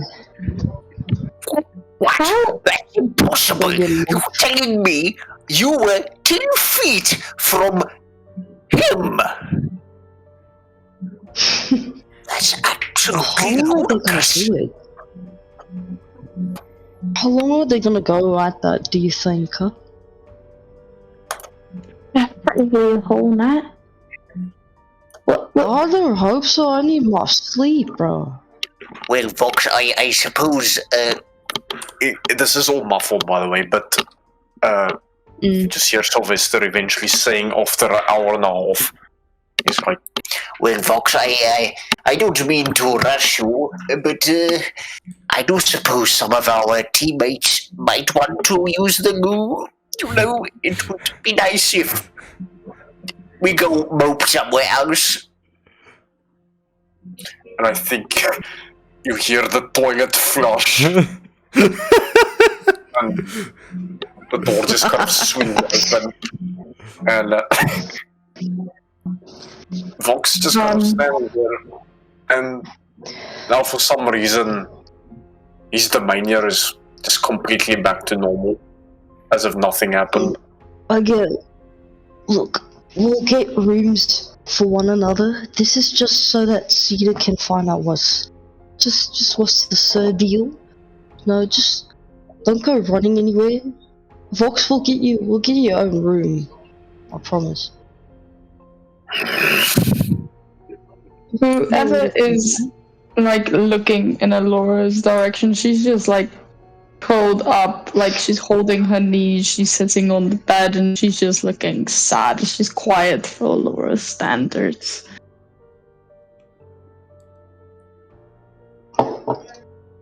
I think Vox would pick up on that.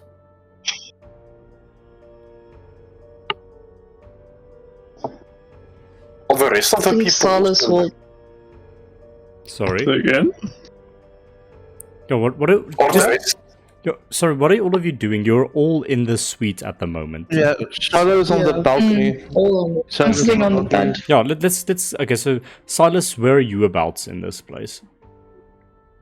Well, Silas was leaning just like slightly off the door, but I say seeing Alora that way, Silas would just like slowly go to her, like go sit next to her on the bed and put the blanket he had in his backpack over her, and then just chill next to her, I guess. Not Laura saying will much. say, Yeah, but thank you. Do you mind if I ask you a question? Yeah, go ahead. Why does everyone seem to be handling death so, I don't know, naturally? Like it's just meant to happen? Well, I can't argue. No, I can't say much for the rest, but in my defense, I've had a few around me,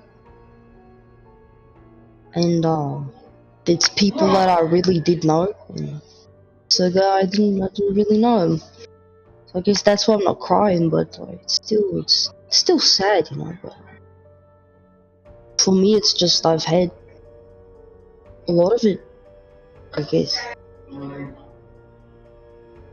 I've Silas just looks only down, hands fidgeting. well, Sorry to hear that, Silas. I mean, I've only had one experience with that. This would make my second, but you would think after the first time it would get easier, but No, death never gets easier, eh? Never gets easier. Just not a hope you can have. do you think Mr. Vox is okay? Oh, Guy looks over to Mr. Vox. towards... Yeah, it's like Silas looks up towards Vox. Yeah, What does Vox do? He's currently pondering outside on the balcony. Wish I know You just came to chill with me. Yeah, but he's as far away from you as possible on the balcony. Like one corner, I imagine, is where you stand, and far on the other corner is where Vox is. I don't think he is, honestly. I don't think any of us is actually fine. Except maybe Solo. Like, he doesn't really... I don't know. He looks like a very chill dude. Except those Solon, you okay? stuff really... wow. No, I would say Solon has claimed one of the single beds. He's just lying there. But yeah, when you ask him if he's okay, he doesn't answer you, but he gives you like a nod, so you assume he's okay. He looks fine though. Okay, no, maybe not, maybe. He's an interesting character. Well, I'm worried about those two out there. Shallow's acting... Well, he's been acting strange ever since he disappeared. Complete mess. And Vox, I mean... I've never seen Mr. Vox like that. He's just... No one has. And it's all about that weird guy with the top hat. Honestly, the guy's gaze scared me as well, I'm not gonna lie. Yeah, what the hell was He's so that? cold. I don't know who he is. But if he scared Vox, I don't wanna know what he is or who he is. If he scared Mr. Vox, what is he gonna do to us? Yeah, that's true. But to be honest, we did kind of answer his domain, so we were kind of asking for someone to come after us. I think by this point you both see a tiny golden figure just slithering from the balcony all the way on the floor towards both of you. Very inconspicuous. Oh, Sylvester! You see it on the floor. Sylvester! We haven't seen you. You know, Silas puts his hand out for Sylvester to come up. Yeah, Silas would put his hand out for Sylvester. Yeah, Laura puts like a cushion next to Silas and Laura so he can lay on the cushion. I think Sylvester struggles a bit to hop onto your hand because it's a bit too high up, so he like flops the initial jump. No, like Silas is like leaning over. He's leaning over. He gets up from falling on his face, and he's just like, oopsie, and he tries again, this time with success, and he just kind of crawls across your thighs onto the pillow, his new throne. Wow. He's like, yes, last time we spoke it was under quite dire consequences, I'm afraid. I'm just happy Are you okay though? you all made it out. Laura just starts crying after you say that. Whoa. No. It's okay. Is it something I said? I don't understand. He calls Sylvester to his ear. Sergey didn't make it, mate. What? And his head just kind of his neck extends like three neck vervels up, just like, and he just kind of like a stethoscope just looks around the room, just scanning for. Where are the brothers? What? Sylvester, relax, please, God damn it. Alexander took his brother to who knows where, but Sergei didn't make it. So we don't know what's gonna happen to Alexander. That's Solon said he's in a better place though, so it's not all bad. that's Fucking love Grain. Is that true? So, is he in a better place?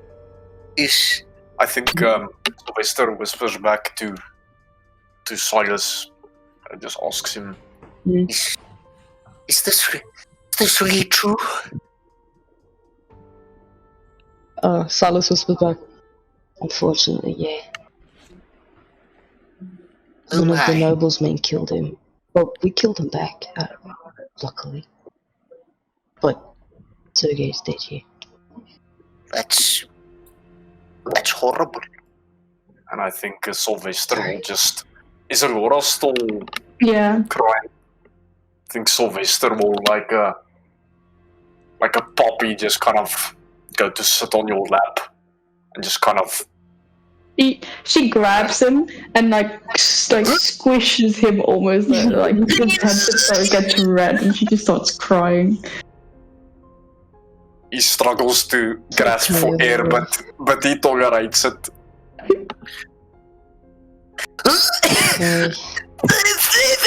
It's all going to be fine, yes. Solon, do you respond? Maybe just loosen the grip on him a little. Solon, do you respond to that question of is he in a better place?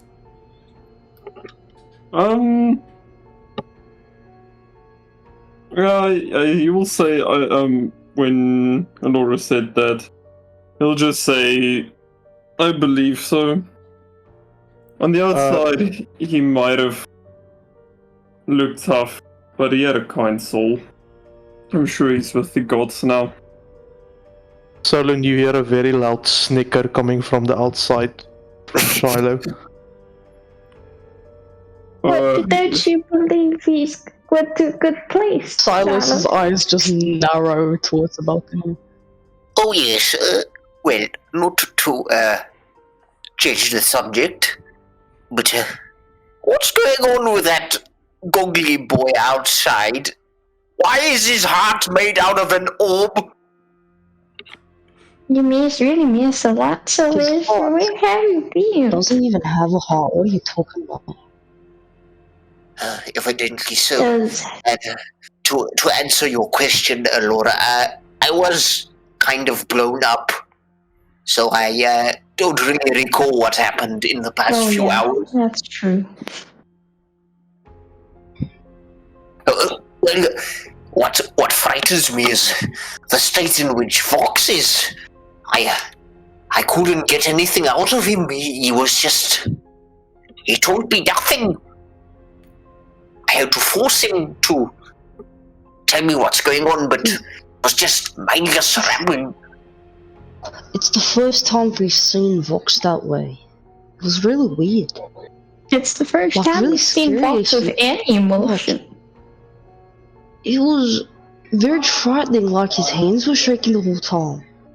I don't know what to do. If Vox was scared or mad or anything, what am I supposed to do?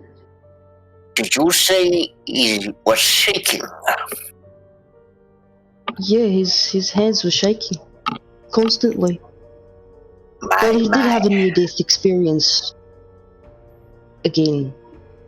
Yeah. And My after dear. that, his hands were just shaking non-stop. There are things in this world that are worse than death. And I think I know exactly Don't say that's Top why. Hat Man. Oh, don't say it's Top Hat Man. Don't tell me that. Who? Please don't tell me that. Top Hats, man. I'm.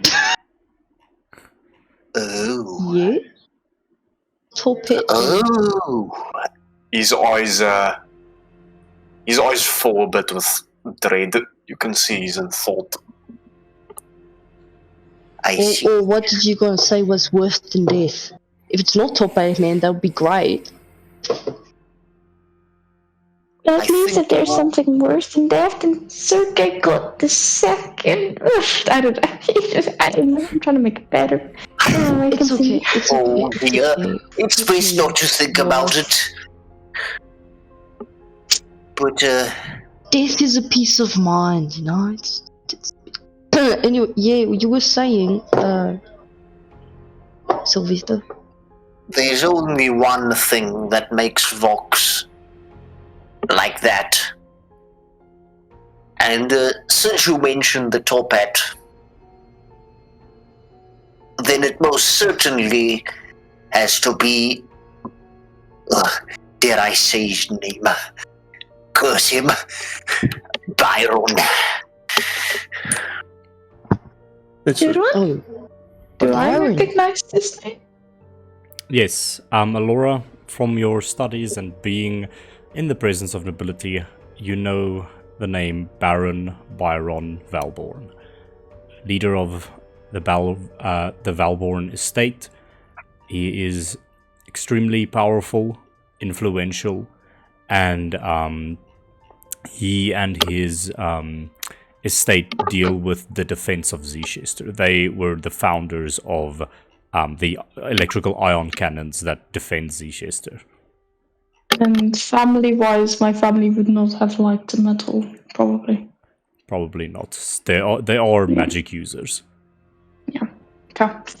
Well, you mean him? That's not good. You know, my friends, if you've ever thought you've seen evil in this world, there's so much for you to learn. Great. Fucking fantastic. Love that for us.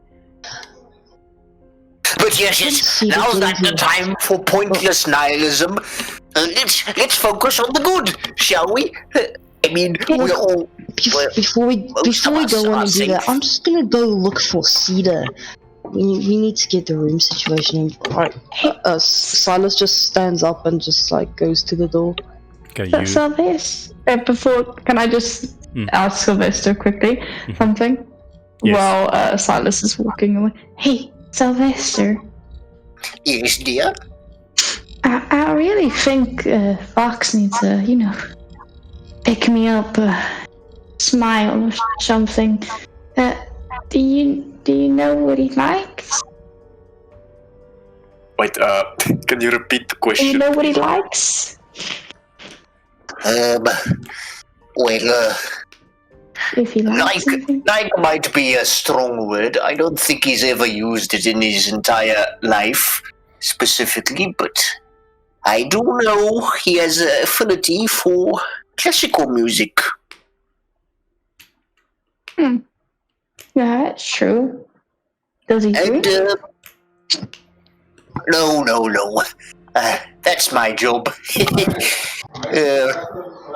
Well, I do suppose also not everybody carries a gramophone around, so second option might be if you have any... if you know someone with chess pieces, then we could play some chess with him. Maybe this establishment has some chess pieces.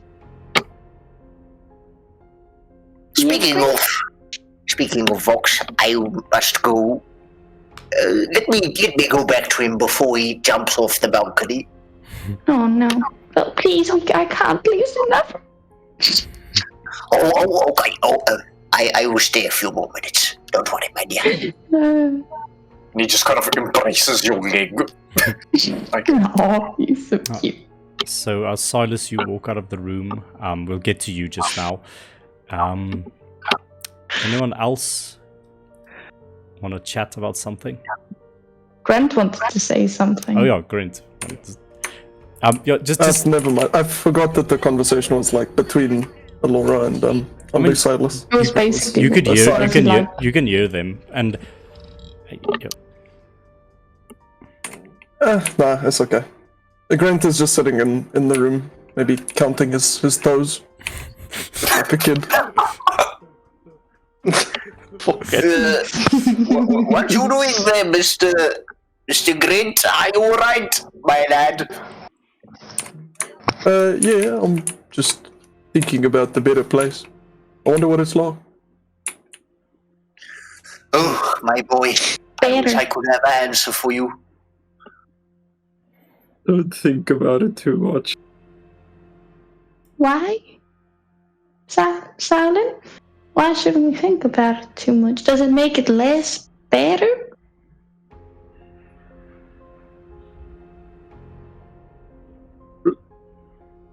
Trust me, just don't think about the people you've lost in life. Don't want to go down that road. Why not? Yeah, he's not gonna continue answering the questions. Well, it appears that everyone in this room is in dire need of some good rest. Clearly, a lot has I'm happened. actually kind of still waiting for the booze. Because it's free, he said. Who said there's booze? You're not gonna give him your diamond, Grant. Can I please explain something to you? Wait. You said there's free booze? Yeah, so, okay. I showed the nice friendly bartender man this rock, and I pulled out the diamond again. No. And he said we can drink for free. I just kind of expand. Showing the rock. You can't give up a diamond because you want free booze, Grant. It doesn't work My like boy, are you aware of how valuable that item is that you hold in your hand? I heard it was quite a bit, but, I mean, you know, I'd like to spend it. You truly don't know, don't you? No. Well, let's just say you won't ever have to look at the menu ever again, or at least the prices, if you were to sell that. But, you know, Laura's right, my boy. Hold on to it.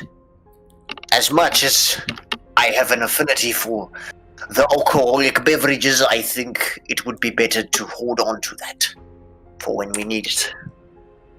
Can I not just give him a piece of it then? Just My for boy, some booze?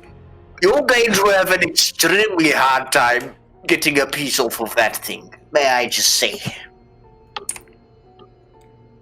Is that a fact? And with that, Grant just throws it as hard as he can against the wall. No, what are you doing? Roll a luck check for me, please. Nah, there's no way he's gonna fucking Put make it it right. diamond. We rolled a 9.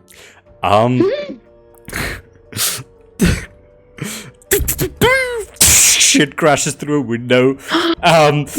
Shiloh, you see a diamond crash through a window and fall down to the street. A person walks up to it, stops for a moment, Oh like bends down, no. picks it up, looks around, and just runs. That's mine! Come back here! Sylvester is frozen in horror. Grant is going to. Static. I'm going to use my feature Arcane Recovery. I'm going to get 2 spell slots back. Okay. And I'm going to Adrenaline Rush myself. And I'm going to chase this man. You just watch Quinn, like almost spider crawling, just leaps through the window, crawls on all fours, almost up to this man. This guy's like, oh, whoa, and Grant just tackles him. Just happened. And Grant, you get the diamond back. Just this guy's like in abject horror, just against the wall. Sorry. Just imagine like this, this heavy breathing like guy filled with red dots, like pale as fuck, just on all fours, like give me my fucking dog! I found this! I didn't think it belonged to anyone! Precious. You just grab it from him, he throws it to you, and he runs away. And Grint, you just like, I don't know, climb back up a pipe, back into the window, and Grint comes back, just cradling the diamond. Grint, the moment you crawl up that balcony, you just see 3 pairs of eyes just staring blatantly at you. 3? Oh, me and Vox, okay. I got my diamond back. Good for you, Grant. Good job. Yes. Very good. Yes. I just need to break it. And I like reach for anything heavy, and I just like kind of put it on the ground, ready to smash it. At this point, Vox grabs your wrist, and he gives you a serious look to like fucking stop it. And Shiloh also just says that it is one of the hardest minerals in the world. You won't be able to break it. Then how can I spend it? We can spend it in any other given time other than now. Let's just all relax, shall we? It's been a long day. What do you think? Yeah, No more throwing Charlotte- off expensive minerals out the windows, please. Charlotte, do you mind if I talk to you for a sec? He's out on the balcony and he just like subtly nods. Yeah, okay, sure, you can come. Laura, like she's walking very like every 2 steps she kind of like almost trips because she's so tired, but eventually she makes her way there. And then she kind of just plonks against the side of the balcony next to Shiloh. Did Vox go inside again, or is Vox still there? No, Vox is still there, but he's just minding his own business. Did you find anything of use to help you find your father?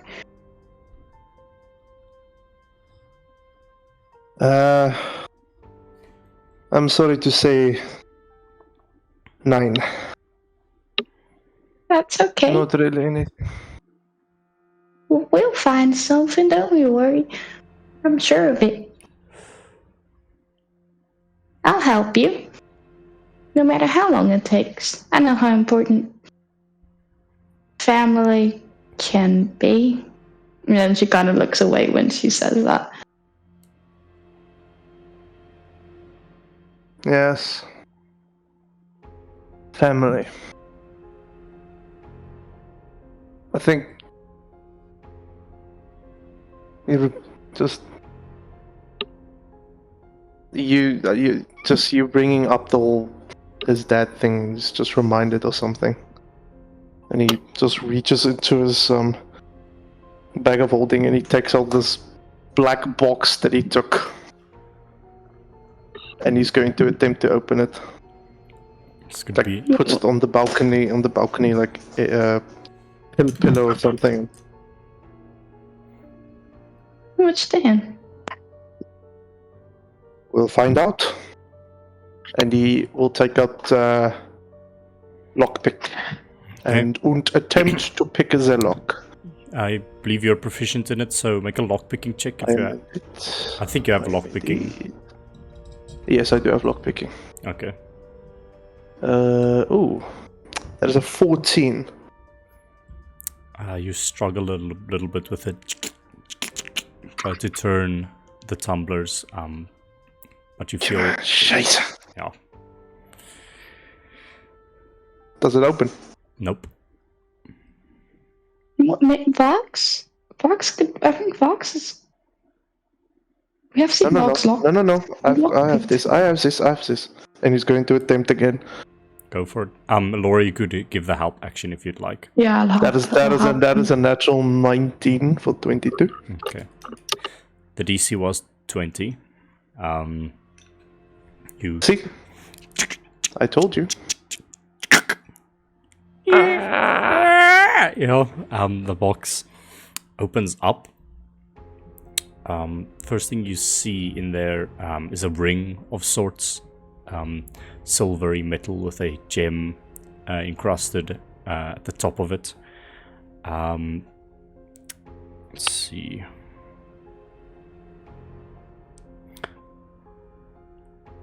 And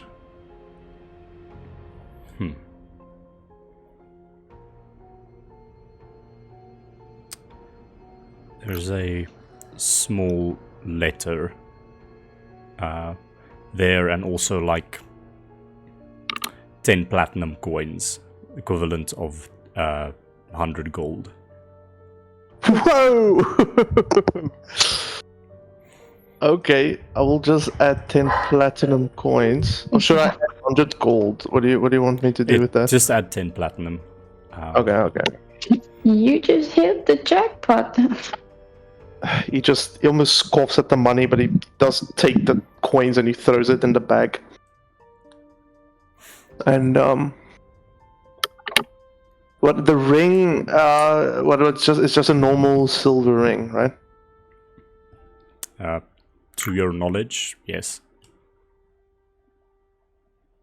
So he didn't throw the coins back in the bag. He leaves the coins there. He also leaves the ring there for now. Mm-hmm. And he opens the little letter and he just like reads it in a way that Laura and her nosy little eyes won't. He isn't gonna look. He doesn't know. He doesn't think that.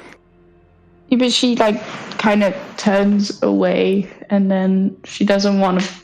She knows of privacy. She's not gonna peek because she's nice. But Well, he opens it up. In a semi-well-written font, this is a letter addressed directly to Rainier Attaway.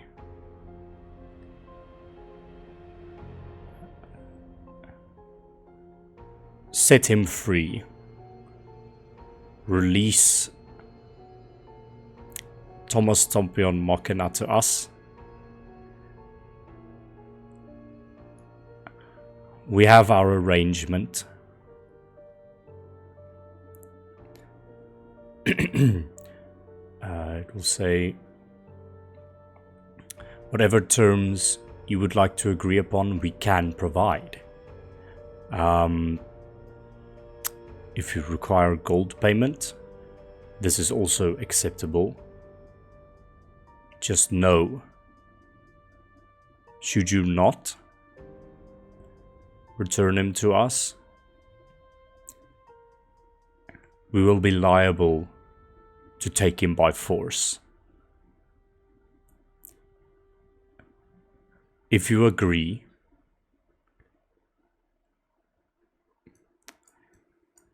meet us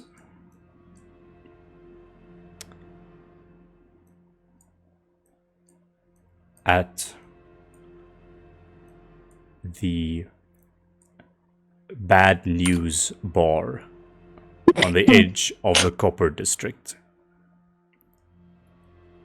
Bring as many guards as you'd like. We play our cards open. Signed, the Luftreiners. Okay, can I make a history check on that name? Yes. Actually, no. That wouldn't trigger anything for you. It wouldn't. Interesting. No. And this letter is written to Rainier Attaway, the Baron. To the Attaways, actually. Okay, and when is it dated? It's dated. I would say also in the letter, part of the letter, there was like a date where the Attaway should have came to this agreement, but the date is well past. This letter is like a month or so old. It seems like these Luftreiners, they wanted to make a deal to get Thomas Tompion Machina. The Attaways refused in their arrogance, and then the Luftreiners, which you now sort of put two and two together, the Crowmast individuals, were trying to get Thomas Tompia and Makina. They set up this meeting at the Bad News Bar, but at that, Attaways didn't show up, so they attacked the Attaways. And after that, Thomas Tompia and Makina went missing. So, there's that. Lutheinus. That is a Cestarian word that means the purifiers to you. Okay, I would have thought that I would have known what it means. Yeah.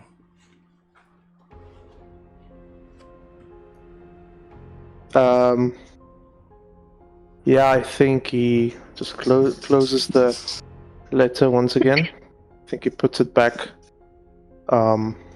Maybe he'll just, before he just puts back the whole box, maybe just inspect the ring, see exactly what that is. Make an Arcana check for me. 17. It's a ring with abjurative properties, protective properties. But I don't know exactly what it can do. You'll have to like attune to it, spend time with it to know what it does. Okay, I'll just add in my inventory magic ring. Yes. Okay.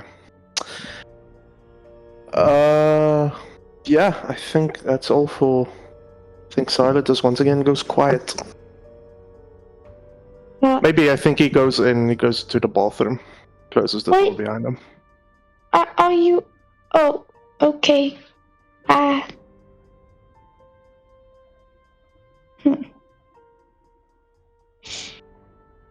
She just lets out a big sigh and just stands there at the balcony. Sorry, he's a tough cookie to crack. As this is going on, Silas, you run downstairs. It's quite later. It's like 6 o'clock now. I think you've waited quite long, and now that as you go downstairs, you see Cedar walking up, beginning to sort of take off his apron and things. It seems that his shift is past. He just wanted his shift to pass, and then he would have come up to you, and you run into him. Oh, there you are. I was just headed up to come see you guys. Are you okay? Just want to make sure we're well, yeah, apart from almost dying, I'm fine. You know me, it's fine. It's so fun. He walks like straight into your face. You don't look fine. Cedar, back off. Fine. I will slap you silly. Okay. So, you need lodging for the night? I can give you that room. Yes. But without any coin, I can't do much more. Obviously, I'll give you money, Cedar. I wasn't joking. I still have some saved up from my ventures before I got into the HVC. Right. Are those the agents that you told me about? Yes, some of them. Okay. One unfortunately passed away. The other one went somewhere else with his brother's body. So, and you're just fine. And he makes like the quotation marks with his fingers. Cedar, darling, I've talked to you about everything and a lot that has happened in my life. I wasn't close with this person. I'm fine. Okay, I was just thinking that... Silas turns around and walks up the stairs. No more questions of death. By the way, you know, I'll need my own room, right? Right, I'll get that organized for you. So, maybe like 3-4 rooms? Because some of them can share, but I'm not. Okay. It looks like you've been through How a much lot. would that be, by the way? Run you about 4 rooms, 1 gold and just 1 night. And 4 silver pieces for 1 night. He digs in his pockets and gives Cedar the coins. How many silver again? Sorry? 4 silver, 1 gold. 4.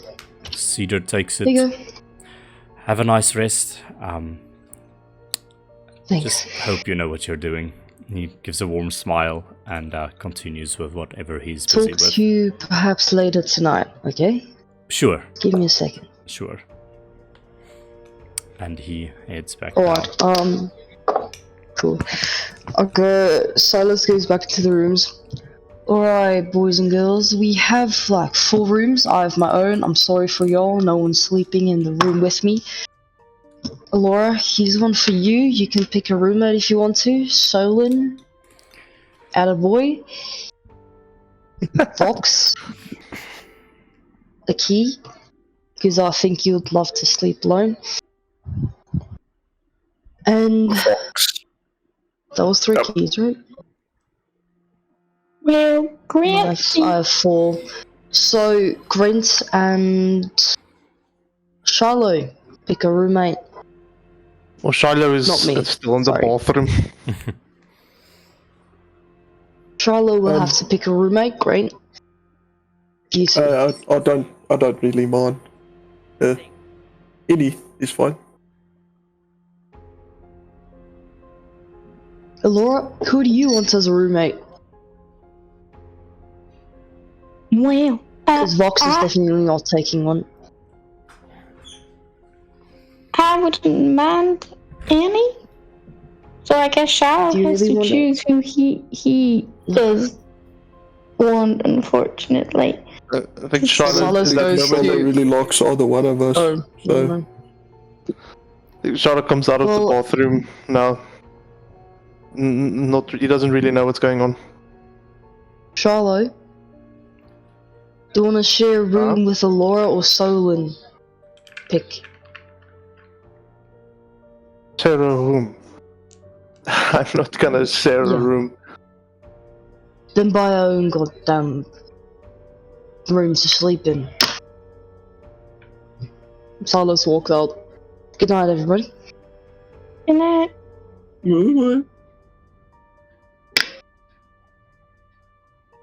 Whose room is this Solon, one? you have a key.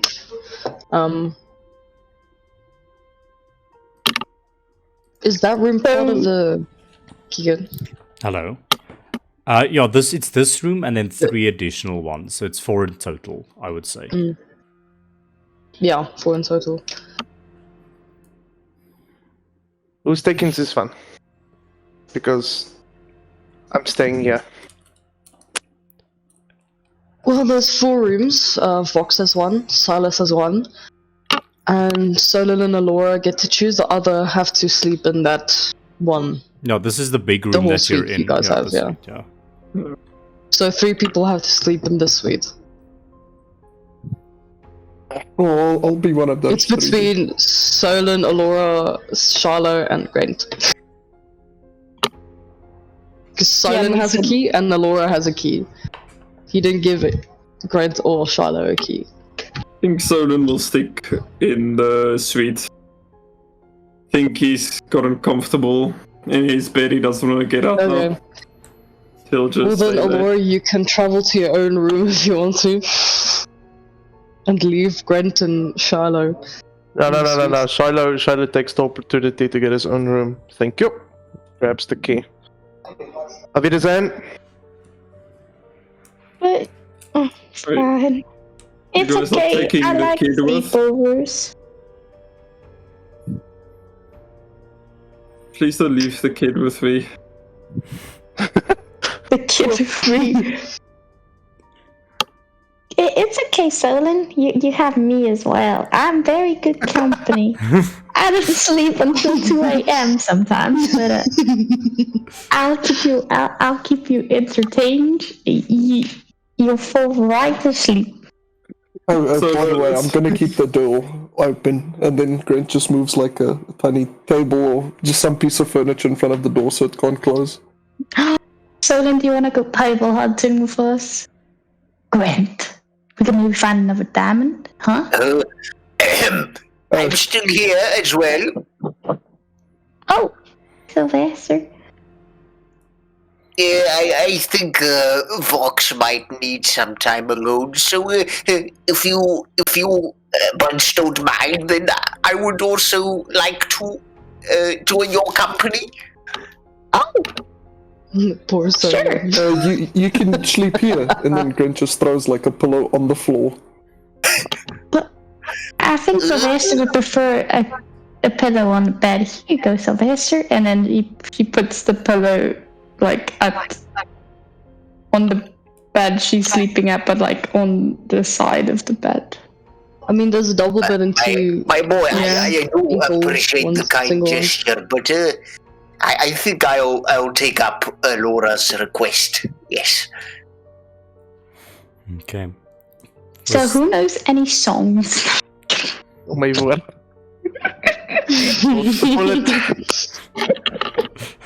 Zak begin, Solon begin net prot, mense Engelse tale sing. Ek begin net letterlik in tale sing. Oh. Solon, could you actually tell us a bit more about this better place? Yeah, I would really like to hear about it. You know, just to know where Sergei is, and to just have a nice picture in my head of what he's doing up there. You know, maybe he's killing some people. You know, like he always like to do. And then she kind of sniffles when she says that. Good one. I'm sure he's busy separating many heads from spines. I hope for his sake, so. Well, my dear, do you say anything? life is very short. Do you say anything, Solon? Ek dink is ek weet nie soveel van die lore van die religie nie. Oh. So ek wil nie Go wild. Your heart contains my brew. Maak 'n hele nuwe. You don't have to be law accurate. You can just make up your own law and just be like, that's what Yeah, you like- think is the like- law. It looks beautiful and Yeah, let Solon Pink do his and thing. fly- I believe I in don't him. know. I believe in him.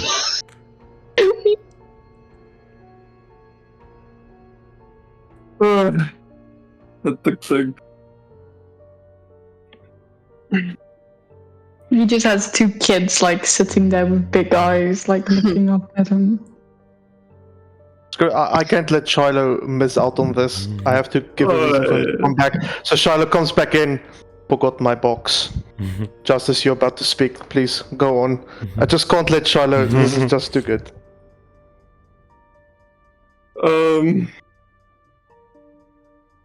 Well, in my religion,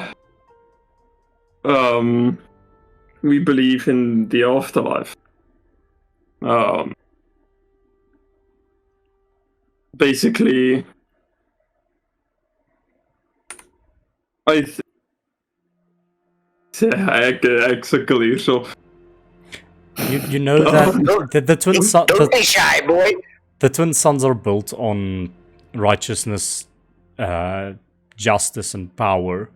So maybe you can go off of something like that. It's, I would say, what has been told to you is of a paradise under the wing of Helios, where Paradise. all the just people. Where the sun never sets. Yes, yes. It's on the sun.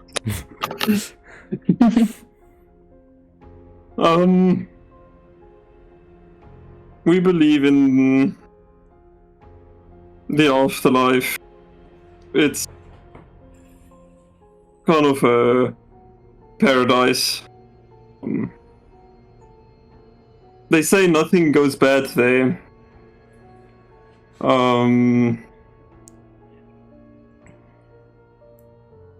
Whatever the person wants to do, whatever his heart's content is, it's available. But lately, I myself actually have my own doubts in that place. But I hope for the best for Sergei. Like I said, his soul was pure. I'm pretty sure he's in a good place now. Yeah. You are filling these people's heads with false hope, Herr Solen. It's not false hope. You need something to believe in. For the afterlife. Shadow, my boy, your heart is literally made out of the sun. How could I you am not made from science, technology, something realistic. I mean, what's It's the not difference realistic. What's the difference Yes? between what I do and what wires and circuits do? It's kind of the same thing. It's exactly the same thing, Grant. You don't understand what I'm saying. Magic, purely undiscovered science. It's all part of the ley line. It's complicated, hard to understand, but still, there is logic behind it. So But- you don't think that someone who's powerful enough to be called a god would be real? Maybe I you think just don't the understand it yet. I think the idea of creators of reality and these hopeful ideas of an afterlife just to escape the idea of death. I think it's all made up and used as a way to cope. When we die, we die. We are here to shit, eat, fuck, and die. Be put in the ground. That's all it is, folks. I'm sorry to tell you. And what are That's you not here wrong. for? For someone that doesn't have a soul, what's your purpose? Well, I never had one to begin with, according to my beliefs. Well, no wonder he doesn't get it. Listen, you can tell yourselves all the stories that you want to make yourself feel better about the inevitable, but I'm telling you that it's all nonsense. There's no proof. It's all feelings. It's all in your head. If you keep living like this, you're gonna live the rest of your life with the ideas of fairy tales, and not in reality. I think that is the best way to cope with reality, is to live in it. Yeah. At least that is... And he looks down. That was Well, taught my boy, to me. I would much rather believe in a supposed fairy tale instead of just embracing a dark void of nothingness. It would at least give me a greater reason to live. But to each their own, I say. Shadow, are you really saying that you go through life without, seeing the good in anything? You just see things as it is what it is? Well, if you want to get philosophical about it, good, bad, it's all part of the culture that was formed over thousands of years. That's all it is. We know to murder is bad. We know to steal is bad because it hurts other people. That's why I don't do it, and that's why you shouldn't do it either. But to use some kind of deity, some kind of unknown idea as a catalyst for what you think to be good is ignorant, in my opinion. But my boy, how could you care about what is good and bad if you believe that everything just happens the way it is? Wouldn't you need a moral compass for that? Something to believe in? Did I say faith? Sylvester's got a point, I think it's still for a Otherwise, second. everything else would be meaningless. Surely? Well, I'm sorry to break the news, but For all intents and purposes, life is meaningless. No, it isn't. I really don't know why you could say that when, while you are here, your life serves a purpose, even if no matter how small you affect people and things around you, and you impact them either good or bad. You can't say life has no purpose because you affect people and you affect other lives. You can't say it's meaningless. Shallow, you sound like you had a very sad life. Caroline, I don't remember my life. All I remember are my values and my beliefs and my knowledge. And I don't mean to break your rainbow bridge down by saying this, but you have a holy man in front of you right here.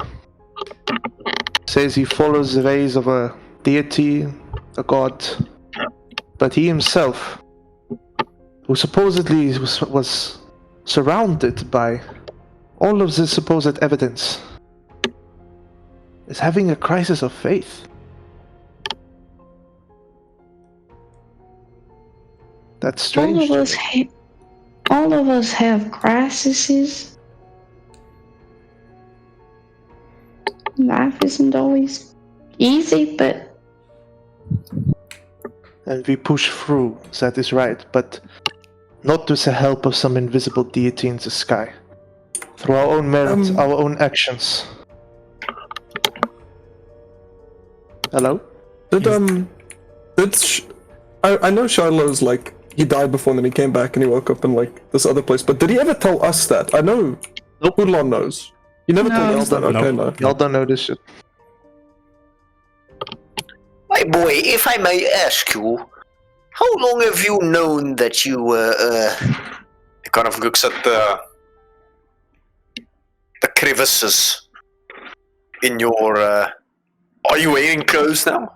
Or are you still shirtless? I think actually he is now shirtless again because he was staring in the mirror. Yeah. It's actually almost he's in his sleeping clothes now. So he's wearing like the sleeping pants, but he doesn't have a shirt on. Hey boy, are you aware? For your entire existence, have you known about that? And he points to your heart. This seems to be a new thing to you. I don't see what this has to do with the current conversation, but if you must know, I had no idea. Until Hagrid over here so graciously informed me that I am lacking a heartbeat. I only knew that there was something wrong ever since I woke up. I can't remember anything from my past life. I can't remember what happened. I'm figuring this out as we go. You know, if you were like this in your past life, you were metal? I'm not sure. Apparently I have a father somewhere. Well, in this case, a creator, a builder.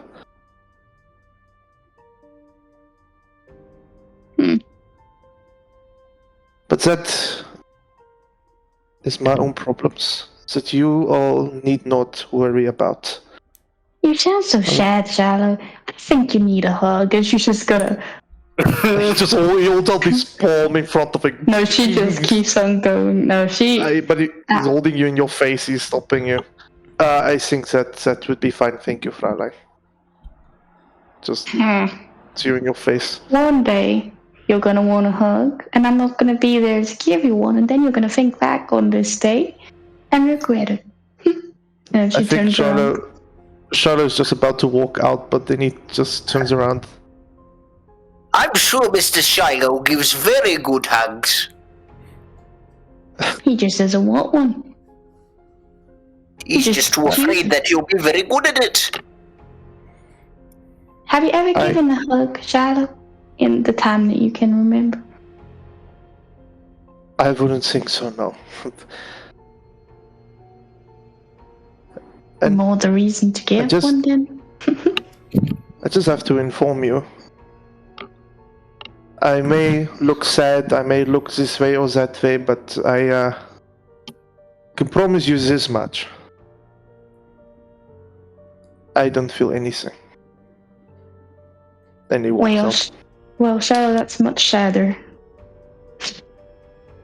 Actually. He'll go to his room. Mr. Depressor. And with Espresso. that, if you're all done,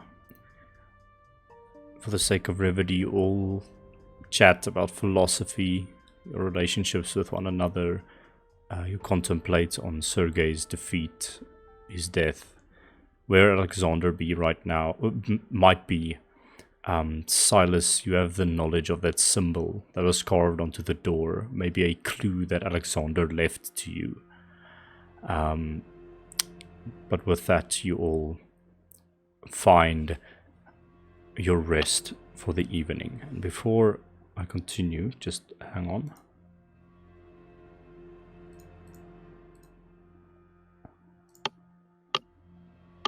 Hang on.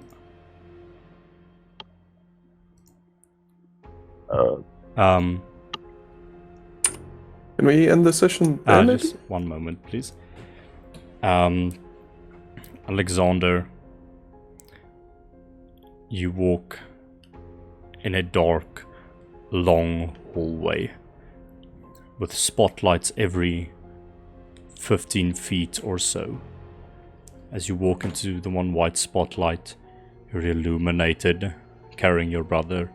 Walk into darkness, appear the next spotlight. Your feet echo in these expansive hollow halls.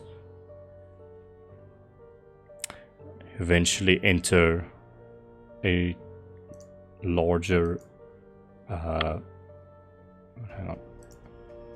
Eventually enter a larger room. Yes, you can lay him right there for me, please. And you see a operating table of some sort with a bright white light shining on it. What do? Alexander walks forward begrudgingly, knowing that he doesn't want to do this, but he has no choice. So he puts his brother down. Put him on the operating table. A shadowy figure walks in before the light clarifies, and you see an individual that you both fear and dread, but in this moment you need his help. The large, plump individual with a thick black coat and many little arms and devices of mechanical origin decorate his person. He has a few double chins, large black goggles on, a grin with teeth that stand in every direction as Argoris Zilberstein walks over and examines. You know, specimen 0-75 was some of my best work. It is a shame to see that you have tarnished this subject so, Alexander. And he begins putting on like those skin tight like operation gloves. You should be more careful. And I really hope you know what consequences this brings, what it is you are asking of me. I'm sure that Archambault is not very pleased with seeing you again, but seeing you in this state, this peculiar disposition, must bring some sort of, I don't know, eerie glee to his broken heart, and he begins taking out, like, operational tools and mechanical enhancement things. So, I suppose you made a deal with him then? You will be joining us for the foreseeable future?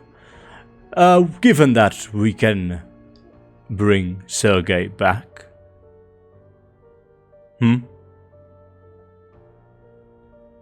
Alexander, like,